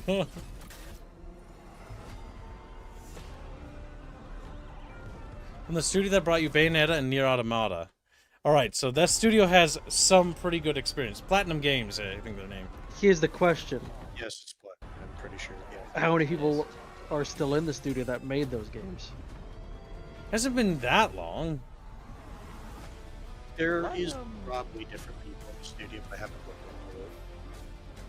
Platinum obviously will face turnover, but the culture of the studio, as far as I know, still maintains iron tight. Alright, so no gameplay, just the announcement that it's in development. Yeah, this game was announced a while ago. That was in The development. last Ronin, so it's Leonardo. Okay. Yeah. There's no announcements for platforms. So, just confirmation that it's in development.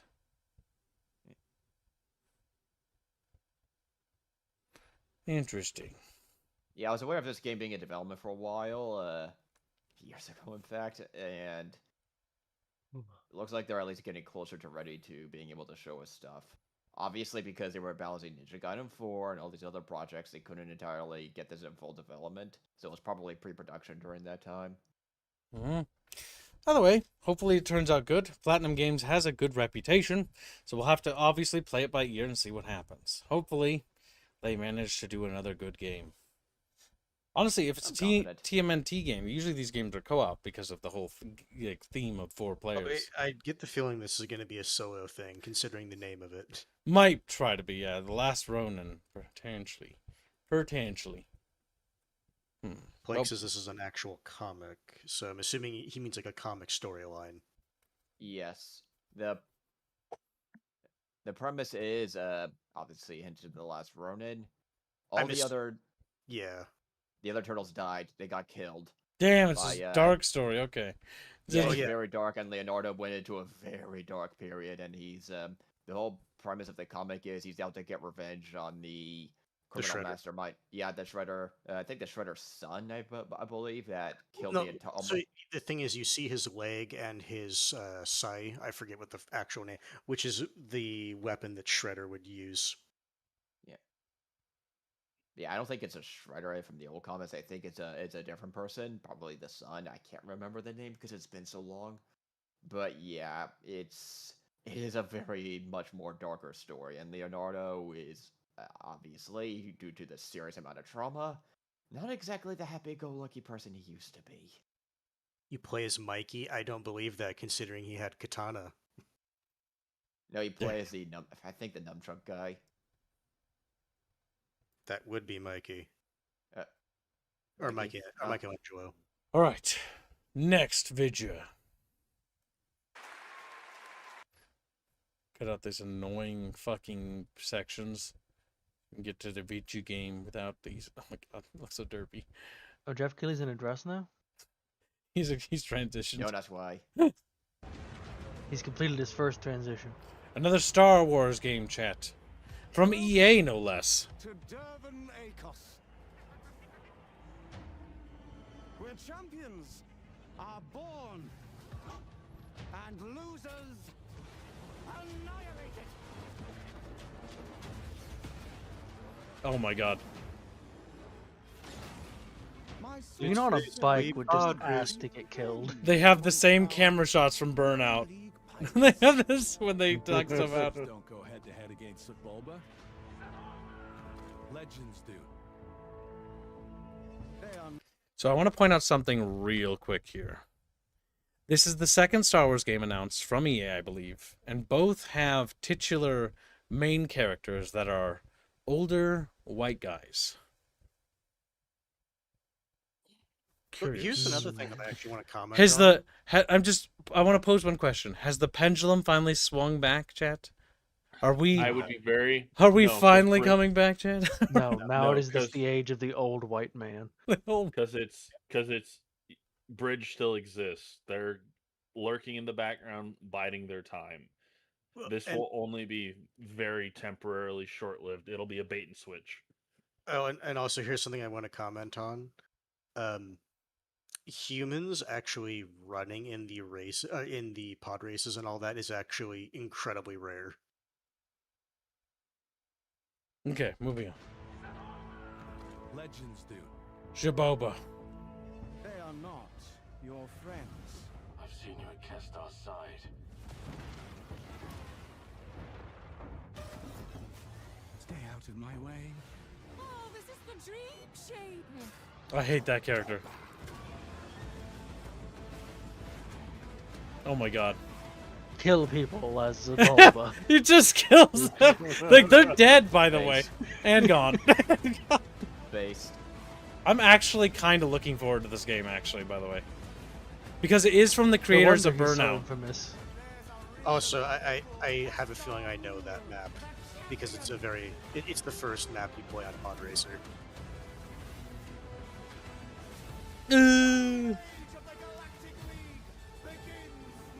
Fuck, they're just killing so many people in that trailer. Holy crap. Like, I know they're gonna be like, oh, there's fine, but like, dude, he's fucking dead. Back to tank or no, carcass.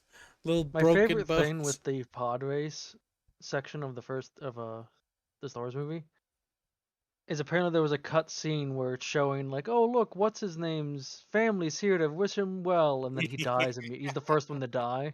He just explodes immediately, and there's a cut scene going on about his family's there to watch him, and his newborn son is here too. It's pretty. Pretty fucked up. They should have left it in.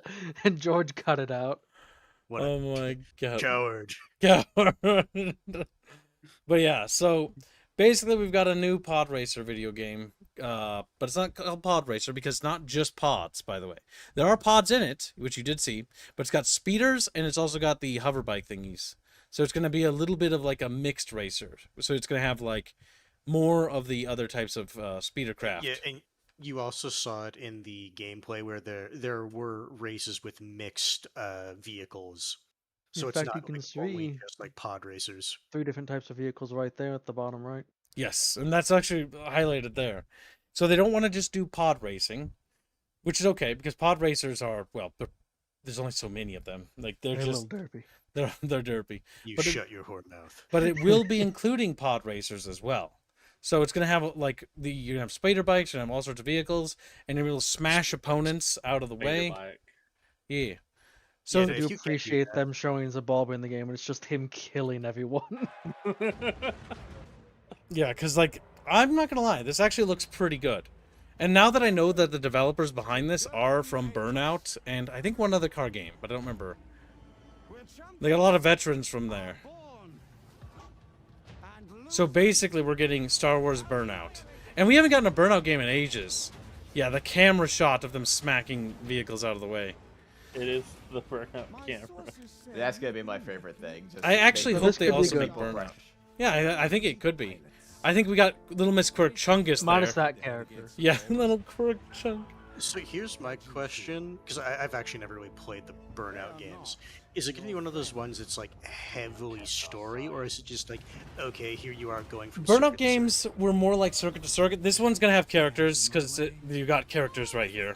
There's clearly a story. Yes, and you got Jabalba, fucking of course. Just he's dead. He's dead. Yeah, Zabalba He's just dead. kills people. Dead. He's dead. Another one. He's dead. Gone. Dead. Oh, another one. Dead. There's another one. I'm sorry. He just loves killing people, Chatfish. He just won't stop killing. Jesus, that pace. The ultimate win. The ultimate winning strategy. Nobody else is alive. Like, that guy exploded. Oh, look, another one. But yeah, I'm actually kind of looking forward to this because, like, you know, most Star Wars games have been kind of bad lately. I think that's a fair assessment. I think no one's gonna throw rocks at me if I say that. I feel like it's the Hold on, truth. Mangolite has a theory. What? Says, wait. This is Jedi Shadow recruitment campaign. Think about it. Racers need to be force sensitive to survive. What better way to do it by using racing to Darwin select the people? Oh my God, you're right. This is how they create the new Jedi Order. They just Darwin. This is people how out. the Jedi and the Sith recruit. No. The survivors are obviously force sensitive. This can't be the new order because it has Sebulba. So I'm this is takes fucking place with before it. the war. Zabalba is just an immortal hands. You have to accept this. Yeah, I think this takes place before Actually, when does Galactic Racer take place? I don't actually know. Well, I would yeah, assume it's a has to at prequel. least be- Yeah, it before has Phantom to at least be Menace. before. Well, actually, no, Apparently, so no, it has to be well after pod racing because apparently pod racing became illegal. The So Empire. this would have to be something that came up. The Empire, Oh. with the Empire gone and the galaxy rebuilding, it's after. So apparently, because I was reading things. Okay, so this takes place about- after Episode 6. So that scene that got cut with the guy's family, apparently his son grew up and then campaigned to make pod racing illegal. Oh, fucking What a got bitch. his dad killed. But Actually, so they had 2 kids. The one kid became a successful pod racer, and the other one got it banned. oh my God, that's incredibly fun. Damn. See, I kind of like that story because that's actually incredibly dark. Like, And they cut it out. so the one kid becomes a pod racer, following in his father's footsteps, trying to chase after that glory. The other kid becomes so fucking disheartened and disenfranchised with the notion of it that it becomes anti it, which means it's probably led to a feud in their own family. The death has Now, what I torn that think- apart. That's kind of sad.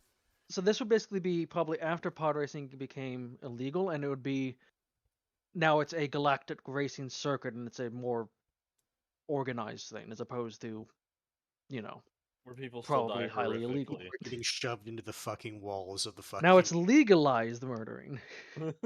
Yeah, probably. It's now more, you know, Okay, first off, arena. it can't be called murder because it's legal, which means they probably signed away their rights, so it's probably like collateral damage. Yeah. It's like, unfortunately, he fucking died. Here's like 5 credits. Now, if there's not a part where you play as Bulba and sabotage the other racers' vehicles, I'll be sad. Oh my god, a sabotage mechanic where you could like set like you fuck with their racer so they just fucking explode. Like one of them doesn't even take off because you know it's like that one little fat slug guy who's just sitting there like banging on his fucking controls like yeah! That was good. I like this. No, this has potential, and the thumbnail was already funded, Chatfish. Yeah, we are gonna be covering this. I want So, to. I hope it's good. If you want on it, make sure you get on it before it gets into production. So Galactic Racer looks like it's gonna maybe have some potential. I really hope they lean onto the destruction stuff from Burnout. I really do, because if they got the Burnout devs here, like lean into that. That's actually really cool. I think considering they literally showed you like shoving a fucking fellow racer into a wall and they just explode. I also hope that if this game is good, I hope it's successful. Because I would also like to see the Burnout franchise given another chance at life. Talbot says, look, the New Republic needed funds. A death race gets views. A death race does get views. True. This is how they raise money to rebuild their armadas from the Is battle. the New Republic actually just horrific? Is the New Republic just evil? Where'd the money come to build this new cruiser? Yes. You have it no is, idea actually. how many young boys died in that race to get this cruiser funded. You have no... Just like a pile of them. You know, all things considered, it wasn't that expensive. Only 32 dead children. Only 32. Hasn't been decided yet who's going to do the Galactic Racer thumbnail. We'll have to see, Chatfish. Get out of here, you little hack. He's like, Oh, Plake was very interested in this game. This game's very interested in you playing this game. I don't know what this is, but it's called Crossfire, and people keep telling me to look at it, so I'm gonna look at it. But I have a bad feeling as to why. Pre-alpha gameplay capture. I see a knife in that guy's neck. That's all. I'm sure he's fine. Hey, Metallic Chair made a cameo. All right, let's see. She's got machine guns. We play as Womo. They're sneaking. They lie. They don't lie. They're invisible. They're bullies. Hey, Stokes? Yeah, I got one. So that's what I say when I look at someone like you. Bully. See, that's where we're different. I genuinely like most people. Oh, well, then you're truly a sick fuck. Damn. She's a bit mean. But they're constantly really working big together. nose. Curious. She likes sick fucks. Oh yeah, she's a little on the fug side. I'll be coming for you. Coming for us. You're not one of them anymore.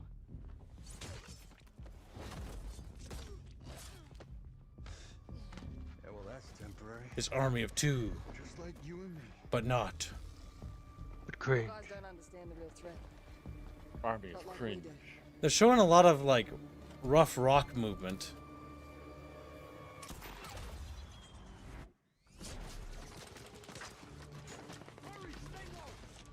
I gotta work with my enemy to survive.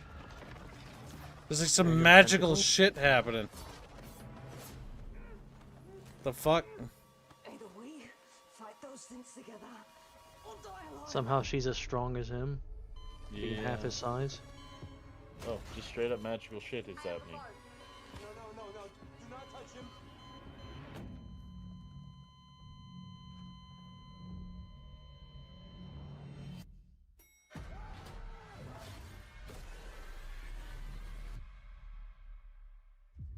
Well, I'll give it this. It's more interesting than Call of Duty. She looks so like a brick. Oh my god, why? Why is her face It reminds so... you of the image I just saw of Zendaya holding up So like a Dune book and an Odyssey book. Notice how he is fit, in shape, young, attractive, strong, masculine. What the fuck? What is that? It's She looks It's old. a cube. It's a cube is what it is. she She's looks got a like a man. Minecraft head with her little square head. Look at that. Her. Oh my Make God. the women look like women. Just come on. No, said the I'm man not gonna lie, making the that video would be game. kind of funny for 2 minutes. A mod that just turns her into a fucking Minecraft villager. It- It's still all the same It animations. looks more Only if you have a interesting. mod that turns the other guy It into looks Master more interesting than the Call of Duty game. But that's not necessarily a compliment, chat. That's just saying that, if I had to choose. Star Wars Outlaw vibes. A little bit. I don't get those vibes from this game, but I No Face is what he's understand. talking about, I think. I understand the vibes, but I don't think the best comparison. Yeah, I don't think it's going to be as bad as that. Cool milky stuff. It's like milky stuff.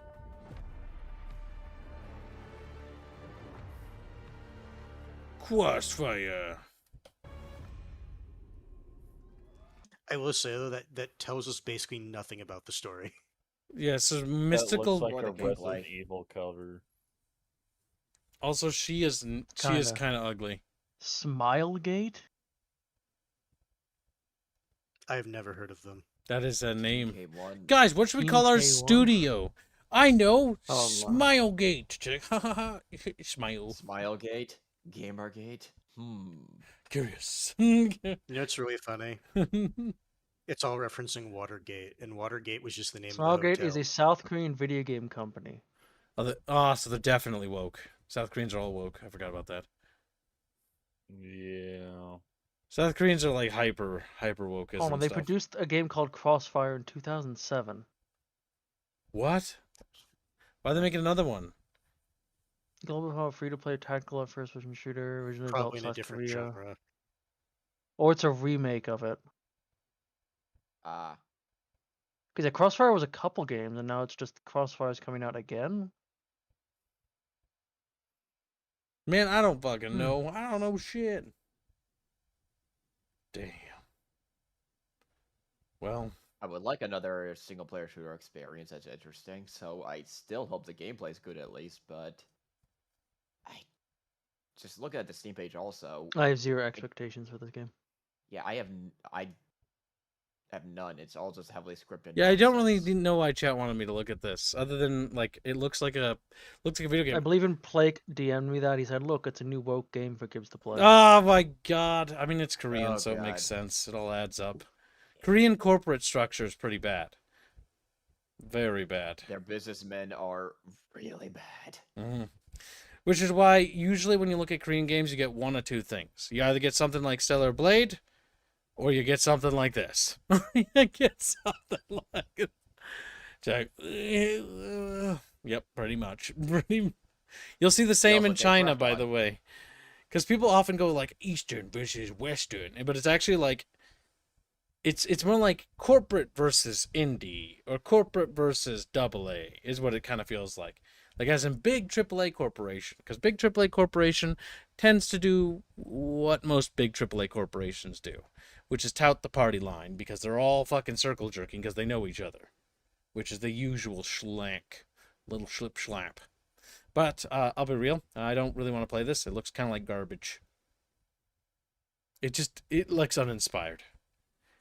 Like if you had to choose between modern Call of Duty and this, I guess I'd choose this, but I think I'd just rather sleep in, honestly. I think Like a minor step up from Call of Duty is still a pass for me.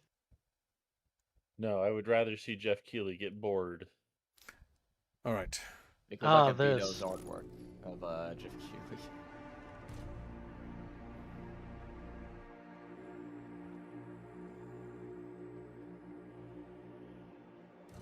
I don't even know what this is, honestly. From the creator of Ico and Ico. Shadow of the Colossus. Yeah.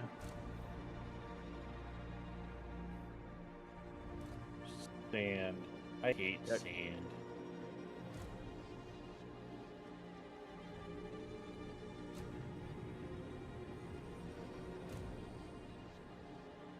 Giant floating head.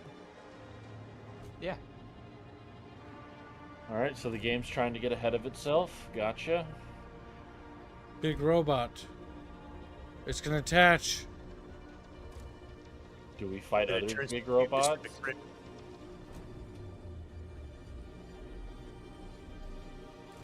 Oh my god, it's Shadow of Colossus, but robots. Maybe. Shadow Colossus was kind of robots anyways. It was just more golems. With aliens? Are you the Gundam? Meku? Now watch it be a PlayStation exclusive. I think it's Epic exclusive. Oh fuck, that's awful. That's even worse.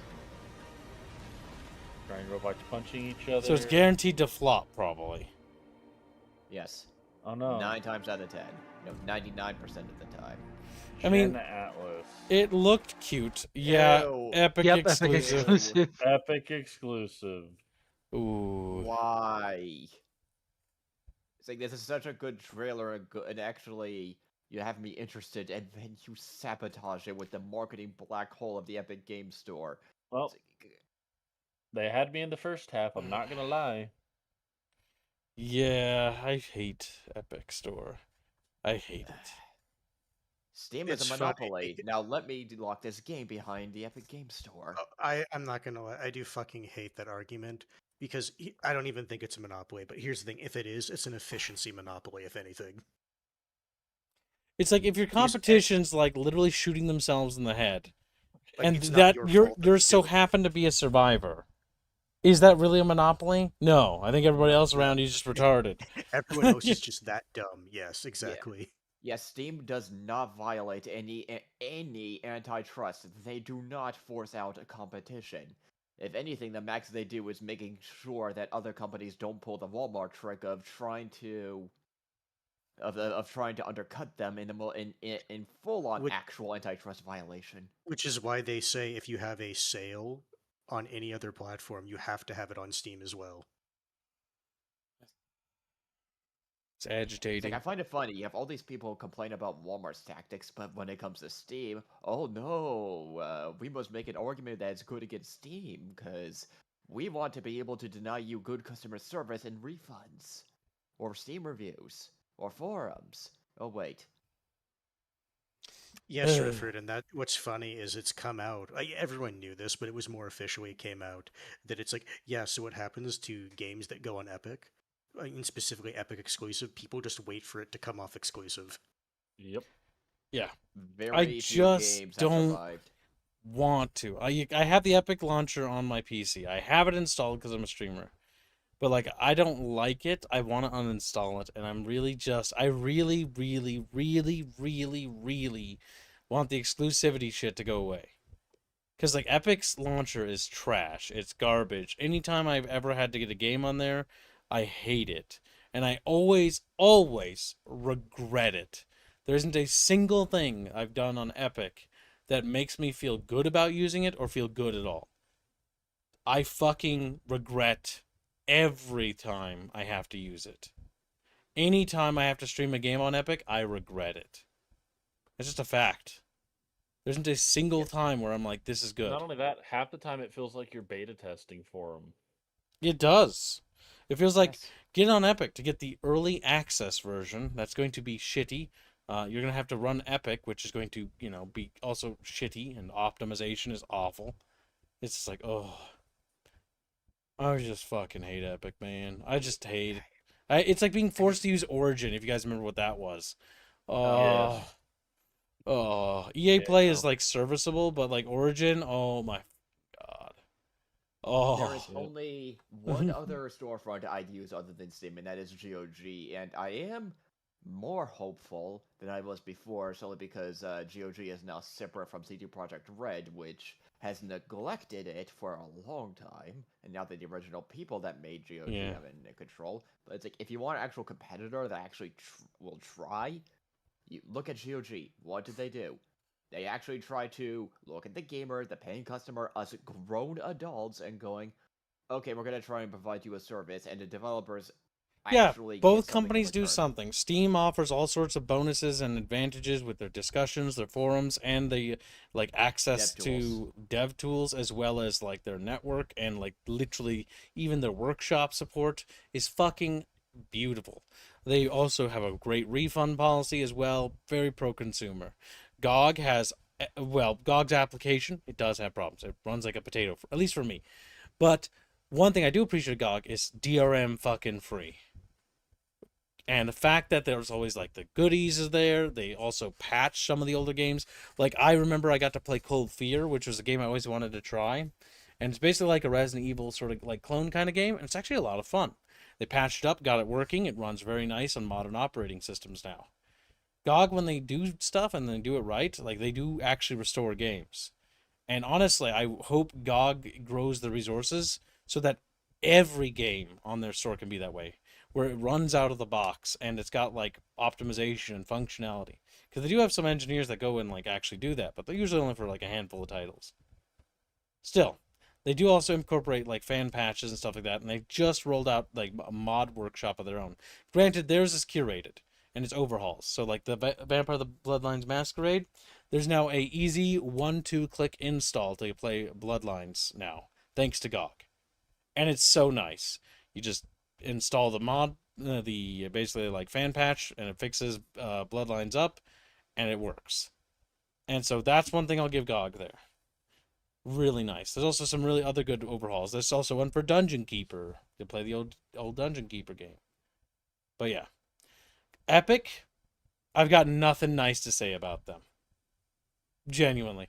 The only thing I can say, and this is me being completely honest, the only thing that's nice, I guess, the one thing I can think of, is that when a game takes an Epic exclusive deal, at least you, being a content creator, you're dumb enough and retarded enough to download it.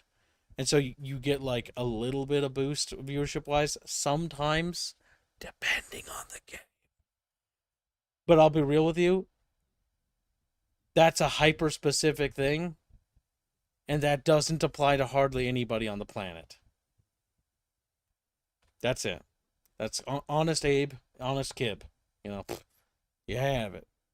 And that's not even a good thing, by the way. Man, I just don't like Epic. It actually makes me livid. Because this looks interesting and I want to cover this, but I don't want to give Epic money. They are so They're anti-consumer, anti-developer. Yeah, as well. Yes, because anti-games industry. They just want to be Steam, and they're mad that Steam got there first. But it's not just Steam. They don't like consumer feedback. They believe in heavy censorship. They're woke as fuck. Like, it's just, I fucking hate them. They got. I genuinely hate Epic. Epic is so bad. It just sucks because this looks interesting. Yeah, because if you look at Tim Sweeney's X account, and you see the sheer amount of community notes he gets, and it's like, people are literally telling him constantly, this is what you're doing wrong, this is what we want, you're not paying attention to us, and Tim Sweeney just puts foot in mouth every single time. Tim Sweeney's a literal blockhead. Alright, well, enough whinging, let's move on. Yeah. Get out of here, you hack. He was like, yeah, unless you're getting bored, I don't want to see you, Keeley. Yeah. We need Bino to animate his fan art of Jeff Keighley in the. I think the art piece we have is good. I don't want to really see that made. Imagine all the development time we waste money-wise. Bino will do it for free. This is called Blood Money? What? Oh, Blood Message. I was like, what the fuck? I'd imagined it was Bino just would do it just for the love of the game. Blood Money was a Hitman game. It was. I thought you were referring to the 50 Cent game. Slave Guy? Oh, yeah. It was also 50 24 Entertainment. Chinese, looks like. Yeah, that's Chinese. Yep, that attire. Chinese.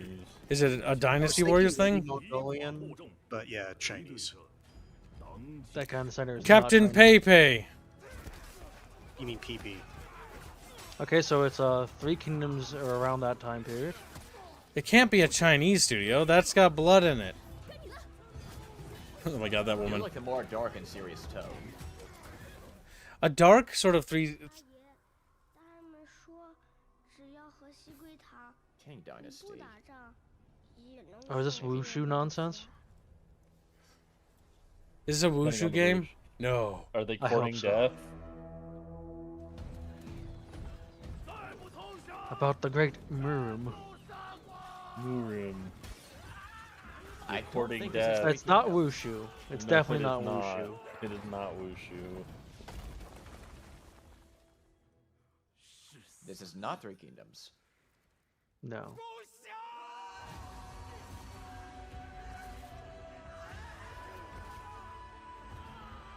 No!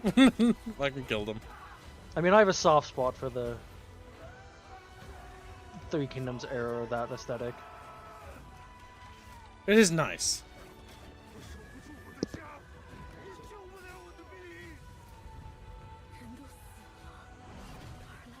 It does look like they're trying really hard to make it cinematic. Yeah, which I hope it's actually got gameplay. Mm-hmm. Because it looks more like a movie, yeah. That would be my... Because Rise Son of Rome, I like. It's a fun game. It's a guilty favorite. But it's too movie-esque. I wish Rise of Son of Rome had more gameplay. A lot more. Yeah, I'm sorry, you're dead, buddy. He is. Nice, but that's when the gods step in and then he becomes super awesome. Blood message. It sounds interesting. China versus Mongols as part of Group A? I mean... It looks like they were fighting Mongolians. Yeah. Mongols wouldn't be a big blood power message. Let me look at it. That they could be interesting, but we didn't really see much gameplay. Yes, it was mostly just a cutscene from the looks of it. Yeah, if we're being generous, those were cutscenes. It looks like Veronica has a Steam store page now. Nice. I did see that announcement. I just hope that they have gameplay and that it's more gameplay-y than cutscenes. I don't mind cutscenes are cool, but they're accentuators. They're like seasonings. They accentuate things, hype up a moment, you know? Make sure that was gained. What's this coming to? What do you mean? What's this game coming to? Like, what is it coming to? PC, Steam? Is it Epic only?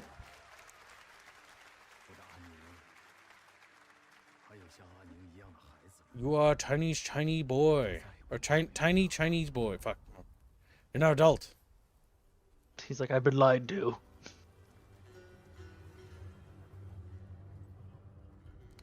There's a little bit more. No information. No information.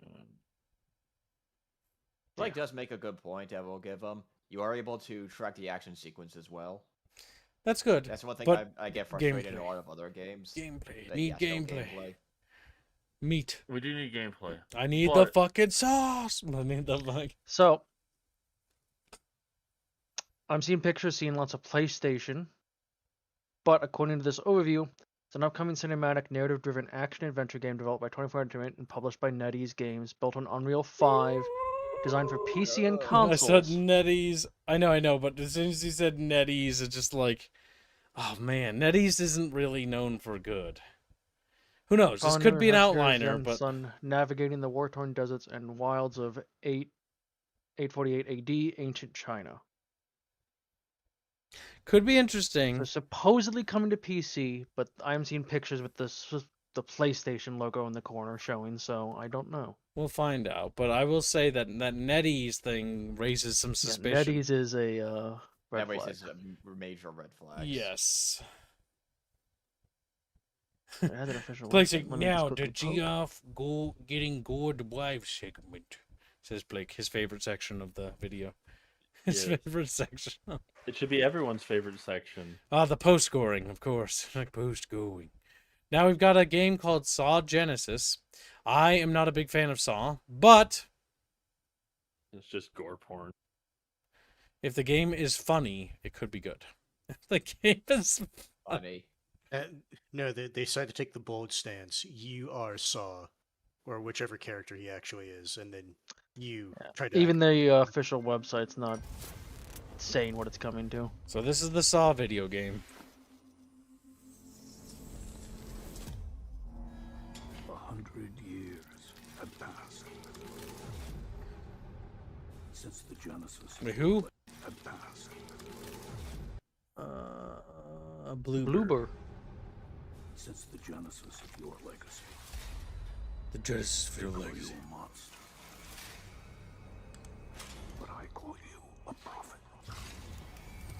Pain is our only true path to redemption. World War One. It strips away the lies Check that people tell themselves. Only then do they get to see really makes them tick.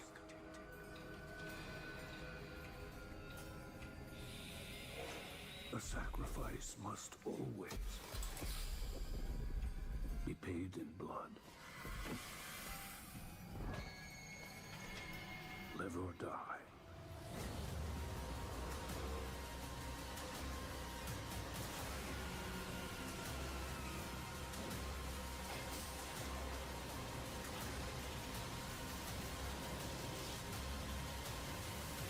So it's set in World War One.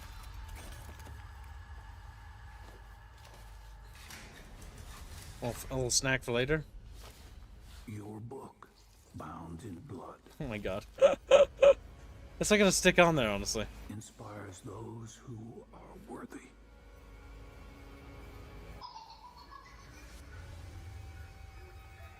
The spiral bleeds ever deeper. 3 versus 1 multiplayer Yes, horror game. it is a multiplayer theme thing. So that means, by the way, these games, some of them are actually received pretty well. They're very gimmicky, but some people really like these games. 3v1 survival or multiplayer horror game.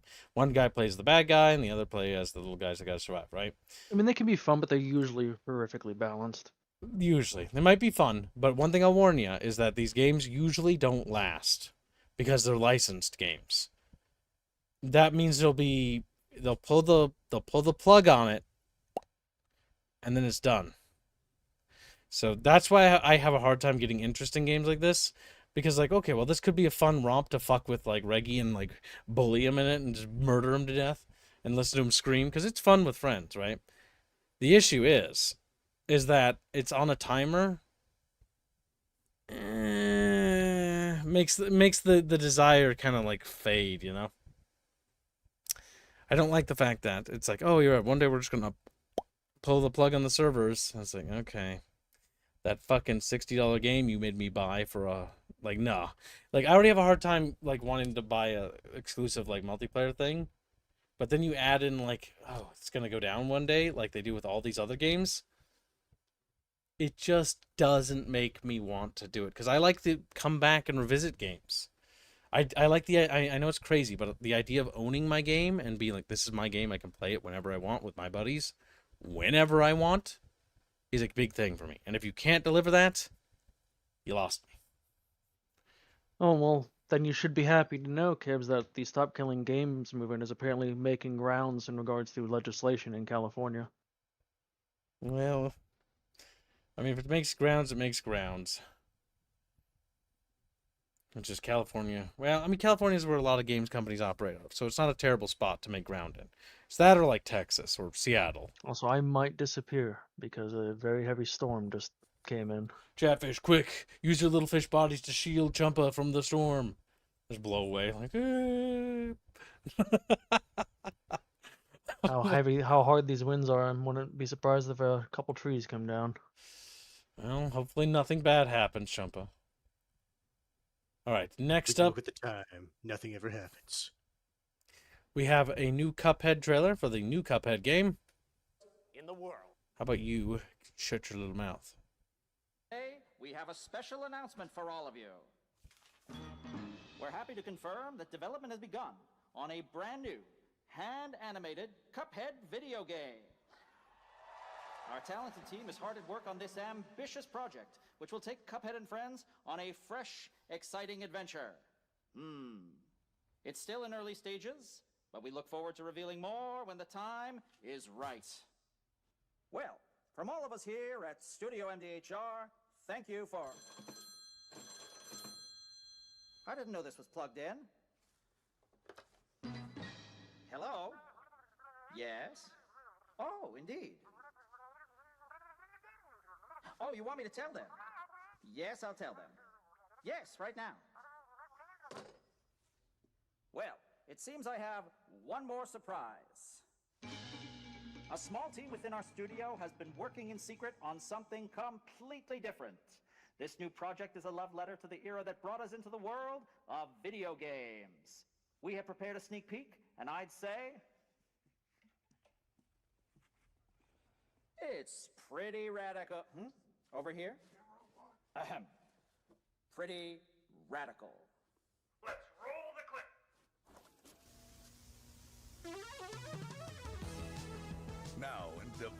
at Studio MDHR. It's Mighty Cuphead Adventure. A new fast-action platform shooter with arcade-quality graphics and amazing sound. Mighty Cuphead Adventure.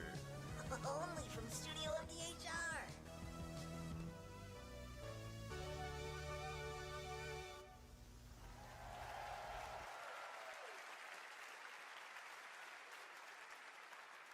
You know I love my puppets. That was great, and there you. Shut up. All right.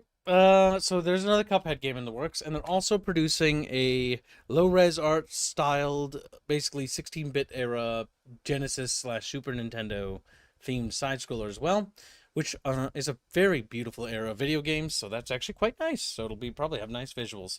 Their art direction and team has been pretty damn good in the past, so it's probably going to be good here too, if I had to guess.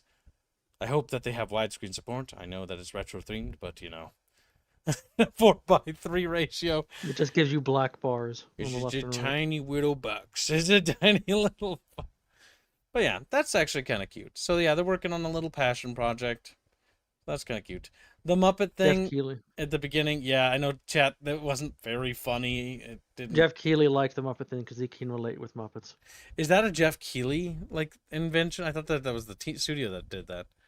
No, that was the theory. I'm saying Jeff Keighley likes Muppets because he relates with them. Because he is a Muppet. Gotcha. Yeah. Because he too has a hand up his ass puppeting him.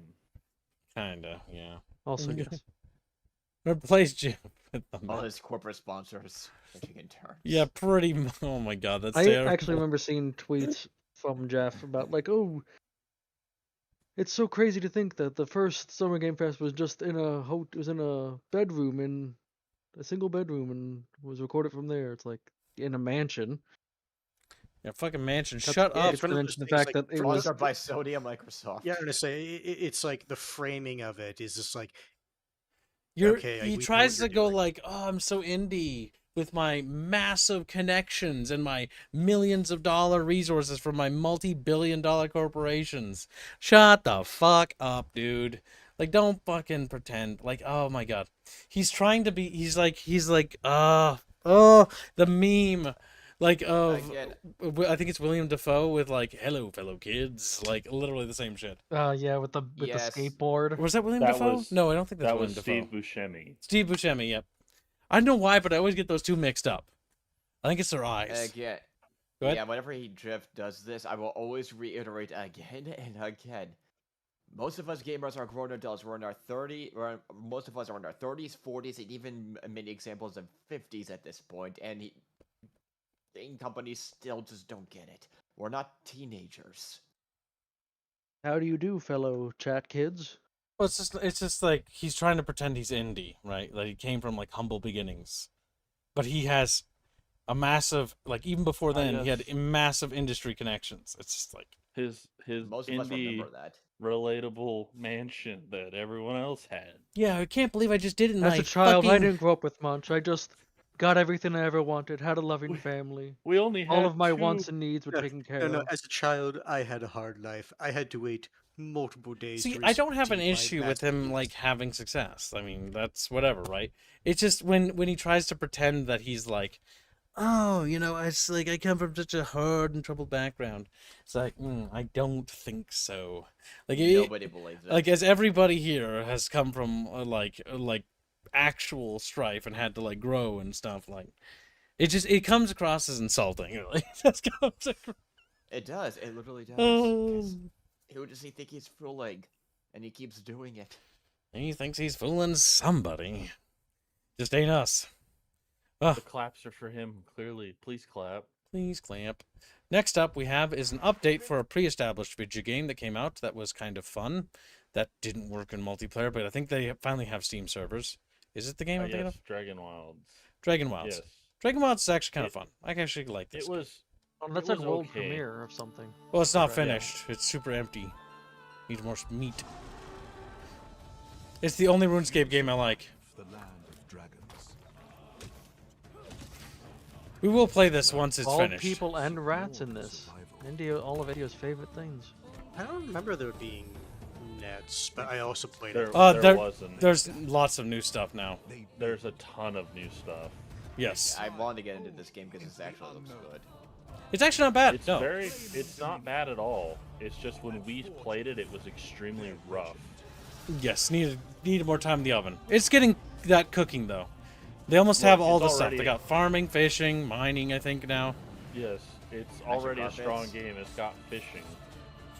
Also new areas. So it's better than Far Far West. Because this is an area I don't recognize. Damn. So you're telling me Indio likes this game now?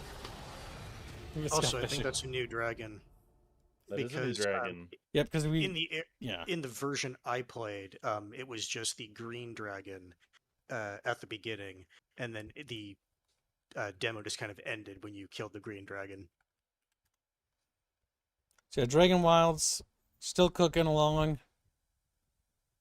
They released a new roadmap, so we'll look at this because that's not going to cover it.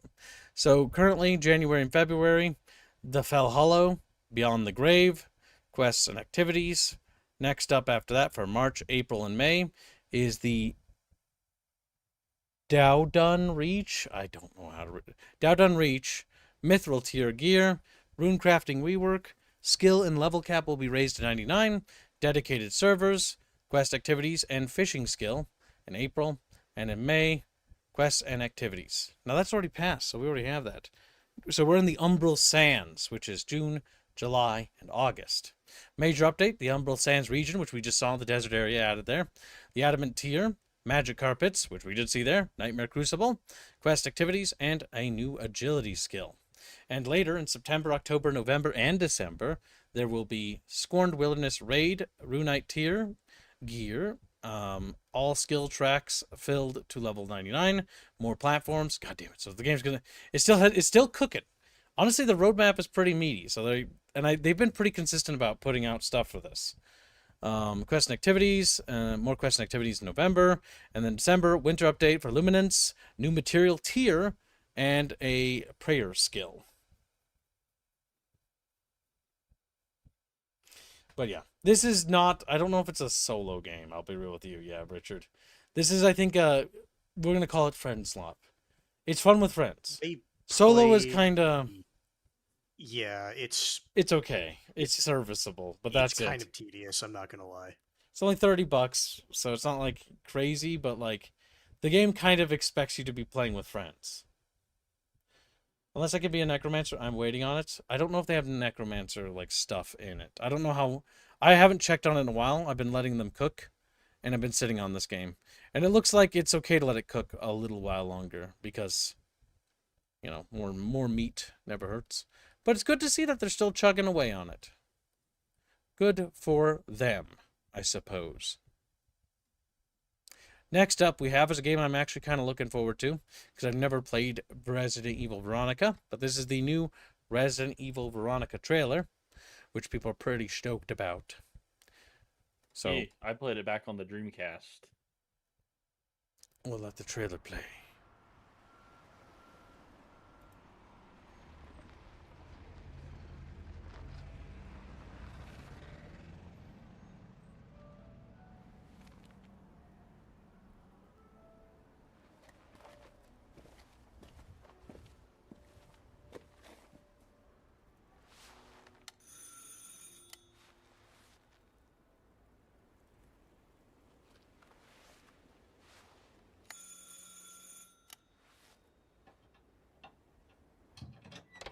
Oui?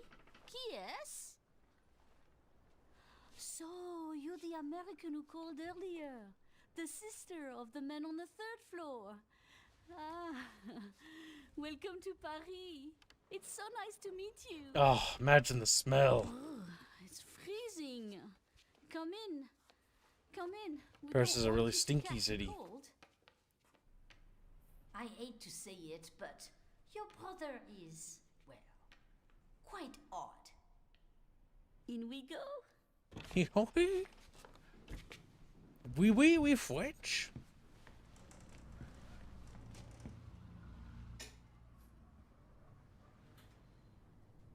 Oh la la. Cigarettes. Mais quelle pagaille. It is France. There's weights. Think, I just cleaned it up a week ago. Oh my It's god. like a boulder rolled through here. Huh? Where's Resident Evil 5, bitch? The Starts beating her. They keep referencing RE5 all the time, by the way. He won't notice if we help Because it was ourselves. actually a good game. I know. Where's my RE5 remake, bitch? It must be the maintenance man from this morning.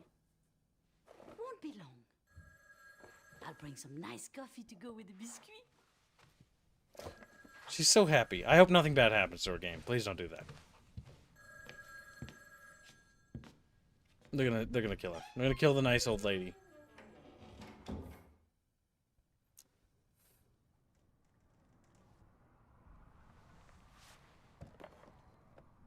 We have a woman hand.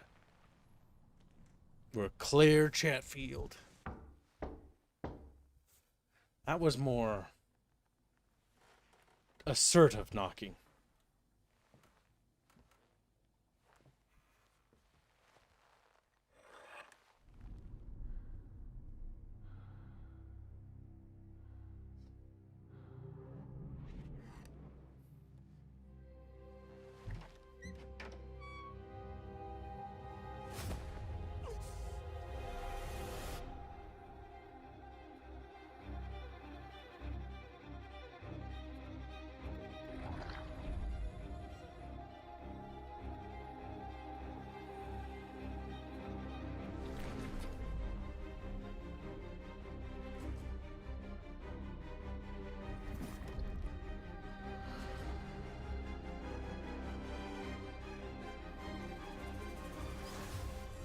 Don't move.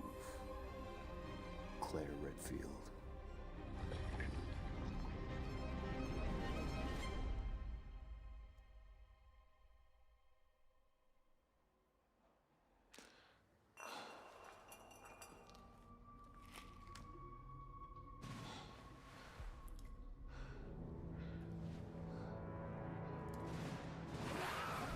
Fudge. Zamboos.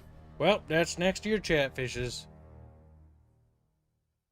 I love how they went VER RE5. No, Veronica. It's like fuck.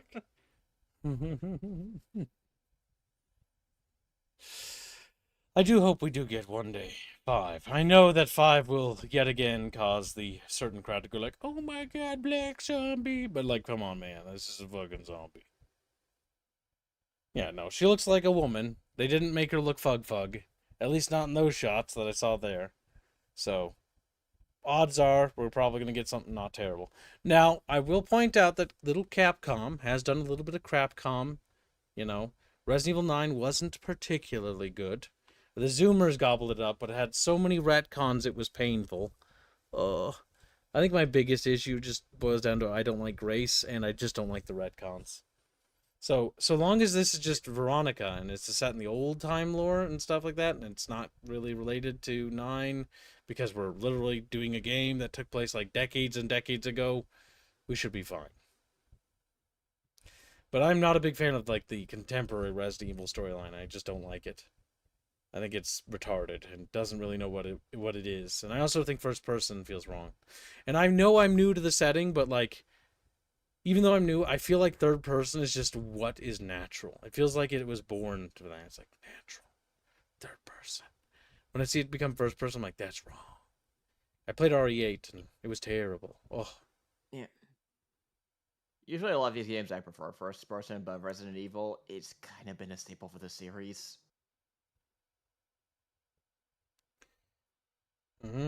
So yeah. Hopefully it's a good game. I hope it's good. But yeah, we'll have to wait and see. And we'll find out next year about little Veronica. Now, I have some other news, and Chatfish sent me something that I actually closed because I didn't see it in here. So I'm going to open that up. Good job, Master Huntsman. I like how he so happened to have the thing I was looking for. Good. There we go. This is the game that we're missing. We were supposed to have it in here, but we didn't. So this is called Chronicles Medieval, and it's a gameplay trailer for it. The dead won't rise. But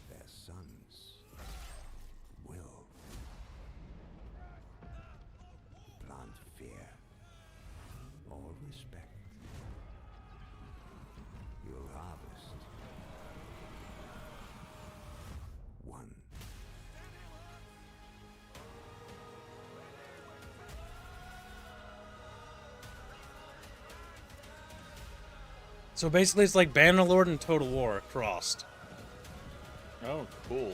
It actually looks pretty cool.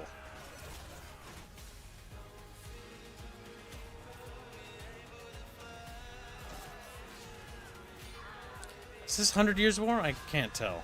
No, I don't think so. I think I see Germans. That is the German flag of the actual, like, German Empire. Yeah, sure, not German Empire. Yeah, this does interest me. Not necessarily the best music choice, but... No. Modern music is not necessarily a good choice for a medieval game. They get the performance and gameplay well executed. I would play this. Another game it reminds me of is Kingdom Under Fire. Yes, because if you notice, you are still controlling the commander. Yep, you actually fight in the combat. It looks pretty good, I will say that much. Yeah, I assume Germanic, because like there's the eagle right there. Counter says looks 30 Years War, not 100. Yeah, not 100 Years War. I saw blue and red and wasn't paying too close attention. But now, upon further inspection, it appears to be as such, fishies. Chronicles Medieval. I can't believe it's not Total War, says Blake. It looks actually not terrible. Early access is planned for 2026. It's available for wish listing on Steam. I do want to take a look at that. Oh my god. It is 100 Years War era. It is the 100 Years War? Yeah, I'm looking at the Steam page. Maybe it covers multiple. And there's a second trailer here as well. We shall watch the second trailer. So the priests tell us. This is a cinematic trailer. But ambitious men do not listen. I sought no war. Oh wait, I think I recognize this. But war found me. Or I've seen part of that. Not this, though. I've seen the part where the guy's walking. Yeah, through the raining. streets. I've seen that part. Oh yeah, this game. Yeah, it sounded very ambitious. I took up the sword, prayed. I remember, we have covered this before. Yep, I recognize that. But some paths, once taken. Yeah, that's the English flag there. Yeah, this cannot be the 30 Years War. Are those Polish? I shall find no peace on this road. I didn't quite get a look. Death. French, I think. I didn't quite look at the flag, but I'm pretty sure. I see a bunch of different kingdoms. Crusader flags? Yeah, Yeah, is that, no, is that dead? Go right your No, own that's way. not Denmark. The color palette to the, if you look at the top, it was close to the Danish flag at the time. That looks pretty... fuck, it's not over. God damn it, I thought it was over. Then it was... That's definitely the English one, though. That looks pretty fucking cool. I'm not gonna lie. I'm not gonna lie, Chatfishes. Yeah, look at that triple trade. This is 100 Years War. The 30 Years War was started in what? Step into the 1614? vast, dynamic medieval sandbox set in the age of the 100 Years War. So it's in that period. It can also include other things, sounds like. Explore brutal but beautiful historically grounded Europe, command armies in massive battles, leave a mark the chroniclers can't ignore. As you make your name one fight at a time, what will your story be? So it looks like we've got a campaign map. Let's rewind. I see saw a time, picture. time mechanic. Yes, I see a picture of us walking around a town. Sort of like Bannerlord. Pest extermination. Go to bandit camp. Deal with the bandit threat. Optional complete by June 8th. 2 days left, so there's a timeline system. Return to the quartermaster. So it looks like you can walk around villages and buy things, if I had to guess. Then there's like an army deployment thing. You can see all the units you have here. Unit numbers. So far, I'm liking what I'm seeing. I mean, this looks better than Bannerlord already, by the way. Yes. But that's surface level, so I don't know. We need to see more of it, and hopefully the early access as well. It is catching my eye. I am interested in the 100 Years War era of combat. Because, the sandbox experience is also what interests me. I mean, the 100 Years Okay, War is how, an interesting period because this is the period in which professional armies would return since they basically followed the Roman Empire. So you'd see the return of actual professional troops and like actual military people. Is they basically a lot of countries we're finding out it's really sucks to have to like constantly keep losing the people that have experience fighting. Yes, and also having to pull your farmers because it would fuck up your economy so bad. So having dedicated professional troops was nice because, remember, when building an empire or nation, especially at this period because it's an agrarian society, there is what we call this concept of caloric debt, right?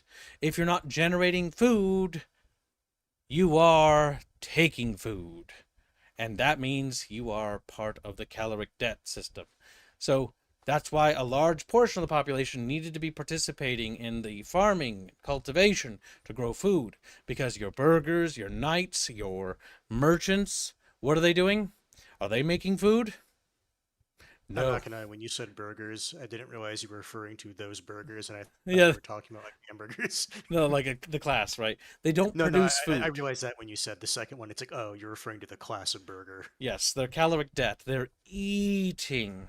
So that means that people need to be making food because of, depending on the land and the quality of land will determine what farmer can make food-wise, enough to support himself and then support how many people. And then that farmer then makes that much food. So if it's highlands and the food isn't very good to grow in that area, he's producing less food for less people. So that can't support a large population. But yeah, just little details like that. So that's why professional armies are really cool to see, because, again, taking levies, taking your farmers, fucks with your economy. It means food, problems, shortages. You have to import food from neighboring kingdoms. Perhaps there's a famine. Oh boy, sad times. Oh boy. But this game looks really, really cool. And the French, English, and I think to an extent the Holy Roman Empire had incentives to do it because 100 Years War and they were fighting each other so viciously. You had the HRE with the princes constantly battling each other. You had the vicious long wars with the English and French. They would have a lot of incentives to start developing these professional armies. Yes, and the fact that this game actually allows you to actually have your army, you can fight amongst your troops, sort of like Bannerlord. But what really, really draws me here is that Bannerlord, while Bannerlord has that to a degree, it's very disorganized. There is not a lot of strategy. This is sort of a hybridization of basically like Total War and Bannerlord. But what I would actually, again, hearken this to is a game that many of you might not be familiar with, a Korean game by the name of Kingdom Under Fire. And Kingdom Under Fire, principally, you played as the commanders of units, and then when battles happened, it sort of turned into a la Dynasty Warriors, where you were fighting on the ground, and then you could see your units fight, and you'd have to transition from one unit to the next, and you had to be moving around while also fighting. The game kept you very engaged in its combat. In fact, it sometimes felt incredibly overwhelming, quite a bit, especially as a kid. Kingdom Under Fire, I felt like that was probably the game that would stressed me out, I think, more than most games, especially at that period. Bannerlord has garbage combat. Yeah, that's also true. It's got a directional combat-based system, and it's not very good. So I never get it to bring myself to buy Bannerlord 2, simply because of the polish issue. It's mostly carried by mods. I'll be 100% real. Ironically, when you look into it, a lot of people for Bannerlord will basically say you basically play the base game to get a general understanding, and then you use mods to improve it. Yeah, because there's that one mod that converts it into Feudal Japan, which is kind of fun. There's a mod that converts it into Warhammer Fantasy. There's a Lord of the Rings mod in development. There's also historical Europe as well. Yeah, there's also an Ancient Rome mod. They're all more interesting than the base Bannerlord game. The base Bannerlord game is actually just like the thing you learn and then you just throw it away quickly. Yeah, because do you know what you learn base game? The faction that's basically the Turks or the equivalent thereof are just super powerful. That's all you learn. So let's see. Well, I'm going to see. Because I am interested in this. I want to hear this last little video. This is going to be developers talking. So we're going to see some of their thoughts, maybe. I'm not sure if it's just loud here.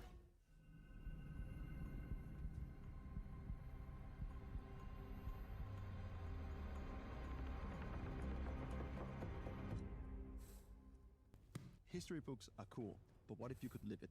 Not just following a script, actually forge your own medieval chronicle. At Raw Power Games, we're not just making another medieval sandbox. He's playing a We're scrap doing top. something deeper, something unpredictable, and most importantly, yours. In this video, we'll give you a closer look into what we're cooking. From systems to swords, castles to communities. This is Chronicles Medieval.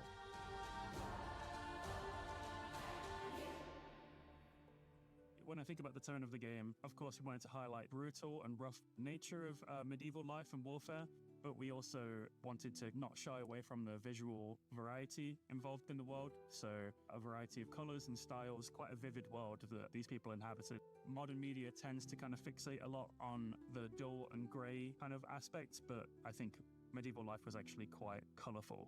We would like It to was. create a world that can spark curiosity. So we decided to add Chat's saying animatic it's quiet. layers on the Damn it! Death to Chatfish. But yeah, no, I can't hear Lulu Zhang. Unironically, which hopefully can intrigue the players and motivate them to explore the whole world. Chronicle Medieval is kind of like my dream project. I feel super lucky to be able to work with a team who is so talented and experienced and also love medieval history and games like me. I am sure that when the game is finally finished, I myself will spend hundreds of hours playing that. A great deal of Hundreds research of went hours. into Chronicles Medieval. Mean. I really think what put together the believability of the history was all of the kind of little nuances of characters. So how armor is forged, how it's put together. For clothing and fashion, it would be how things are hemmed and kind of seam patterns. And or the concept team put a lot of research into fashion and how that evolved over the time period we're focusing on. One of the most exciting parts was kind of seeing our characters come to life so that then they can start killing each other. Good.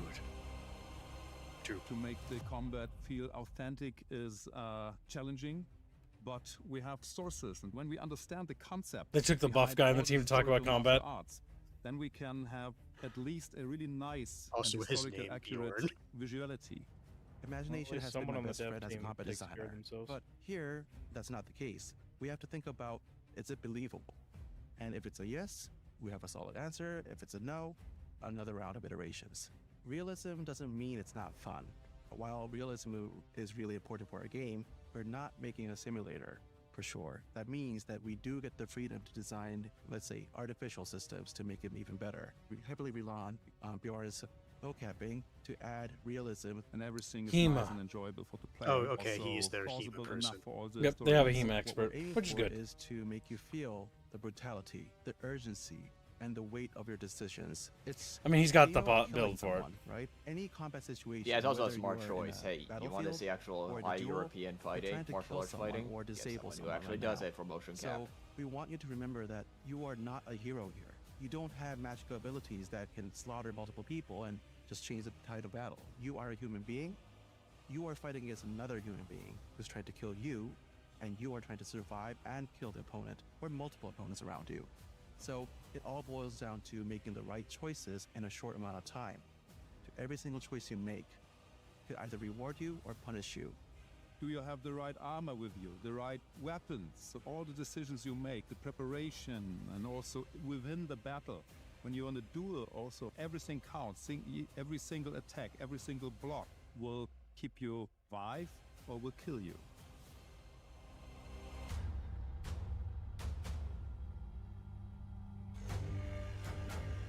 If you were to ask me what I like the most about being an engineer working on Chronicles Medieval, it would be that we very early on made a decision to make all the systems that make up the gameplay and the decision-making systems be part of one whole framework.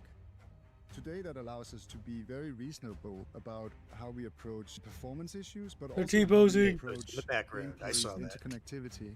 Because the gameplay interconnectivity is really what drives the game and makes it very dynamic for players when they play it. Chronicles Medieval is a hugely ambitious game. There's a lot of stuff that the player can interact with. Big character gallery of NPCs make meaningful decisions. Our battles are truly grand. So we put the battles pictures into of 3 layers. sieges. Combat layer, fighting one-on-one. Captain layer, where you command units in your immediate vicinity. Kind of the Braveheart fantasy that we're trying to get to here. And then we have the tactical layer. We call it the general's layer, something that the player will engage with during the pre-battle planning phase.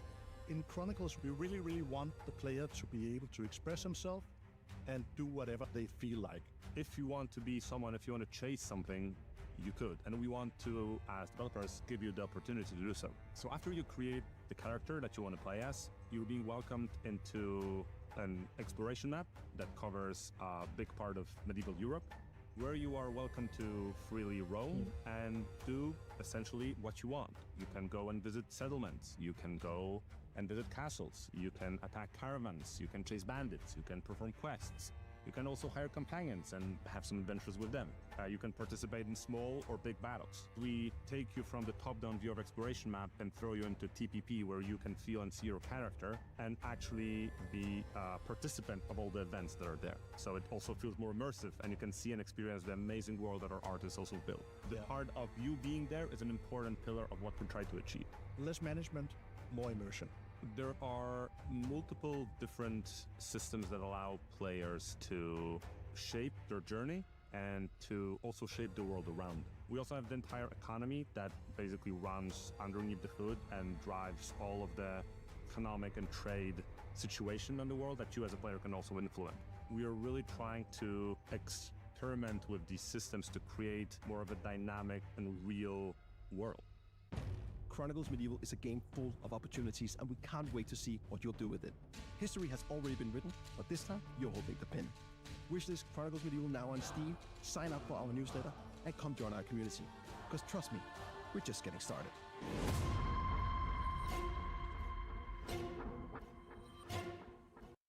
My God.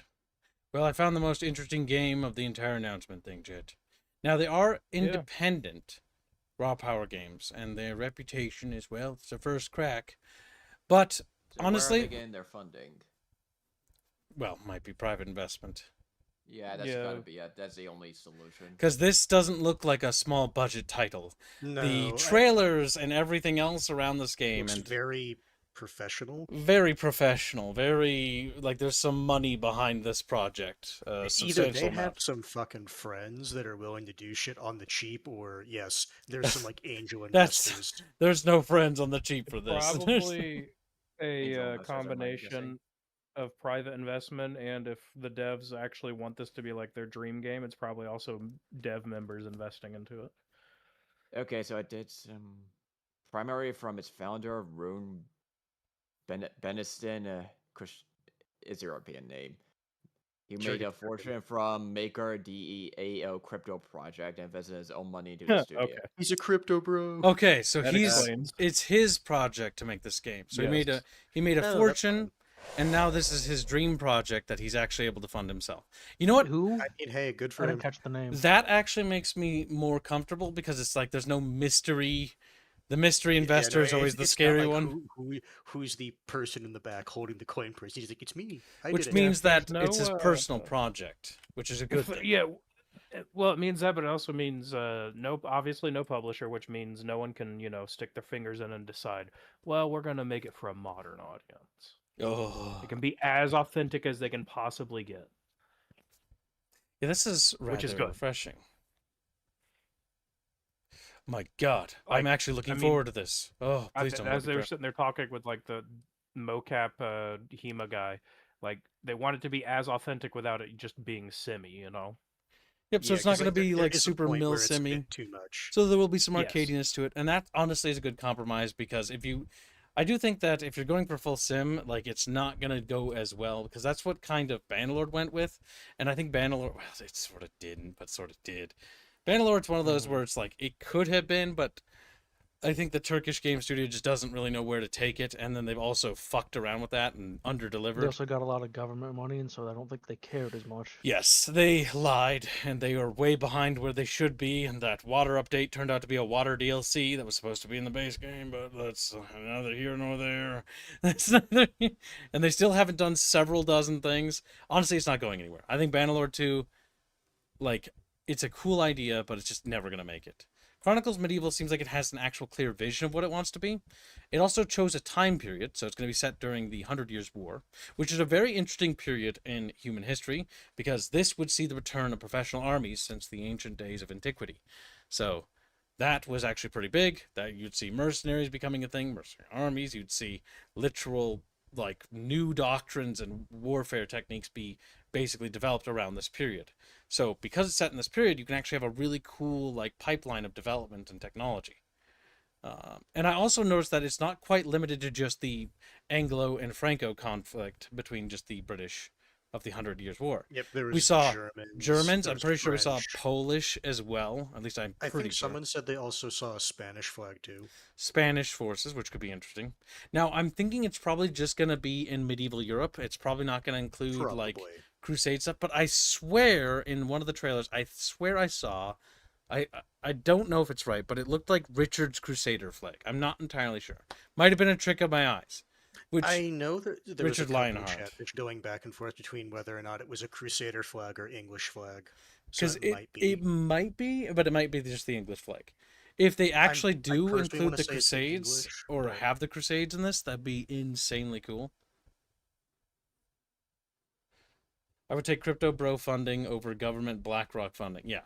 And that also, like, means that, because what's good about that to me is that means that his heart and his passion is in this project. And so even if there's mistakes, even if the game ends up being flawed in some way, its heart will be in the right place. Its soul will be in the right place. And what does that mean?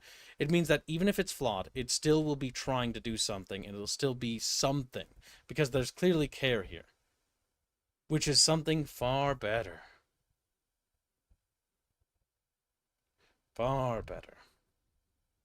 I'll be honest, the part of the trailer where they have your guy walking through the crowds of guys, that's pretty good. Where it's Yeah. fucking pouring down. Also, Yeah, they then he's do like trying to like psych have his guys up. co-op Yeah, that's as a pretty fucking thing. good. Which, by the way, if that's actually true, that'd be so cool. I cannot understate how cool that would be. Imagine if we could, like, play this game and, like, the different, like, co-op partners are, like, Imagine different Gibbs is sub-commanders. everyone's liege lord. Imagine Regulines playing as the Palico. jester. The jester. He's got to do, like, a QTE to And, entertain us, so we can't kill him. imagine this, right? We Kill all play this, him. and then Gibbs is acting as our liege lord, and he fucking pisses all of our money away, and he wonders why we keep losing battles. I don't have to imagine. That's exactly what would happen. I don't have to imagine. It's Oh my happened God. before. Kibbs gets put in charge of us, and all of a sudden we start dying, and we're underfunded. Guys, I know I promised you bucket helmets, but I got a great deal on this horse. That he's sitting And then on. Kibbs would immediately get the horse killed. Yeah. So this is going to be entering early access this year. So we're going to... You bet your So I fucking didn't little catch chat cheeks we're going to look at it. where you guys are saying the funding's coming from. Themselves. It's a crypto bro. Who The basically wanted to founder, make a game. the founder struck gold and is basically, like, super rich. He made his money Nice. from Yeah, crypto. He made a fortune on crypto. Which means So that now it he's sounds like he famous. created his own game studio and this is a passion project. Which means that it has a big budget production, which is actually really cool. Well, it is independent, but what also was I like about it is that it has no strings attached either. It's not tied to the industry, because this guy's coming in from outside the industry. Fresh eyes, fresh ideas, clean slate. That's something you don't see very often. So I think this field needs it, and it is a hybrid genre. This hybrid genre has actually grown action strategy, and I always think the action strategy genre, if it just gets a real big winner, like something to surpass Mountain Blade, I think it could actually take off more. Because being able to actually fight amongst your men, and also getting that tactical layer as well, is like that. It's like that dream dopamine kick of, like, strategy and action blended together. in a way that, and the big thing is hopefully, because the trick is they got to make the strategy feel like it's impactful, like elevation and stuff like that should matter, right? Like rain or not rain, storm or not storm, weather, maybe stuff like that. But yeah. And it says he's in the wait and see camp. That's perfectly fine. that's where like, we all are. That's where we should. have to Yeah. be. But I'm definitely I'm willing to give trying game a this chance, for sure. But I just hope to God it's not. I just hope to God they turn it up, man. Oh, if this turns into a good game, I will apologize to the devs for right-clicking and copy their NFTs. I know they're crypto bros, not NFT bros. Yeah, crypto, not NFT. I know it's easy to get the two conflated because I too don't care that much about it, but you know there are differences. I will apologize. yeah, NFTs are very different from crypto. Also, I don't think NFTs are a thing anymore. Not really. No, They no, they're still trying to keep them going. No. Yeah, they're still out of touch. They're People basically trying dead. to keep them going, but Yeah, they but are nobody basically dead, talks yeah. about them anymore. Like, they're gone. NFTs at this point have become like artwork. It's just a way for people to squirrel money away. Gotcha. To hide from taxes. But this game doesn't have NFTs, chat. What are you talking about? Don't make me paranoid. This isn't an Ubisoft game. They're memeing. Made me scared for a second. Because I thought they had read something somewhere. I'm like, no, please. No, it's because the No. Hold on. I saw one of these screenshots and I swear I saw Henry. I'm hungry. I'm hungry. I mean, from what it sounds like, you can just make Henry. So let's see. What's the game actually right in here? But can you play as Hatsune Miku? Can you play as any kingdom, or is it like you just make your own character, or is it just like a pre-script thing? I don't know. I don't think we know yet, and that's just speculation. to Let's say see. anything. Chronicle Medieval puts you at the center of a vast medieval sandbox where the battles you fight, the army you build, and the decisions you make are what shape the course of your journey. Combat is at the heart of it. Hundreds of soldiers clash around you, banners against banners, steel against steel. You command your troops in real time while fighting alongside them, rising from an unknown soldier to someone this era will remember. Write your story, make your name. A world built from history. Step into a medieval world shaped by the conflicts of the 100 Years' War, a grounded world that rewards the curious. Built on technology that makes every landscape feel rich and incredible, accompanied by an authentic soundtrack. Move through the turbulent era that never stands still. Factions shift in power, enemy forces patrol the landscape, and unexpected events unfold as you travel. Intense battles await you, hundreds of soldiers clash around you, cavalry hammers into infantry lines, banners clash, steel meets steel. Same line again. This is medieval warfare, and you are in the middle of it. The battles are demanding timing, formations, positioning, and the nerve to hold your ground when everything around you is falling apart. In Chronicles Medieval, you are both commander and warrior. In the heat of battle, you issue orders to your troops without ever leaving the fight. Position your longbowmen at the right distance, drive your cavalry into a crumbling line, then draw your sword and enter the fight yourself. Every unit fights with a purpose: longbowmen, men-at-arms, crossbowmen, cavalry, and more, each with a distinct role, responding to your orders in real time. Your choices, your journey. Medieval Europe is full of opportunity, blah, blah, blah, decision path, blah, blah, blah, choices, that's just a repeat of that line. A game that grows with you, blah, blah, blah, blah, blah, blah, blah, blah. Oh, there's some actually interesting stuff right there. The world will deepen with the systems will grow, and the community shapes what comes next, implying that they will be responsive to the community. We'll have to find out. Actions will speak on that part. New content, new features, and modding support are part of the roadmap. That's what I was going to ask, if they mention modding support. That's interesting. They've set a very high bar with their trailer and what they're putting out, and just a little bit we've seen. It's very much a wait and see, but this is interesting. This might be the first time we've seen an actual attempt that is successful at, like, knocking off the Banner Lord, or even trying... it's not quite, Total War-esque, but it's more Banner Lord, obviously, but who knows where they're going to take it fully. I like how Blake is just says, so yes, you can play as Miku. Yes. Well, yeah, Give it time. If they add in modding tools and actually allow the player base to have access to their tools they use to make the game, you will see massive overhaul mods for this. If this game is remotely good, and the modding tools are comprehensive, You like Warhammer Fantasy? I would expect to see a mod team form for that. You like Lord of the Rings? I would expect to see a mod team form for that too. And again, that would be fucking cool. But before we even get to the modding side of it, we have to see what they can deliver mechanically. Yes, the game needs to Yes, stand on its own because- two hind legs first.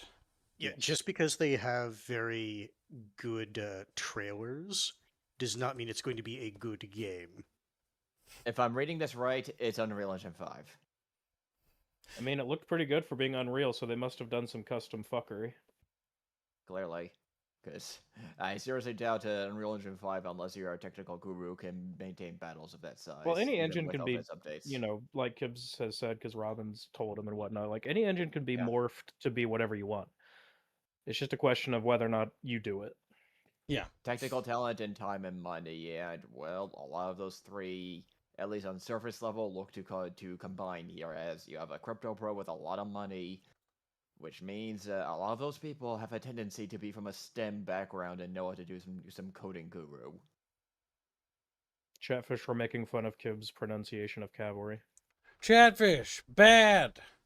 Cavalry. Cavalry. He was saying Calvary instead of He does cavalry. that a lot. Cavalry. It's a northern it's like him saying thing. nuclear. Do you want a Chatfish or Tall mod? Nuclear. It's pronounced nuclear. Nuclear. Nuclear. I don't like being made fun of because of my accent. Because of my... Maybe if you But just you're learn the to speak streamer. English. I'm just a Yeah, but you're poor a guy. streamer, kid. Us northerners have our dignity. Waddles away. I agree. You're subhuman. Waddles away. You, northerner? Oh, Gibbs. Yeah. Imagine sticking and caring about being a northerner. Motherfucker, I live north of you, Subhuman behavior. Fuzzy. You're a southerner No, I to was me. making fun of Fuzzy. No, but now I'm mad at Fuzzy. Piece of shit. I live you're higher. Midwestern. North is You're so not great, actually you moved to northern. Texas. Curious. No, this is basically fuzzy. It's like, yeah, us northerners, some guy looks at him. Dude, you're from Alabama. Huh? Fuck. Mr. I live on the equator. Mr. I live on the equator. You're not born in the true northern state. You're not from the northeast. But yeah. You know, Chatfish bring up a good point. Plague says nuclear cavalry. Can you say that, Kibbs? Nuclear cavalry? Cavalry? All right. Oh my God, Gibbs. All you had to do was read it. Look, Kibbs, Nuclear vessel. Oh my god. don't feel terrible, Kibbs. There are some words that I pronounce strangely too. You want to know what was the worst thing of my life? So you guys are making fun of my pronunciation of things. So I was doing the Part where narration. you were vomiting and we were making No. fun of you, saying you sound like an elite. So lately, we're almost done with the narration for Embers of Fear, but Embers of Fear starts to use like actual words that I have written, and I know how they're supposed to be pronounced. Like, and then I'm not gonna do it on stream because I don't want to do it because I've already been down this rabbit hole. I'm not doing it twice, but I've had to try to pronounce my own names for things, and then I've had to redo the takes. Like, I kid you not, like 12 times per line, being like, because I just like fuck up the pronunciation, then I have to like say the name out loud like over and over again. Fuck what it. word? Not gonna say it because I'll never hear the end of it. I'll never hear the end of it, and I'm not telling you. I'm not telling any of you. Because when you'll know, you'll just torment me with it forever. Oh, I mean, I already know one of them. You're right, I will, but you have to do it anyway. I'm not saying them. You'll get better practice by saying them. No, I won't. No, I've hold said on, them hold on. hundreds of times, if not thousands, by now. Hold on. Then what's 100 or 101 or 1001? Kibbs, this is a safe space. I'm not telling you, chat. Don't you snicker. You'll ruin the game if you snicker. I will tell chat if they make the weekly goal. No, it's the safest space. Today. There. You can make it on the Zomboid stream. If you make it, I'll tell you what the word is. And then you can torment me with it and then make fun of every video I release with it. Blake wanted But to make only sure, then. Blake wanted to make sure that the Stellar Blade game was mentioned. Oh, yeah, I suppose we should mention that too. Fuck, I thought I grabbed that, but I guess I didn't. Say the line, Kibbs. I got a bitch. Did you cover the Gundam game? What the hell? Oh, grab the think Stellar he did. Blade game. Ugh, we missed 2 games, god damn it. Grab the Stellar Blade game and Oh, I'm grab the sure Gundam we've game. missed more, Kibbs. I know, Yeah, but you I missed one. skipped There's a lot of over. announcements. Okay, there's a lot of those games that chat's A doesn't care about, and B, if they do care about it, I tell them what they care about now. All right, I've decided that I'm the bad guy. Oh Also, my god, Chatfish, Hans' as a logo is reminder, different. You are running out of time to fund Trespass if you want to get that deal to Quick, change my name. let it fail, chat. Also, that does remind me, Rapier. I forgot about a game I wanted to make Kibbs play. I'll do it later. That's true. Like Rifford also did post Ace Combat 8. Oh, what the fuck? We didn't grab that either. Grab it now, slaves. Slaves. No. Slaves. There's the Gundam Steam page. Fuck! I just closed an article that I was supposed to keep open. God damn it. Well. There's Ace Combat 8. Okay, close that. Also, don't forget the next Steam Fest, little chat bitches, is the 15th, I think, of this month, right? June. And then, oh yeah, Metro 2039. The what is the 15th, Gibbs? I believe it's the next Steam Fest. Yes, 15th. Also, Chatfish. Isn't that also when the cooking contest entry ends? It is. Semper will be the only one to receive the prize. Nope. No. What? No. There's another. There's a couple people that have applied. Wait, do the Yoda quote. There's one other. Do the Yoda quote. There is another. And then, like, the light fades. Dark Void Zeno has entered. Oh my god. He did? Impregnate him now. He's like, But, more importantly, this is your last month to enter the Miss Bucket 2026. What the fuck? Miss Chatfish? Curious. Have you submitted your entry yet, Mamu? For what? Miss Bucket 2026? No, I don't have one. What? Maybe that should go I don't have a female avatar. What? So? It didn't say it had to be a female. It's called Miss Bucket. Well, then you saying Moogie can't enter his gorgeous pigfish? Are you telling me that Chumpa gave this a bad name than I told him Yes, about? that is exactly what Maybe I'm that's why calling people haven't entered Chumpa Kibbs, I've had plenty of entries, actually. Wrong, but you could add more. The Chatfish that entered knew the assignment. And they're all heroes in my book. It should be called, like, Fish Universe. Only two of the Chatfish that have entered have submitted female Chatfish. Chatfish, What's the entry fee for Miss Bucket? Asks Sniper Commando. Must be a Chatfish from this year. Yes. There's no... Well, I is guess that's the kind of a fee when you think about it. But yeah, if you got a Chatfish this year, that can be entered. Chatfish from yesteryear cannot enter. Do I even have a Chatfish from this year? I would check the chat for the 2026 Chatfish log, but some artists, Indio, haven't been updating it. Wow. Doing the bare minimum of logistics. Lycan's been. Should we Albine did when I harassed him a lot. Alu did. Wait, are you saying that people that aren't from the Western Even world Show entered it. do it? Wow, even Updated it. Show. Wow. So it's just Brazilians. It's just it's just Indio. Wait, no, we have to make it about the whole country. Come on now. Come on, destroy. Bino can be beaten into submission. Well, yeah, but you had to go beat him first. Yes. It felt good while doing it, didn't it? Can't enter the Maria Rosefish. Rip. Well, you could get a Now, new one, if you Blake. don't have one and you want to enter Chatfish, you can preemptively enter one, and just when it's done, I'll put it in. Who do they have to contact on Discord, Rapier? Oh, me. Wow. What was the prizes for winning Miss Bucketfish? We should have, like, first, second, and third, at least. Okay, well, we can have a couple. Yeah, I think we but should the have more winner, prizes, 'cause we make for more fun. sure, will get their entry redrawn with the Miss Bucket banner and a bucket tiara. Yeah, we need a really fat, obese Chatfish. Like the ugliest one. Yeah. Well, that's up to Chatfish. It'll be a poll. It's gonna be a one-on-one for each vote. So it's it's guaranteeably sends a membership. Guaranteeing. I that can't whoever wait wins. to hear the cries of Thing with the like, membership. unfairness, where it's like, oh, this person would have won against that person. Like, against the elimination bracket. Well, Just well, rape your well. choice. All right. So that medieval game looking sexy. Now we got another game to look at. I will put that to continuing to fund Park Pepe's animated Chatfish. Welcome, pilots. Ace Combat 8, Wings of Thieves. The A10. The A10 is still here. Hooray! It will be here until we die. We'll retrofit it and take it to Mars. It's just like the space buff. superiority fighter. We hope you enjoyed this sneak peek into its setting and gameplay. Ace Combat 8 better blow my balls. Whoa. Ace Combat 8 immerses you in a true, free-flying experience. You will assume the role of a fighter jet pilot. Take flight with complete 360-degree freedom as you soar through skies brought I to laugh. life Everything with they're saying detailed is a weather fucking lie. It's Ace Combat. It looks good.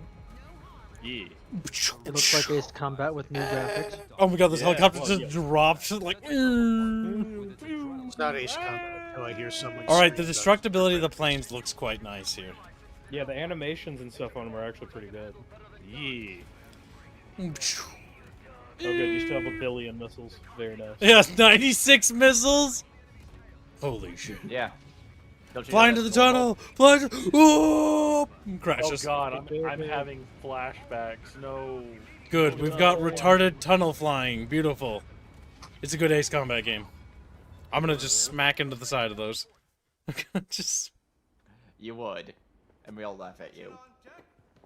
Oh my god, the woman in front with the fucking hair. Oh, Oh my god. Just because it's been a little mini story, I actually did hear a bit about that character's backstory. I'm a pop star, isn't she? No, unironically, she's was there for like a propaganda piece, but she just stayed on. Real world inspired photography. Including impossible super weapons and dramatic conflicts between nations. Super weapons? Flying super planes? Curious. We predict they'll be flying due west to avoid the storm clouds. Joker flight will now sortie by night. Fly undercover for as long as possible. At 8 hours, you will enter the target airspace from the north and eliminate all Podar units. Blows up all the planes. Careful preparation before every sortie is critical to an ace pilot's survival. Leads to... Ace Combat 8 features a Fuck, diverse there's the lineup A10. A10, no, there was the A10. Super Horde. You can unlock additional fighter jets using MRP and in-game currency earned in missions. Merp. Consider the mission objective and your playstyle, and pick the best aircraft. Oh, for the it's job. chunky. Where's Beautiful. the F-22? You also have Yeah. a wide array of I special didn't see weapons it to yet. choose from. How accurate did they model that? Let's see. in the credits, they mentioned some of the like people they lost because they were arrested and disappeared. They're dead. Not everybody on the studio made it to see the game launch. Different missions To this day, involve their whereabouts are different still loadouts. unknown. Take note of your objectives during briefings, and carefully adjust your strategy to carve a path towards victory. And what Adjust nation are we flying strategy? for? Are we flying for Osea? The good guys? The good guys. It's looking very American on their ship, so maybe. Okay, calm Is she down. whispering? I don't know. She might be retarded. She is woman. Radar is one way to track down enemies, but it isn't the end-all be-all. You can pinpoint the location of enemy aircraft using visual cues such as contrast. Why are they always in or third the look of the person? cockpit reflecting sunlight. Because that's what most people play. Really? I thought you Yeah, were supposed so- to play this in first Yeah. person. No, only the No. Autos do first person. Fuck, I'm I retarded. agree. You Fuck. should have to play pilot or like the actual cockpit mode, but a lot of people play Ace Combat in. I always play in first person. 'cause I I always thought, play in depends on what first you're going person. for. now I feel never like I'm played being them. judged. Eep. Feature of the Ace Combat series lies in its face-offs Yay, with drone massive bombers. silhouettes. Oh my fucking a god. returning classic. Yes. Returning to the based form of propulsion. The enemy nations Propeller. haven't learned in the 30 wars they fought in this universe with these things that they don't work. They don't- Oh no, they work perfectly fine until you get there. Clouds Yeah, look th- good. Yeah, that's they're- what I was talking about. Like a lot of the stuff looks really good. Yeah. Yeah, So it does. They're propeller-driven drone bombers are extremely effective until we show up. Until the fucking ace of aces of aces. The Shows off. super ace. Omega Yeah. Ace. If they're going off of the U.S., if they're going off the U.S. naming convention, the best person would just be called the Ace of Aces. Yes, but would you also call them the Ace of Combat? Get out. Wait, hold up. What did he just say? Hold on. Damage these massive super weapons outside of their target boxes. Oh my god! That's what he said. I'll rewind a bit more. I just realized that okay, oh my god. This sounds like such a basic thing, but like after playing a bunch of these games now, like you can only blow it up if you hit the little squares. Listen. You're remembering the submarine mission, aren't you? You gotta hit. Yes. Look where he's shooting. Combat Ace newest feature allows you to damage these massive super weapons outside of their target boxes. You don't have to shoot the boxes anymore. How many games did it take? Hold up. No, I'll take the contrarian option. How Look at- dare they go away from true ace combat? So this God is cool. wanted us to do this. Look at Then this. Then Look, why look. did he do it the other way? Autistic friends, look. See, debris. That's Yeah. debris of another plane. Oh, and it damaged the enemy plane. See, I know you know Mamu, but none of them were listening. None of them were... No, I Look at, wait, scroll it back for a sec. Look at when it collides. It just all the momentum slides. just ends. It's like, It's fine. Ace combat's arcadey. It doesn't need to be hyper autistic. It's fine. Yes, it does. So long as it's fun, that's the important part. Yeah, as long as it feels good flying your aircraft and it has a nonsensical crackhead story, that's all that matters. Where are borders? Maybe they'll develop that character story more finally. So tell me, what have you learned about? I am learned the border. about borders. You shall not pass! And shoots us down. Yes. Oh no, sorry, I was That's not, premature. yeah, I was that's not what you're looking for. I saw the silhouette and it's like, they have it. Shoot down the radar plane. Well, That's so dumbass much shouldn't be money. operating. I know why they fucking and also have massive health bars. Yeah, they're MiGs. Avoid incoming missiles by using chaff and flares.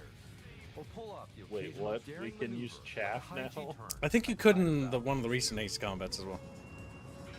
Get him! Get him! Blap him! If we could, I didn't know. I was just always dodging missiles. So far, it's looking pretty good. Oh, my wing gun! Assured, you are not alone. Oh my god, she looks like such a goober. We'll always fight alongside you. And he looks like a dweeb. Perfectly. He looks like a... That was Strato flying a jet. That didn't look like Strato! Tailored to the situation. He's missing his dumb little goatee he had when I fucking saw him. He streamed his face to me once. Goober. On accident. He didn't mean to, but we made fun of him for it. I'll never let him live that down. I know what Strato looks like. And he is not white. No matter what he tells you. He's blacker than night. He's black. My god. My lord. A super battleship. Beautiful. Don't worry, a fighter jet will take it out. It's just fucking. Wait. Oh, I was about to be like, is it going on land? Is it? I Yeah, think it's a so. land tank. No, Or is it in it a is- river? No, it's not. It's a river. Okay.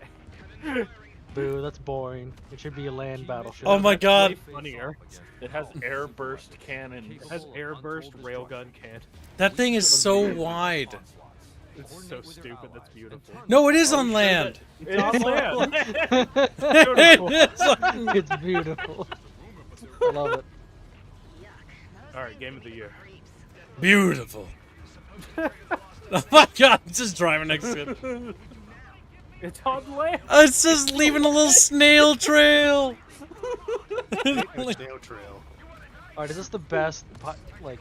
Oh my god, we just do terrorism. 9/11 times 1,000.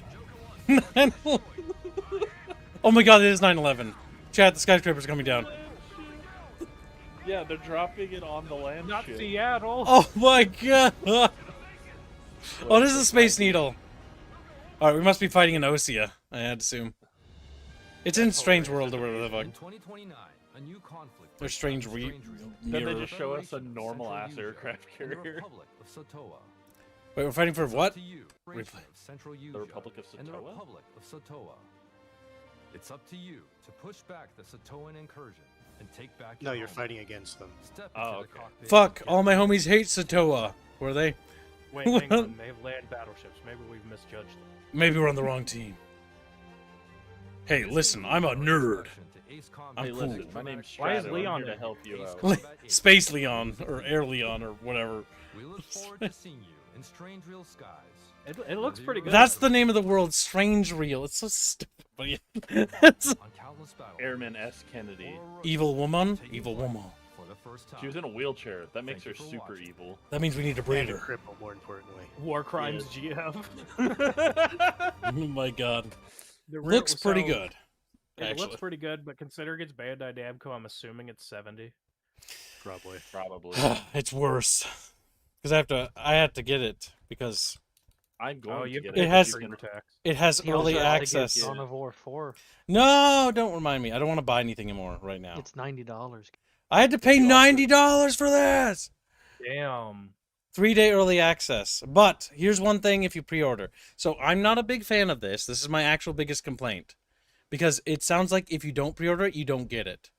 But if you want the Where Was Borders game, you have to. At least I'm pretty sure that's the one where Borders, isn't it? Isn't it the Balkan War? Yeah, it is, isn't it? Where was Borders, or We Was Borders, or whatever. We was Borders.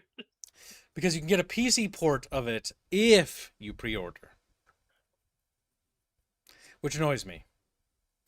Because it means you have to pre-order. And if you don't pre-order it, you're going to miss out on being able to get that. No, Which is it's really... 3 days, like, early access to it. $100 games are the future. It blows my brains out. Here's the thing. I know you said that as a joke, Night Motorcyclist. The AAA like devs, they want that to be the normal. Well, the bean counters do. Yes, because it looks great Well, on yeah, the but back who end. do you think runs the AAA studios? Not the developers. That's no, true. the bean counters. That's what I was getting at. You said devs. Oh my god, you guys are like butt hands. You're talking about the same thing. God damn it. And snaps hands, Nick. That version is $76 to me. Yeah, but you're like a plague. Yeah, we don't like Blakes. We don't like Blake.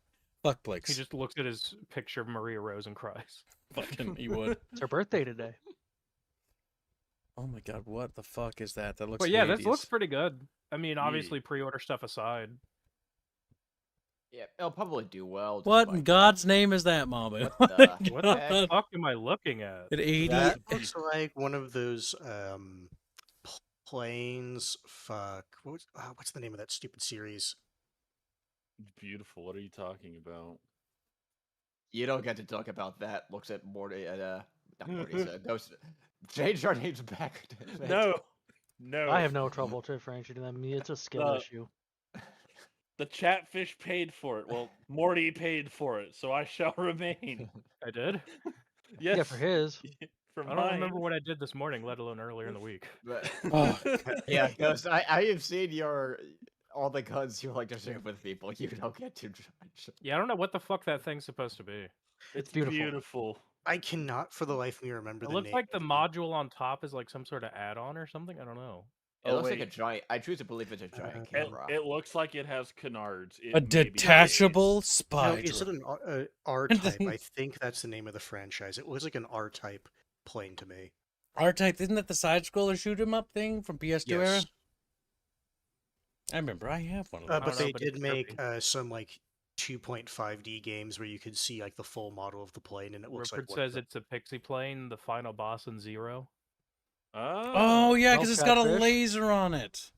There is now 8 entries into the Oh, Miss because Bucket Pixie, 2026. it's your fucking wingmate. Your wingmate who doesn't know what it does borders really say are. that Pixie, like right next to He's it. like, I'm going to get It rid said of all Pixie. borders. And then you defeat him. He's Okay, like, so what that's are like something borders? for multiplayer or something, I would It imagine. also gets rid of her pink hair. Interesting. Curious. But she doesn't look as derpy without it. Yeah, true. She That's kind of needs her fair. pink hair to look retarded. Yeah. That's Like, her personality. have you seen her dialogue? Like, it looks derpy, so maybe it fits. Also, I like the flashback to the Mobius Squadron. Get to ISAF. but it's a little phantom, so it's ancient. It's like, oh, dinosaur plane. Now, Kibbs. Dennis. What's up, Chunky? What should second and third place get in the Miss Bucket 2026? I don't know. Right now we're going through Bunchcast stuff. I'll have to think about that, you stupid... But I've been getting more entries, so it's on my mind. Maybe yeah, but you know how Kip is. You can't think about more than one thing at a time. It's true. You're in a queue, and you're at the back. You have to sit in the fucking queue and wait. This is just like Rosa Parks. So next up we have is a Gundam Vidjuma game made by also Bandai fucking Namco. Wait, do they not have the trailer on their fucking store page? Those assholes. The trailer. How do you God fucking... damn it, let me go grab the trailer. Because I'm like, they're pretty sure there's a trailer.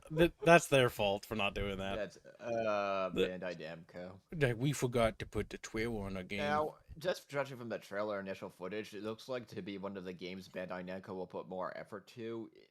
Usually they're either... Yeah, let's see the trailer first. Yeah, we got a couple of them queued up, Plague, don't worry. On Earth, mankind measured time by seasons, not sirens. Why? For a moment, the future felt promising.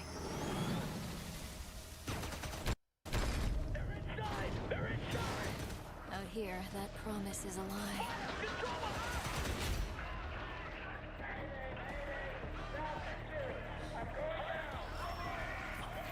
You know, this is 2 pink-haired pilots and like 1 stream. I'm noticing a trend here. Bandai Namco. Someone's got a fetish there.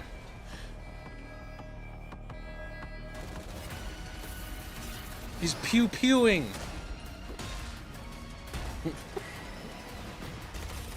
Rude. Punched it. Every breath taken is inside an armored shell. Oh, fuck. His arms are good. This is strange. I don't remember Gundam like this. That's because it's an alternate. It's better now. What do you mean it's alternate? Explain! Unironically, it looked like...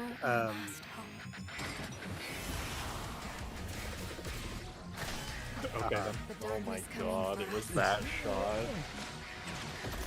Fighting an alien robot dragon. Is this Gundam Monster Hunter? Is this Metal Gear Revengeance Gundam? Gundam Hunter. That'd be hilarious. They are dinosaur people. What the fuck? Yeah, that's...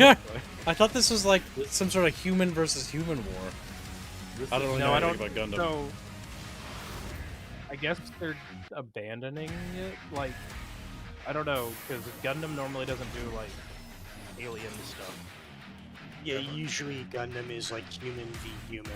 Yes, it's just World War II and 1 in space. Look, chat. No. It's you. Yeah, no, unironically, Sandrock, I was getting the same vibes of that. It's like Gundam Pacific Rim. Find me. Yeah. I'm here. Gundam Rim. Wait, I think there's... Oh, no. You already got through the gameplay. I was pausing to see if there's anything. Okay, so Steam, P-ish, 5. Nice. Not on the Epic Store. Fuck you, Epic.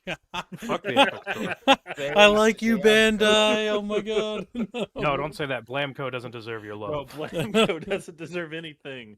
Okay. Don't get their ego up. They'll do stupid things.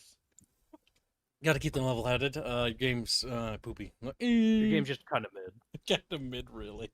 They are heavily known for a lot of just mid games. Now, if anyone's a fan of the Gundam franchise, they know how horribly mismanaged Gundam is with Blamco and how they basically destroy literally every Gundam game they make.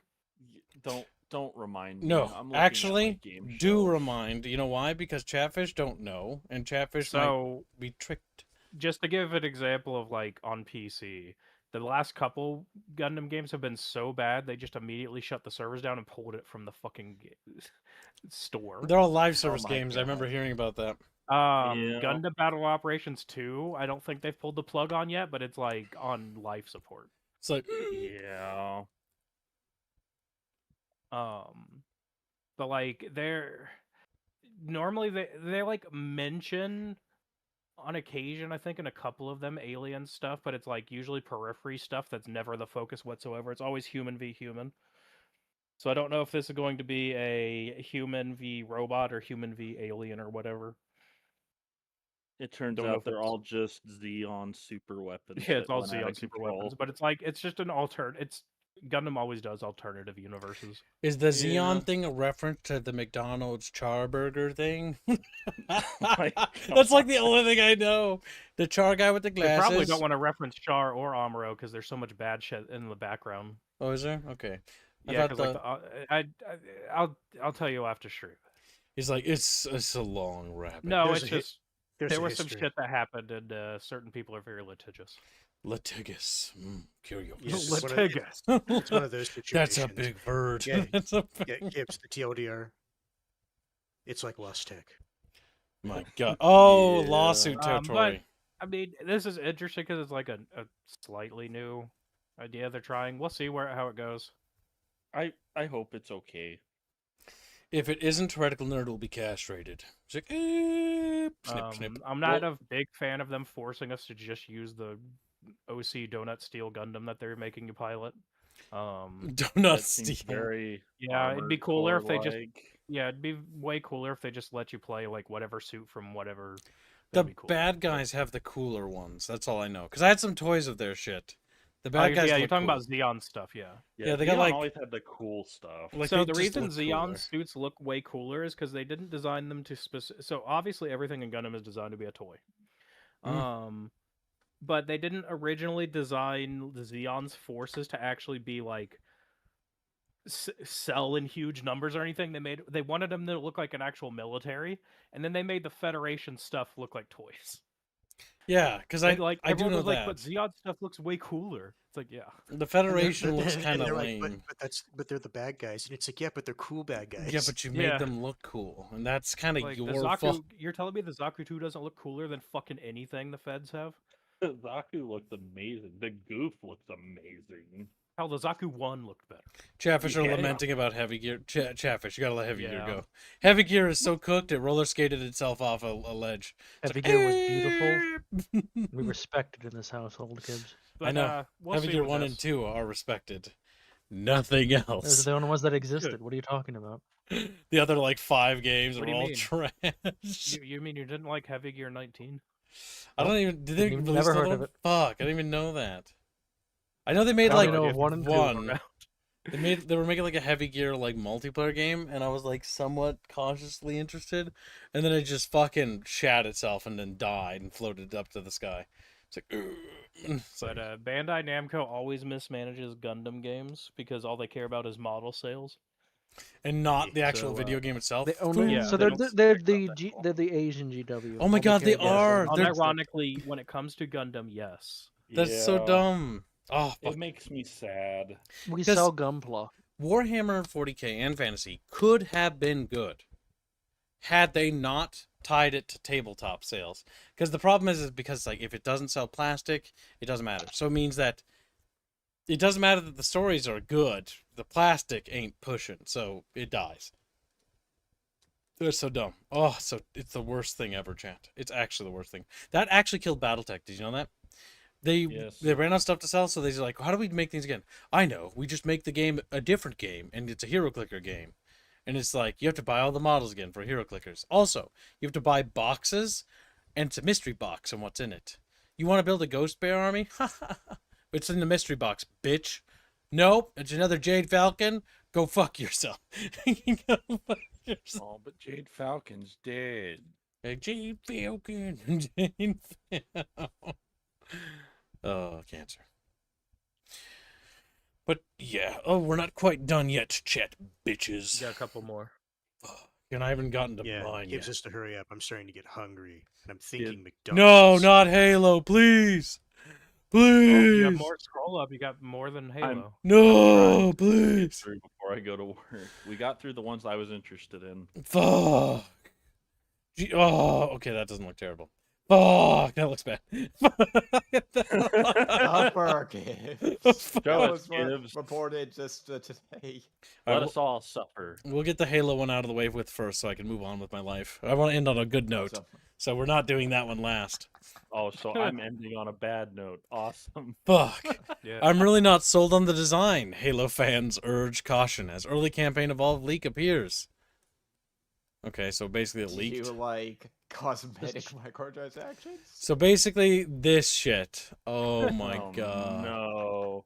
What the Doesn't fuck? that scream Halo to you? What am I hope this looking is at? fake, Wait, hold on. but- What is the thing on the right? What No, is forget that? Enhance on the left. What is that absolute unit? Sparta. Spartan. Oh my god. Spartan. That's a Spartan. That's a Hunter That's Spartan. already an MCC. That's a Needler Spartan. That's a I don't fucking know. And then that's a fucking mech or something. That's from like the weird anime thing they did, I think. This is terrible. Fuck. I The can see. super Spartan armor. Oh, Weapon skins. Yeah. Reach has fallen. Millions must die. this looks terrible. All right, That's. it's okay. I'm sure this is that better. looks kinda bad. Oh wow! Look, the one Pre-order plus bonuses. pre-order bonuses. Oh, you get the privilege of having the original armor. You Oh get my that God. for him. They better have You some nice have new to content pre-order to get the make us original some- armor. I just want to talk to him. I just want to talk to I him. just want to talk to him. We just want to talk. Reads to him. all of a sudden looks at the headlines like entire studio wiped out. It's like whoa. Take a videos, get some Sudden Dogs, and sees the entire Bickering Punch cast. Just No, the only thing there is a bunch of buckets and like rolling like wet marks across the floor. What happened? Little blood marks. Snail trails. Little Chatfish snail trails. No. We call them roll trails here. We call them roll trails. They're like, what did they mean by this? Is this like a message? I don't get it. I don't get it. The whole studio got devoured. Chatfish. That's not surprising, to be honest. I don't think any of us are surprised here. It's just more or No, less I'm not. confirmation. allegedly, there's also everything- space battles also, and then new content, but we'll see. If they wanted money, Honestly- they needed stuff like this, you know. I want it to be Everything- good, but it's not gonna be, and I know that in my heart, and it breaks my heart. Oh fuck. Look, from the get-go, when they started showing stuff off, we knew this was going to be bad. And it only gets worse every day. This fucking armor, like, What do you mean? Oh, Spartan's beautiful.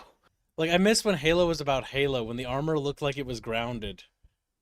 I mean, at least the armor's all in I universe, see but Bino's it's posting what he wants the armor to look Yeah, like. he's just horny posting in stream room. Beat him with a Bino. bat. Where did Get you the left bat. the stream without my permission, Bino? You know what happens to Also, Binos that I do that. did. I didn't know that.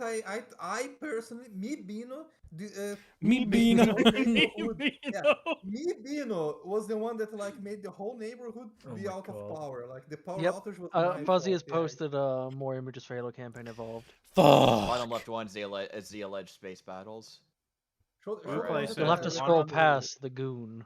The one on the left is from the Halo anime. Also talks about having a Sergeant Johnson mini campaign. See, some of that sounds good. Like, oh yeah, I love the idea of no, that. it doesn't. And then, but I know. Yeah, I better. don't. Halo I don't Studio's want gonna like, fucking. Why is there a butcher- prophet here? What the not fuck? want a sergeant. Yeah, I don't know what the fuck. Do you like that pink? No. Man, and then they do that thing where I wanted space battles, and then they now add them now. If you asshole, what is the space battle even reference to? Like, where is this? It looks like they're trying to do the stupid reach thing. Oh, they're might doing be the the when new you had content. to leave the Yes. ship or something. There's You like a stole the s- ship when you rescued Keys, maybe. Maybe. It's either that or this. That's a might be the planetoid new body, though. campaign missions or prequel missions. They Listen, announced. Some is sort a of body getting planetoid. fucking nuked. Yeah, there's massive atomic craters there. This has to be above reach. This might be like This a has to be the prequel a missions. prequel mission before Like an yeah. open that or like an opening movie type thing. Yeah, Man. they did announce prequel missions for three new prequel missions, if I remember right. So that might be this. What the fuck? And This is an ice cap area that under the Oh ice. yeah. Later towards yeah. Yeah. Look, two chefs.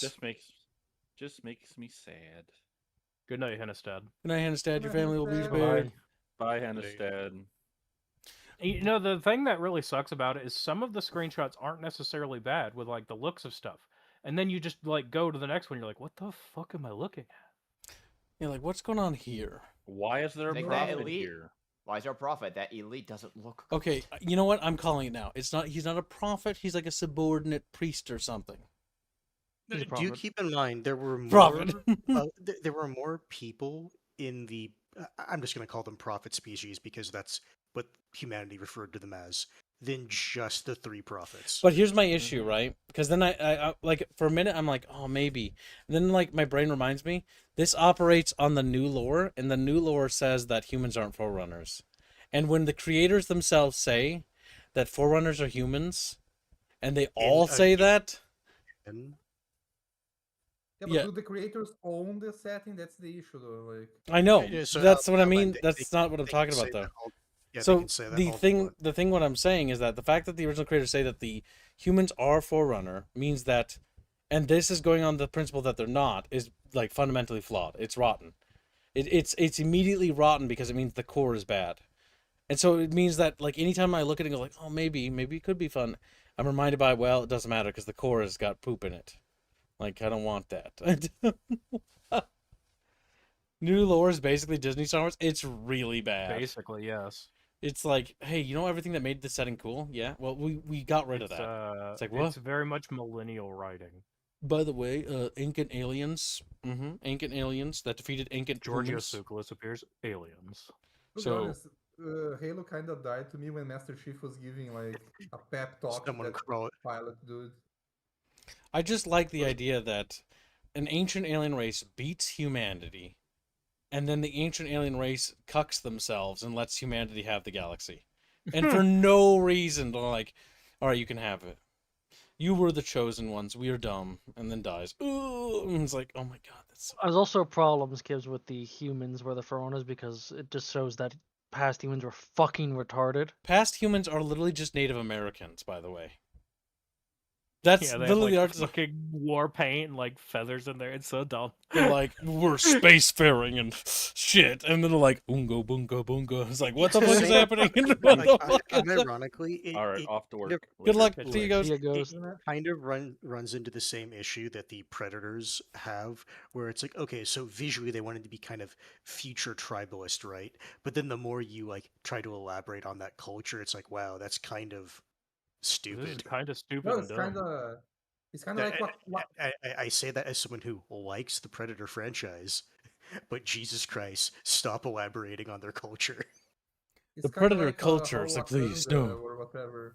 They use like, they have spears, and these spears are like shoot laser, and it's like, why don't you have just a laser gun? That's way easier to aim than having a goddamn But yeah, this spear. is not looking like Halo. This is OC Donut Steel Halo.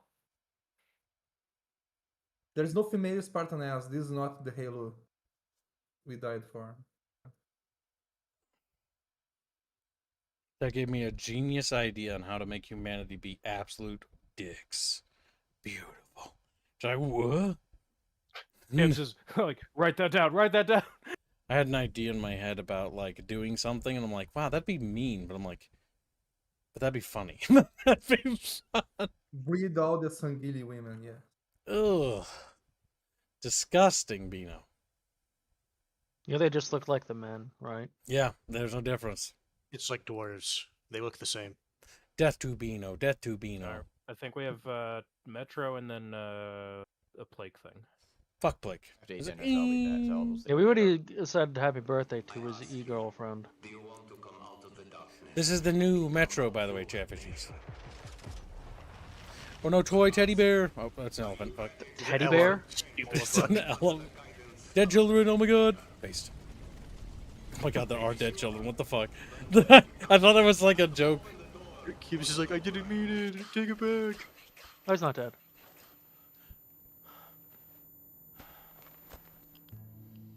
Is it a pipe gun? I think he does. Fighting for Soviet Union. I mean, it's one of the handmade guns in the Metro. Wake up to a pure nation, clean air, bright future.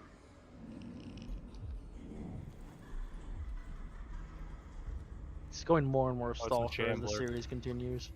To be fair, I mean, Stalker sucks though now, so maybe it's time for them to replace them. And also, the settings are closely related. Kinda. The original Stalker games, a lot of the guys went over to Metro.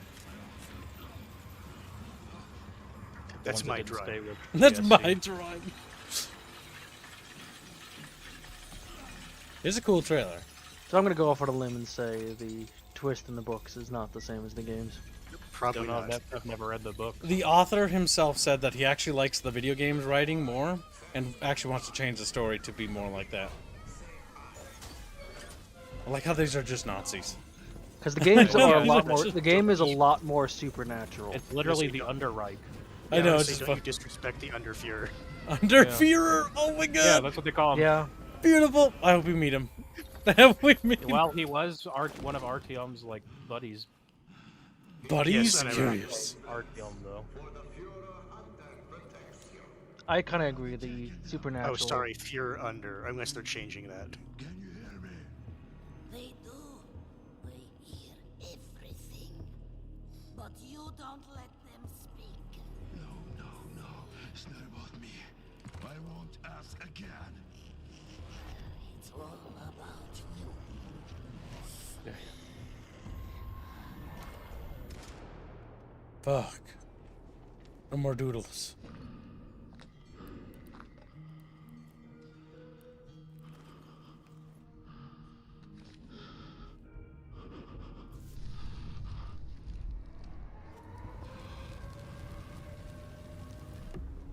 He's having a bad acid trip.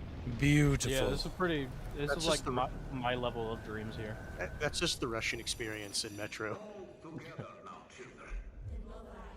Is our home. Either we destroy or we are destroyed. No one will mourn us if we die. Mercy is weakness. Our enemies have no pity for us. The enemy must be destroyed. The enemy must be destroyed. The enemy must be destroyed. The enemy must be destroyed. The enemy must be destroyed.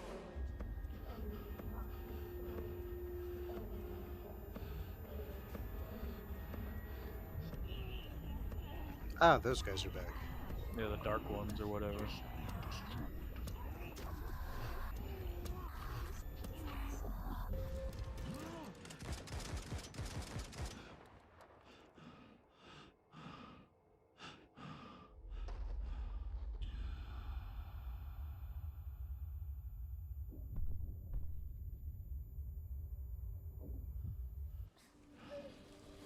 Damn.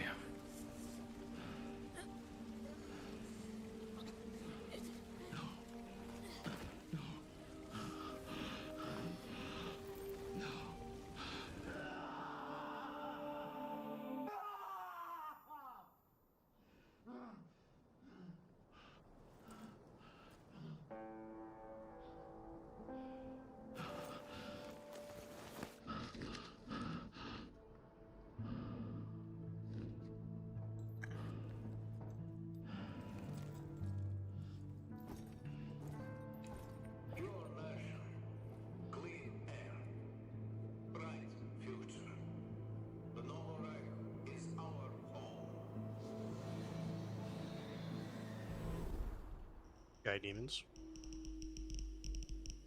The way I Russia mean, it was doesn't meant to look be. bad, but we didn't really see actual gameplay. Check. Yeah. Oh, yeah. Oh, here's some. By the way, the twist in the books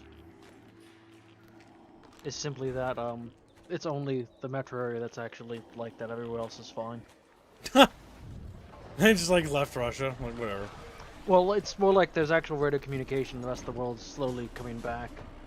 It's just the people who are controlling the metro from the shadow are blocking everything. It's the same twist. Yeah, well, it's a lot more supernatural in the games than it is in the books. I actually like that. No, I think the supernatural twist is cooler. Rescue us! That's a plot point in Exodus. Beautiful. I never played Coming Metro. this winter. I mean, I'm excited for it, but I like the Metro games. Very janky, Bino. Like the first Metro is very janky. Yeah, it's People get upset if you don't play it in Russian. It's very, very, very crunchy. Very. I imagine because of ongoings happening in the world, it probably won't have Russian. It'll probably be in. Even though it really should, given the should. setting. I mean, but I people are cringe. wouldn't play it in Russian. You know why? I think the Russian You don't want to read language subtitles. is gross sounding. Gotta say, it's the subtitles. Let's keep it real. No, there are some languages that just sound dumb. Russian sounds dumb, just like Chinese sounds dumb to me, and just like Orange chicken, orange chicken. Hold on, I think Russian sounds better than Chinese. If Russian does sound better than Chinese. I also like that there's a McDonald's sign in the background. Chatfish want Chat Donald's, like, and they just look at you like, whoa. There's a little McDonald's. Oh my god. Russian McDonald's. McDonald's. I know it's supposed to be the Metro logo, but it's actually McDonald's. God damn it, fat fuck. I was already gonna get McDonald's. I was waiting for this stream god to end so I can get McDonald's. Fucking fatty here is gonna go get himself some Mickey D's. And I'm also gonna get a shake when I'm there too. Metro 2033 and Last Light were pretty good. Exodus was a strange departure that really divided people. I personally didn't like it. They also took an exclusivity deal, didn't they? Yes, they did. After taking Steam pre-orders. Yes, it was. Yeah, it was during that era. Yeah, it was pretty scummy. But Deep Silver is the publisher, so I mean, come on now. Yeah, Deep Silver, kind of rotten little shits. I'm hoping with 2039, it's more return back to. Obviously, we're back in Moscow, because like the moment you leave the metro tunnels in Exodus, it's like, all right, well, it loses a lot of the atmosphere of the game. But I hope that they incorporate the things they learned with Exodus, with gameplay and like weapon modification, all that into this, because that's actually the strongest part of Exodus. I'm not sure how they're going to justify the Spartan Order, which like a whole point is to fight for humanity. Suddenly, Hunter, who's like the bigwig of it, becoming the under Führer. I'm not sure how they're going to square that, but we'll see. Maybe it turns out he was a sleeper agent the entire time. Well, it's probably going to fall. If I had to wager a guess, it's going to follow the usual line of probably some of the lines of he tried to do it a certain way, but nothing was working, and so he switched. Or, given they showed the shadow creatures, it could actually just be outright like mind manipulation. It might be. Because like aside from the supernatural stuff and people trying to survive, nuclear hellscape, there's also a war going on between the communists and the Nazis. To this day. Because when it comes to the Metro games, the first two Metro games are kind of like they're very immersive and cool, but they're bad. They're bad gameplay wise. Like they weren't good. And then Exodus, they're clunky for sure. Exodus was tighter, but its story was weak. And it's it's like, God damn it, you fixed the gameplay, but now you I kind of wish they just took Exodus's gameplay and then just remade the other two with that gameplay because it was tighter. But who knows? Mm-hmm. Maybe they'll do it one day because it's interesting that they're shooting for a winter release. We'll see. Because I was lied to when I first played it because I was very disappointed with Metro 2033. I didn't like it. And I still don't like. It's an acquired taste. It's a cool story, but like I didn't enjoy playing it at all. I know a lot of people get turned off by the gameplay. And I'm warning chat in advance, like the gameplay. That's what I'm telling you, Bino. Like the gameplay is rough. So as long as you go into it with that expectation that the gameplay is not good, you will be fine. I'm not going to play it. I don't have the luxury anymore. Games are very much Slav jank with how it controls. What you can do is just watch a story version of it where somebody just does like a commentary-less playthrough, and you'll get a better experience that way. I'm not kidding. I'm not kidding. Because the story and the atmosphere is actually good. It's not it's not like all bad. It's just it's not very good gameplay-wise. It's very rough. And oh my god, the last section was the Last Light. Oh, fuck. Ooh. Whatever section had that part where it's like, there's like a bajillion monsters and you got to get through them and it's just like, it just sort of drags. It's like, oh, it was pain. It was actually pain. But yeah. I was gaslit by somebody into thinking that it had some of like the best primo gameplay. So I went into it with the high expectations and got kicked in the testicles. I mean, I really like the Metro series, but I wouldn't say its gameplay is the strong suit. I was told it had the best gunplay. No. Yeah, you see my predicament. It is very spongy. Yes, that's one thing I learned too. That's something. All right, chatfishies. That We have one more. fucking little shit stains. Like, The Stellar Blade thing. I didn't open that. From I thought I Flocka. did. Yeah, I posted it first and you just ignored it. He saw From Flake and went in Lamau. Oh, damn. I was thinking it. Scroll up. The hands posted it. I hate hands. Oh, I there don't it see is. hands. I Oh, see you're how- right. Hogarth. Oh, God.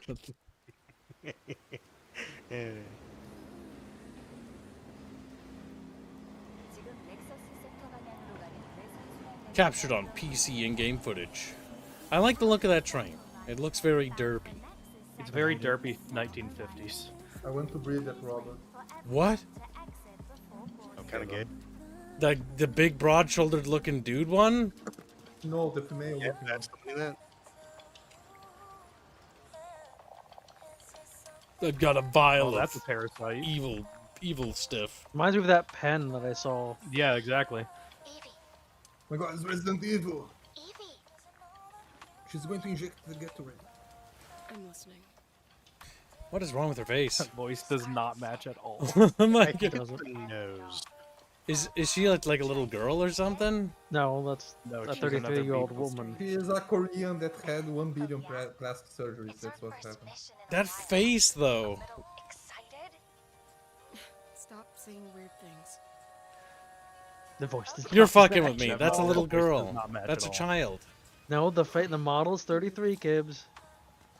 She looks like that? How much plastic surgery did she Gibbs, have? you're not- Yeah, Gibbs, Like I said, it's South Korea. That's not natural. it's That's Korean, not. dude. Correct. That's just how they look. Yes, Gibbs, you are correct, but that is what they do. Oh, that's gross. It's very common for parents to buy their daughters plastic Oh, surgery when they get that's 16. When they graduate, yeah. Terrible. Why would you do that? It's like a cultural thing over there. it's more plastic than human kids. I know now. That's actually kind of gross. It is gross. He's gonna become a zombie. So this looks like it's a prequel. Supposedly it's the continuation. Yeah, but like it's before the fall of everything. It looks like. Falco Punch. Is this discount Dead Space? Not gonna lie, the fist fighting the monsters is actually kind of cool. Kicking women? It is funny. Faced. Just seeing this like skinny girl just like punch the shit Oh. out of things. All right. Apparently it's... The design of the character is inspired by, what is it, Battle Angel, whatever Oh, it's I called. can see that. Oh yeah, Banjo, Banjo, Banjo. Banjo, Alita. Alita, yeah. Okay, so I guess mankind's like recovered a little bit or something. Maybe there's no consequences because it's a green story. You ever think about that? You ever think of Look, I'm trying to give it the humanity benefit of doesn't the just doubt. look like it recovered. It's like a super duper big city. Fucking ass cheeks are just pure water. Oh my god, yeah. I think those are fake, guys. I think those are fake. Look, Also if I have to choose between this, characters looking like this, or whatever the fuck we're getting in AAA now, I guess I'll take this. Also, if you noticed on her collar, it said co-op. It did. She's co-op? Is what? No, there was a scene where it zoomed in on her face, right? But you could see her Fucking back. titties are pure water too, goddamn. I don't know if they know how jiggle physics work. Oh, They said it a well, people little want too. to buy their games, and so I guess they know what they want. Yeah, but It jiggle. looks interesting. We'll see. I hope that they don't do de novo, because aren't they doing what you call it? They probably are. They're like self-publishing. De it now? novo? Yeah, on PC. All I know is when I watched De some Novo? people play Stellar Yeah, Blade whatever. 1, No, it De looked Novo. very De mid. novo. Like a watered Fifth down Element vibe? automata. I can see that, Rifford. Probably It's because very the cyberpunky. like sky shot or whatever. If this or Halo, I pick this. Yeah, but these God are of two War different laundry. games. I'd pick this over God of War. God of Laffy Taffy. Have you ever checked Nike Kibs? I'm not interested in weeb shit. It doesn't do anything for Kib. If I look Nike at it and I is just literally get just look at bored. characters' ass shakes. That's Yeah, the game. I'm not interested. Like I need gameplay. like you can have sexy girls and stuff like that. That's great. But like If the gameplay is good, even better. I need it to have good gameplay, and I need it to have a compelling story. It has to have those two things for me. If it doesn't have those two things, I don't want it. Just looking at the trailer, my only real big criticism is like her face and hair look fucky. You got to change it. She looks looks weird. She looks true Uncanny Valley. Yeah, very uncanny. I had the same issue with the first Stellar Blade. It's because of the plastic surgery. Well, now that From what I know, saw, it makes sense. I saw side by side of the actors, and they didn't really change the modeler's face much at all. It's CDP. Those are two Ds. No, it clearly just says "oop." Enhance. Yeah, because they're going for like a photorealistic thing, and then she's hyper stylized, like facially, so it looks. Yeah, it's just that's off. It creates an uncanny vibe. Also, just like to me, I look at it and I'm like, oh, it's like a 12-year-old or something, like a 10-year-old maybe. Yeah. From what I saw, that's. Just But this is what she looks like. She actually looks like that, and that blows my mind. Woman modeled for Stellar Blade, isn't she 50? I have no idea. She's very old. She's What the 30 or 40. No, this one's 33. The one in Stellar Blade was over 50. Fuck! They do that much much, plastic surgery? Holy shit! What are they gonna look like when yeah. they're dead? Just plastic, like some. They are not going to decompose, Gibbs. Like that's the thing. Yeah, Gibbs. Like again, like I agree. It is very unnatural, but that is what they do over there. Man, it's such a weird culture. Strange. She is very old. 30. Beanos is Blake. Yes. I mean, 30 isn't. She's not that old. Okay. No, okay. Let's be honest. When you think about action hero or heroine, you don't think about 30-year-olds. You think about 20, early 20s. Well, no, you think about like not early 20s. You usually think about actually mid to late 20s up to like basically mid 30s. For like they do no Alpine. Unironically, like the old action heroes. Like when it comes out, they were in the 30s and stuff like that. That's the norm. I'm talking about the women though. You'd be surprised how old those women were too, Beano. Beano's like, whoa. I don't know. I remember that I saw Megan Fox when she was 18 on cinema, and I liked it. We'll see how this does, because they're going indie. I don't think they have a publisher anymore. I don't think they know what to do, because they wasted $1 billion money on mocap in the first game, and then we need to recover money quick, denuvo it. It's like, but everyone doesn't care about consumer rights anymore. They just look at Booba and they look, oh. Why are we bringing up Denuvo? Do we even know if it has it? He does it every time it's brought up. Yeah, like literally every time he does it. Bino, relax. We don't even know if it has it. Like, we're jumping to conclusions here. I know, but do we know for certain?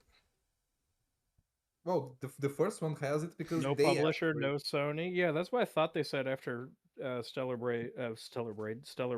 That's good. It means less being held back. I hope they don't maintain that stupid. We have to set a premium price because it's a premium product. Stupid shit the CEO said. Yeah, that was really brainless. Oh no, that was really out just of to touch. try to get more money per product. Yeah, that was stupid. Should be like $40 tops. Shift Up has Nike. They don't care about money. Yeah, they bring in insane amounts from that. Yeah. Biggies. $100 million per month. Well, they have no right to have Denuvo. 100 million US or like 100 million whatever South Korea's currency is. I mean, the only thing I gotta say is like they shouldn't have Denuvo. My only criticism isn't her body. Her body looks whatever. It's just when I look at her face, it's so uncanny. Yeah, it's Uncanny Valley face. And they also based it after the Battle Alita thing, and that was also uncanny as fuck. I know some people like it, but like they gave her anime eyes, and everything else was like normal person. I know it was weird. I know people like it, and I know I'm gonna have an unpopular opinion, but I thought it looked terrible visually. Just to remind Chad to put a picture in the stream room. Please God, no. Oh my fucking God, that looks so bad. I saw people criticized Eve what younger. Younger. I mean, it's okay. Here's the thing, right? I don't have an issue with this because this is actually based on a 33-year-old woman. Whatever. If that's what she looks like, that's what she looks like. The only thing that I think is kind of gross is the South Korean culture about plastic surgery. I just think that's. But you know, hit it on the head with it's both stylized, but also trying to go for photorealistic, and it's just clashing really bad. Yeah. I think that's why I really liked how Halo did it, where you never saw Master Chief's face. He always had. I like helmets. Hold up, Jump scare Bino. Catfish. I know Bino, and I know this is Bino's fetish coming in here. He likes helmeted women. Yes. Yes. Can you talk about anything without it being his fetish? No. No. And then I open up Twitter on my phone to check to see if I missed anything, and then there's a fucking thing on my timeline, a retweet from Blake of Mary Rose basically naked. Thanks, Blake. Appreciate it. Thanks, Blake. Just waiting for him to say you're welcome. But who knows with this? We'll see. If it's not your thing, it's not your thing. Bino's right about. I hope they don't have the stupid DRM. Yeah, DRM is bad. They shouldn't have that. That's fucking icky and gross, and there's no excuse for it. There is no excuse. That's just a reality. I hate when games do that all the time, and a lot of games I really like and even recommend have DRM in it. And it does have a negative impact on the game. Ruins the performance, causes issues, makes its preservation more sketchy as time goes on. It's just not good. It's bad. Mm-hmm. What really kind of annoys me is when I just say I don't like the whole DRM thing, especially because people don't optimize their games anymore. So not only the game is less optimized, the DRM is also make it harder to run.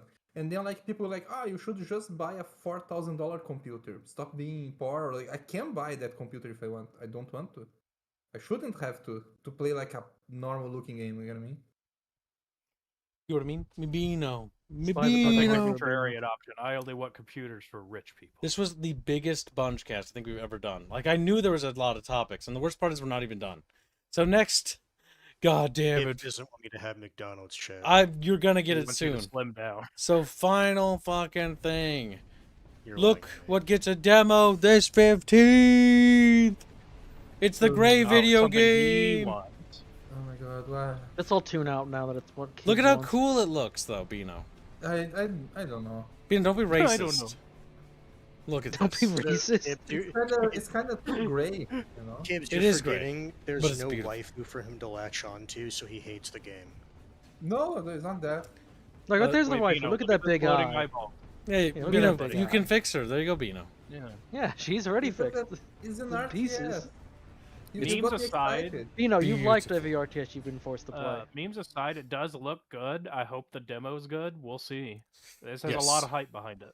This is being made by literally a single. I think he's a Russian guy. I can't remember. I know he's Eastern European. All right.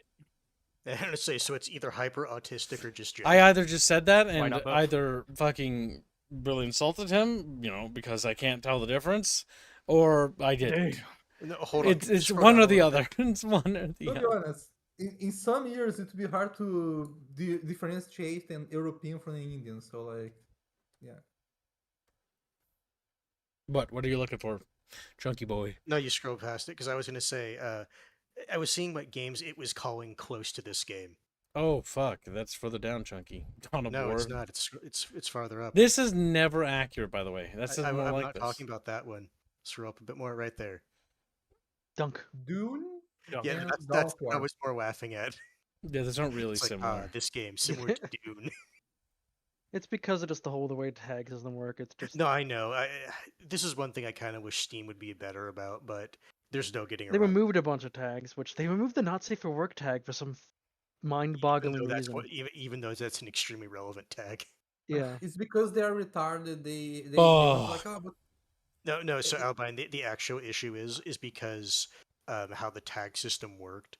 I know, Every but company basically swapped on every tag. But even the though it issue, wasn't the issue is they mix the mature tag with it. So basically, No, there's if you just touch- adult tag now, basically. Yeah, so either you find Sony games there because Kratos punches his kid or whatever, but you also find poor games now because it's all the same tag. They Because some other tags games- they there did should be- that.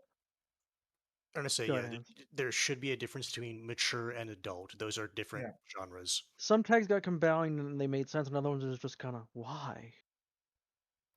The slap bitches. Like, what? And they get slapped. I'm like, well, should have thought about that. Now, Sniper Commando was asking what game is going to be played later. We are going to be playing, what is it? Jumpy. Zomboid. Say it with more pride. Gay pride. if you will. Zomboid, where we have a scenario set up. Zomboid. And mods. Yes, And a Rapier and whole Mythic thing worked set up. hard testing it, and They were. They I have. They've remember been busting balls on They it. were testing it last night. And Mythic will be rewarded for his help, won't he? in this life or the afterlife? One of them. Depends Mythic on was rewarded. Depends on how far we are financially. Mythic was Depends on- rewarded, and all of a sudden, hey guys, have you seen Mythic around? All of his problems are gone forever now. Oh, You no, have it was a served Baron us well. Harkonnen- It was a Baron Harkonnen reward. He's dead. Never trust a He has chatfish, served even his one you purpose. make. I Even have kept one my you word. I will make. reunite you with your wife. Never trust a chatfish, even a chatfish you feed. Even murder That's them. like rules for cats.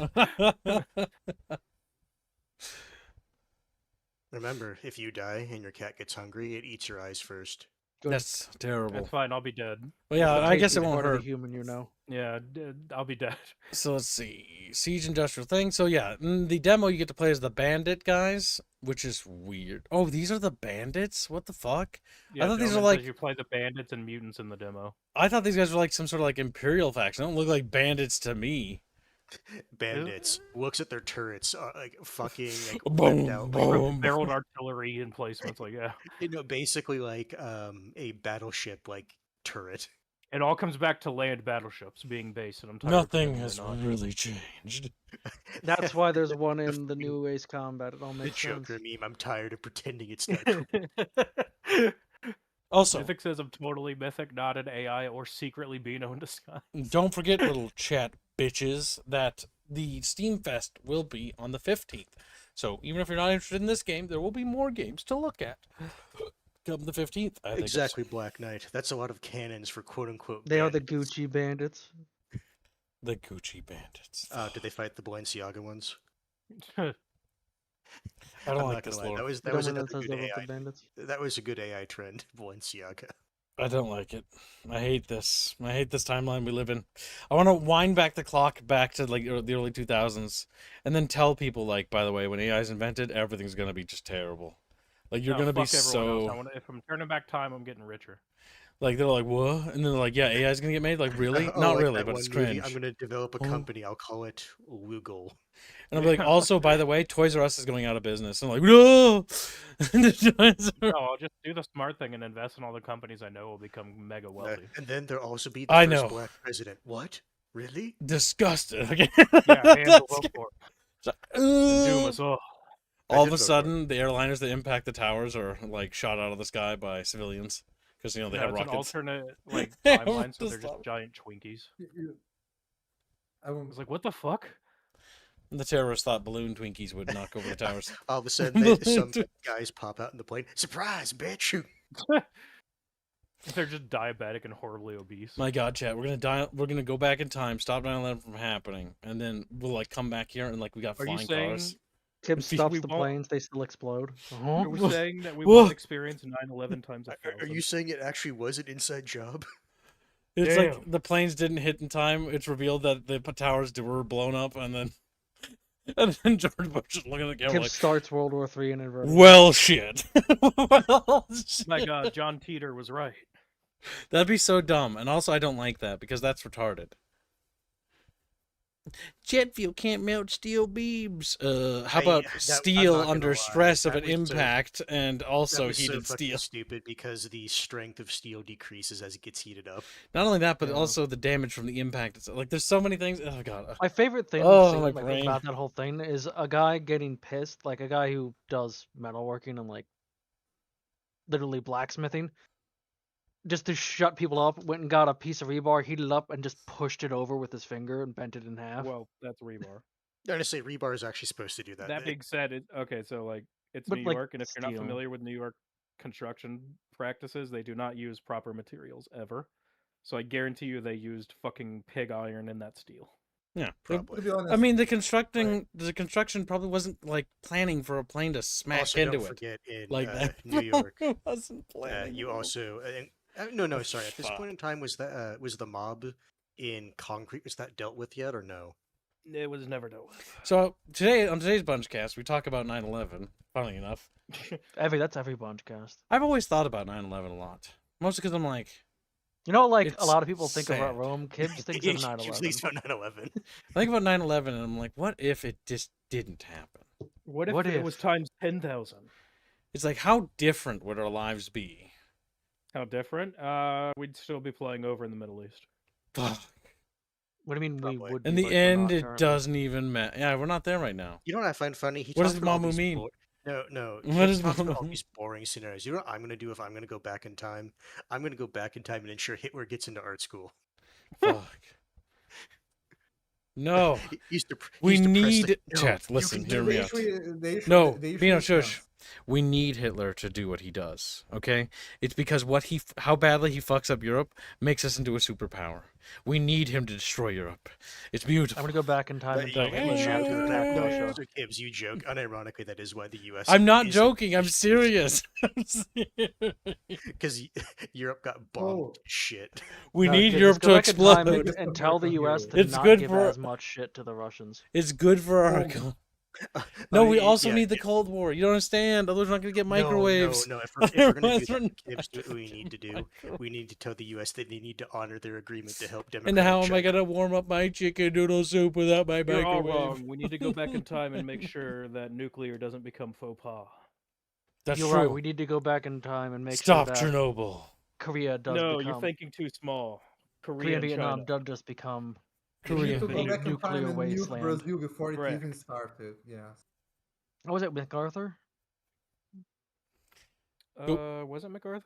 Go back and help MacArthur take over America. Sorry, I wasn't following. Did Kip say Hitler did 9/11? No. No way. No way. Well, Like we've got a special place, Cheffish. We've With entered. that, I don't know what Cheffish. happened. Now here's an idea, chat. You can always fund this. We could have an alt history stream. That's true. Alt history Good. Bunchcast. It would be. It would be extremely autistic. It would be not only autistic, but it'd probably get us demonetized. Gibbs has a bunch of Coming to fucking Rumble PowerPoints. exclusive, Chatfish. Coming to Rumble exclusive. Today we're going to be broaching subjects like 9/11. Just like, ooh. So Dune may have caused. I know where Plake got that. It's just funny. My God. All right, it's time for Chips. It's time for Kibbs. God fucking Jesus Christ. It's time for Docs Chumpa's pay. He's like, ooh. What I pay? agree. 0 of 0. You're making even more. Technically, my of pay's less. already negative. Rapier, even though he's the accountant, I get paid. He's like, All hold up. People get chumpas. paid here? Damn. I'm looking at the balance sheets and it's not fucking me.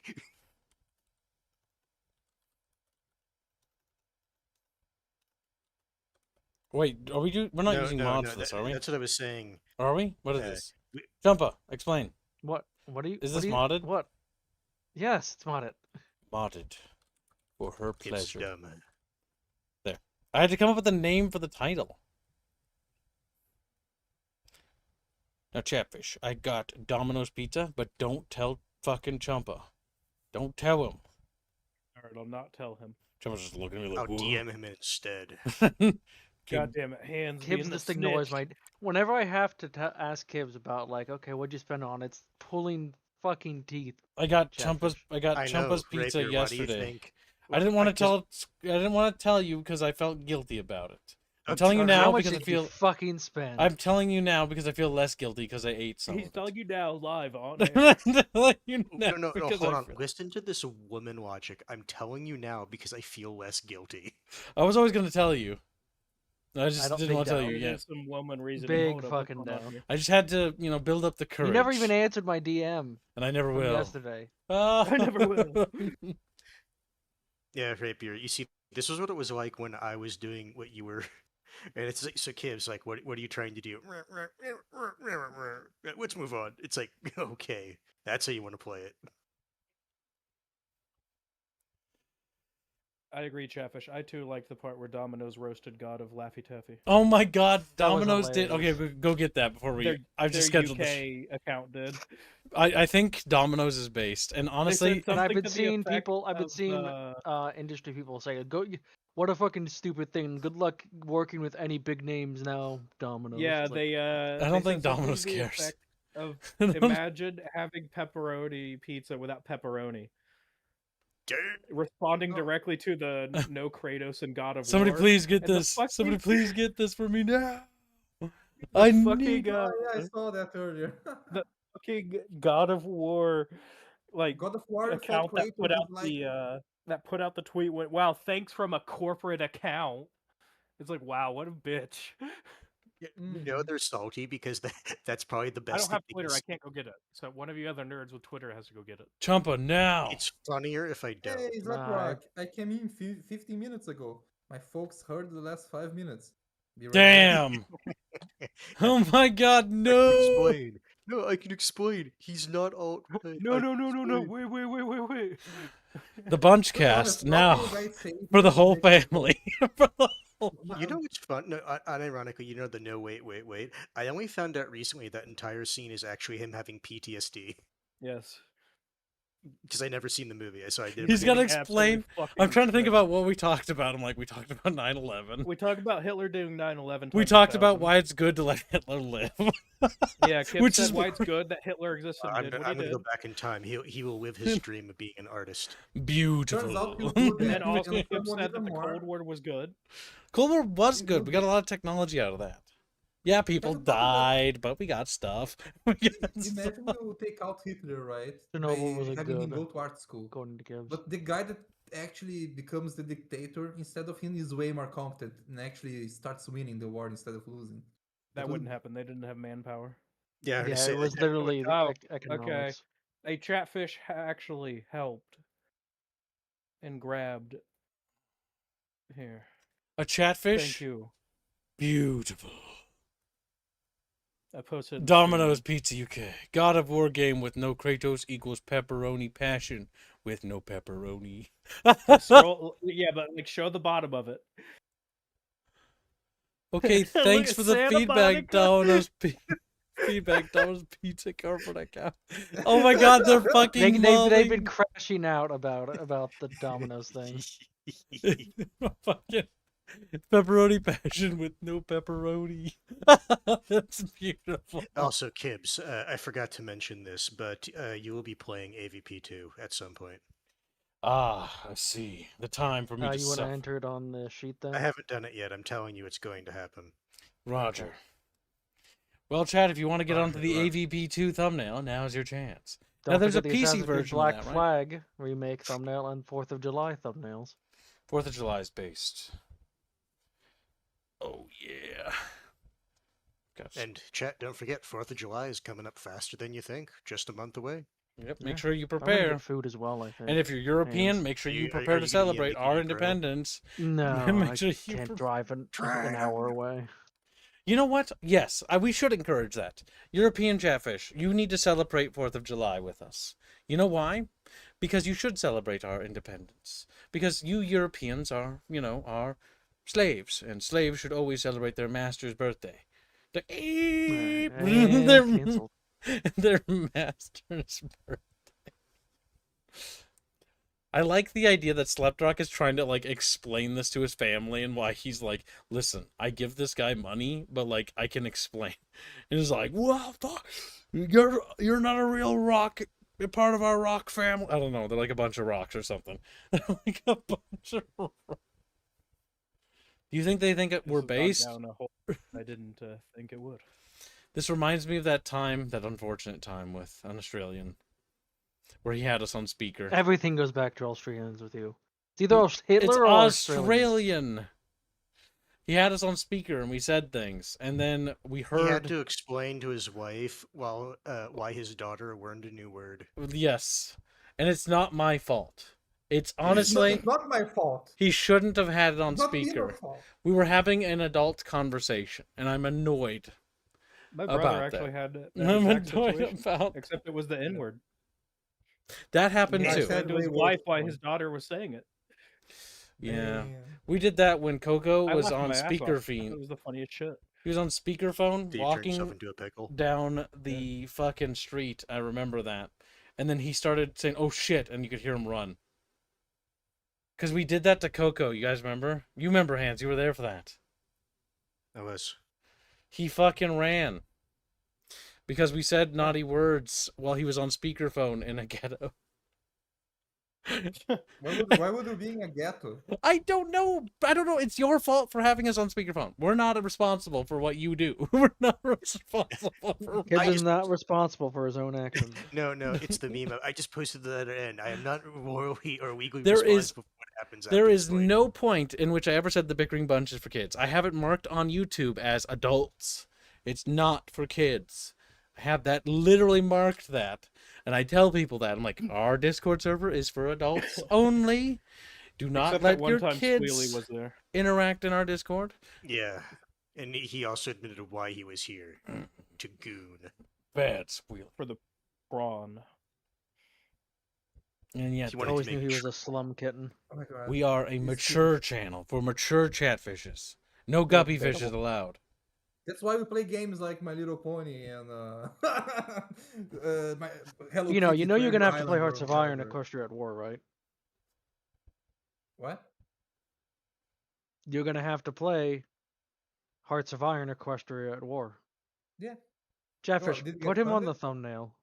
Did it get funded? I don't think it got No, funded. It's Rifford, about to the be. expansion to AVP2 is bad because it was made by a different company that didn't understand game balance. I know this because I played it. Yeah, I saw Hans whine about it. I remember. And I it's like, well, Hans the doesn't only have a time good time. the only story I have about like someone saying a naughty word and someone almost getting beat up was like another server. Like they were talking to a dude and it's like, wait a second, are you in the subway? Yeah. And they started screaming the N word and he like had to like leave before he stopped because like you know why. It's like, you assholes, like this is why you should always keep this phone instead of speakers. Yeah. Yeah.